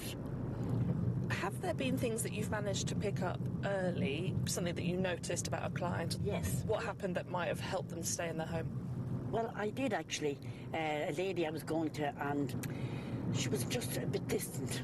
Eileen encouraged her client to go to the doctor and was diagnosed with early-stage dementia.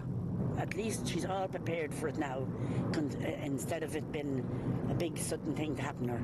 She's on medication and loves the visit. She'll sometimes remember that I was there, maybe she mightn't other times, but she's still in her own house with her husband. And so if you hadn't been there visiting, the dementia could have progressed quite a long way and she wouldn't have had early intervention. That's exactly it, because she wouldn't have gone to tell anyone. I know that, you know. Oh, we're just coming up to a bungalow now. Yes. With a nicely mown lawn. Yes, this is Oliver, another one of my clients. Lovely man, in his 80s. Lives on his own here. Oliver is 82 and a widower. He used to be a bricklayer, and now he's retired. He loves watching and feeding the birds in his garden. How are you? What's going on? This is Hello. Claire. Claire, nice to meet you. Hi. Oh, yeah. I mightn't be pleased. Oh, you mightn't be pleased. No, but come in anyway. Oliver stands very upright, but you can see he walks slowly due to a stiff knee. I must be about 5 years coming to you now. Yeah, you could be. Wouldn't I? Yeah. What was your first impression of Eileen? I'm a type of a person that keeps a good bit to myself, like, you know. And I didn't know what to expect, you know, with Eileen coming. And then she said, you don't have to have me if you don't want. But I was glad of a bit of company then. We're getting on all right as well, like, you know. And we have a little bit of gossip about different things, but that's between Eileen and me. Oliver tells Eileen about a hospital appointment he's got coming up. He's quite reserved during our visit, but just as we're leaving, he reveals how important these visits are. Thank you so much for your time. That's been great. Because I suppose if there was nobody coming here, you know, it's a very lonesome way of living on your own. You'd be often thinking, what's the point in carrying on, like, you know? You'd wonder, is anyone bothered about seeing you or not, like, you know? That's true. Sure, I'm only in the way. Yeah. I'm only a bother. That's the way you'd feel. Yeah. It's just a rut you get into about feeling about yourself. Yeah. Other people are too busy. And yes. And a lot of people feel useless. And there's use in every person. What would I do if you couldn't sharpen me knives? Yeah, I know, yeah. I don't know what I'd have to, how I'd cut the meat without them. The scissors or something. Well, you'd have to sharpen the scissors as well, you see, so therefore. Yeah. Thank you so much. I'll see you Monday at the end. We say our farewells to Oliver, and outside, Eileen tells me regular visits are really important to maintaining her clients' well-being. Well, you've seen yourself there, even that man now. When he gets the visit, it kind of perks him up. I go to him, you see, on a Monday, and I try and go early to get him motivated. And have you met some of the other companions? What are they like? They're lovely. Every month we have a meeting and we all get together, we can have tea, and they'd have Vision Ireland in to give us a chat, hidden hearing, maybe a solicitor about making wills, or people about dementia or suicide awareness. We get regular training and regular advice. Agewell is a great team like that. Fantastic. Thank you so much for your time today. You are more than welcome, Claire. Lovely meeting you. Well, first of all, I wish I could have listened to some of that gossip between Oliver and Eileen. Yeah, me too. I think it must have been quite juicy. I know, and I like juicy gossip. Anyway, Claire, I can see how visiting people once a week could help. However, I'm just wondering, why older people? Does their age really matter? Yeah, well, being the same age can help people feel more understood. So both Carmel and Oliver, the two clients, said they felt they could talk to Eileen because they were similar age, so the experiences and issues they were facing were the same, and so they trusted her. And the Agewell manager, Paula Rourke, agrees.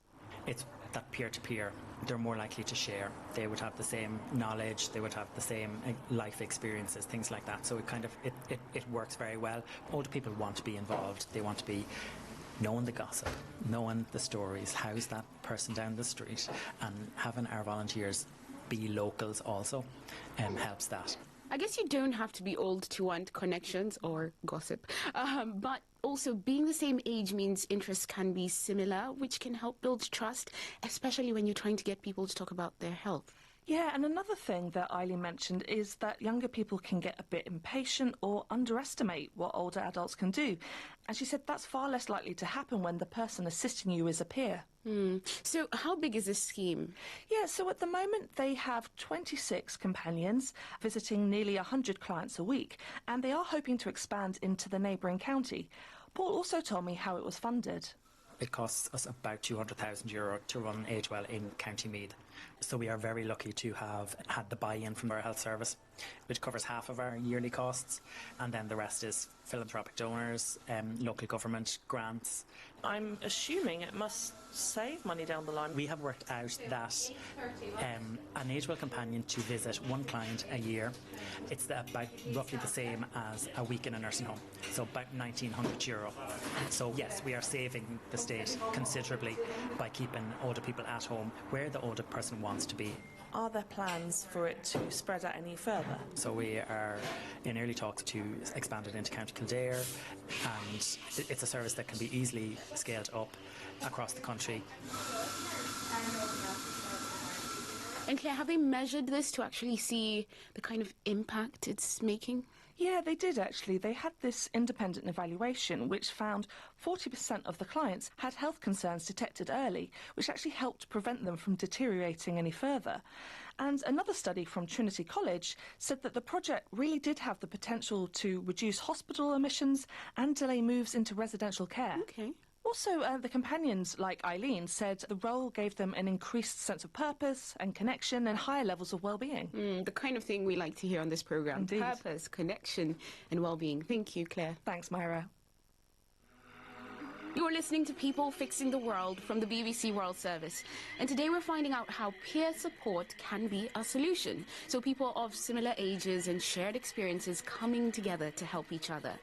In Ireland, we've just heard how older people are supporting one another. But now let's travel to Brazil, where younger people are helping each other, this time with mental health. A recent nationwide study found 1 in 5 10 to 19-year-olds suffer from a mental disorder, including anxiety and depression. Professor Gabriela Pavarini at Oxford University in the UK says the system in Brazil is underfunded and it's hard to get access to services. So she came up with an idea, giving teenagers the skills they need to help each other. So oftentimes we'd see young people talking amongst themselves first before bringing the problem up to an adult. So for us, it's really important that we equip young people with skills. So how to identify that a friend is unwell. For example, young people are really well placed to identify whether there is a problem with a peer. She joined up with Dr. Sheila Marta at Brasilia University and a team of young people to come up with a solution. Rafa Ribeiro is one of those students. I got really happy. I was really excited because I grew up in a favela in the outskirts of Brasilia, and doing a project with Oxford was amazing. And the whole idea was to create an intervention applicable in public high schools from Brazil that could engage young people towards promoting mental health. So incredible. Together, they developed an interactive app where players can learn about common issues affecting their friends and how to assist them.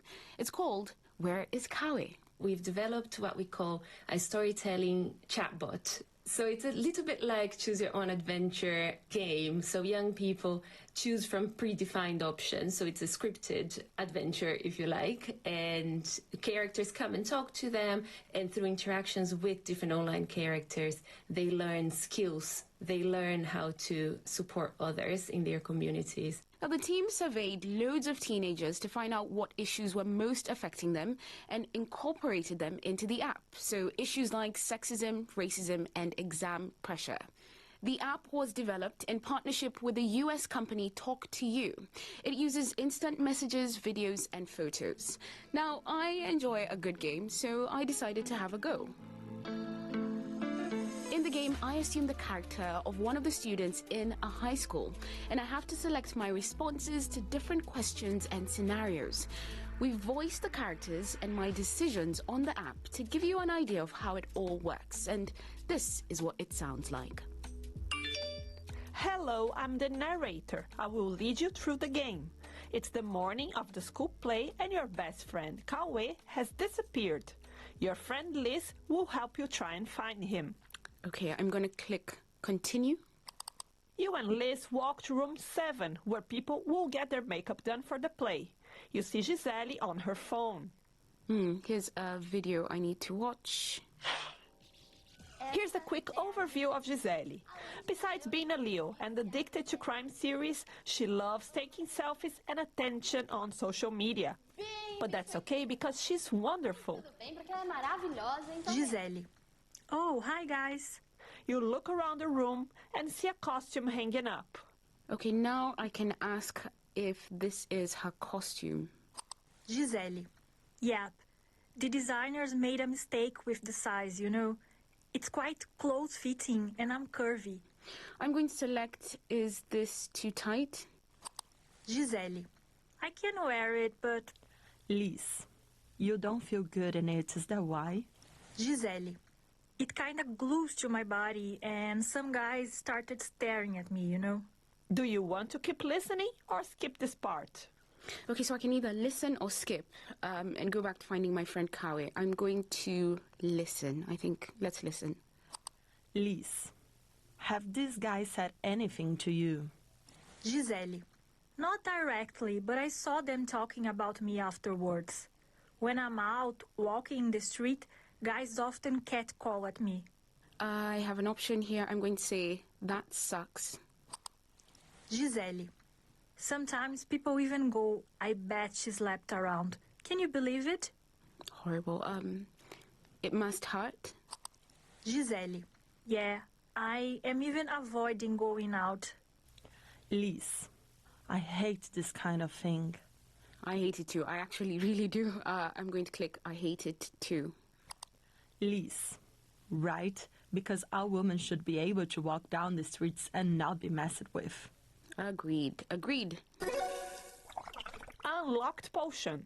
Empathic listening. This is the power of listening to another person without judgment. Gisele. I was talking to Kawe about it. The boys pick on him for being skinny. He left a few minutes ago. Okay, let's go back to finding Kawe. I'm going to ask, where would he go? Gisele. When I'm anxious, I go to the library as I don't get bothered. Let's go. Let's go. End of chapter. Now, even though all this was happening on the app, I did empathize with Gisele and her situation. And I only tried one chapter of the game. But if you continue playing the whole thing, the missing student, Kawe, is found hiding in the school bathroom, struggling with anxiety. The students in the game then decide to cancel the play and put on a new show about mental health instead. According to Rafa, who we heard from earlier, there are many other characters in the game addressing different problems. Characters like Priscilla. So Priscilla is a youth activist, basically. She is a young teenage black woman. She takes care of her siblings, and she's studying really hard to get to university. That was based on the information we got from other young people. They always had like a Priscilla. That is a friend that goes through a lot of hard stuff and problems with family, especially related to poverty and distance from school. And there's another character in the app that the team thought was crucial, a teacher. So we had teachers who helped us develop the story as well. So we had within the story also a teacher character that was a supportive presence for young people. And one of the skills that they practiced is, how to reach out to an adult. Now, the app has been tested in a number of schools where students were encouraged to have open discussions about what they learnt. Over 5,000 Brazilian teenagers have played the game so far, and on average, they said they felt more motivated to support their peers and to talk about mental health. The project has also secured further funding to refine the story and create teaching resources to go with it so it can be used in class. The team will test the effectiveness of Where is Kawe in a randomized trial across all 5 regions of Brazil. Here is Rafa again. In the future, and that's my dream, when we prove that it can be effectively used in schools in Brazil for mental health, I believe we can present it to the education ministry. It is something that we can apply in schools all over Brazil. One that we will hopefully keep you updated on. You can always reach out and tell me what you thought about the solutions in this program by sending an email to peoplefixingtheworld@bbc.co.uk or catch me on WhatsApp on the number +44 8000 321 721. And next week, we'll be finding solutions that can help more than 60 million people globally. You don't want to miss this. Until then, thanks for listening.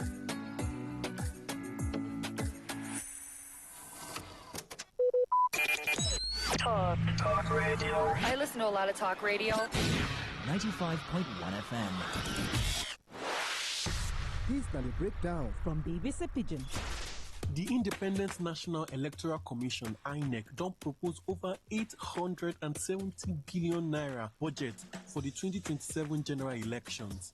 The INEC chairman presents the breakdown before the National Assembly Joint Committee on Electoral Matters and say the money will cover election activities across the country. From the proposal, about 375 billion naira go for election operations, over 92 billion naira now for administrative costs. Technology, including electronic systems and infrastructure, will take more than 209 billion naira, while capital expenses stand at about 154 billion naira. When them add other miscellaneous spending, the total come reach over 870 billion naira. The proposal they come amid controversy over amendment to the Electoral Act, especially on electronic transmission of results. At first, Senate been reject clause. Welcome to our daily reflection journey with the Lord with Reverend Father Steve Ziegler. In the name of the Father and of the Son and of the Holy Spirit, amen.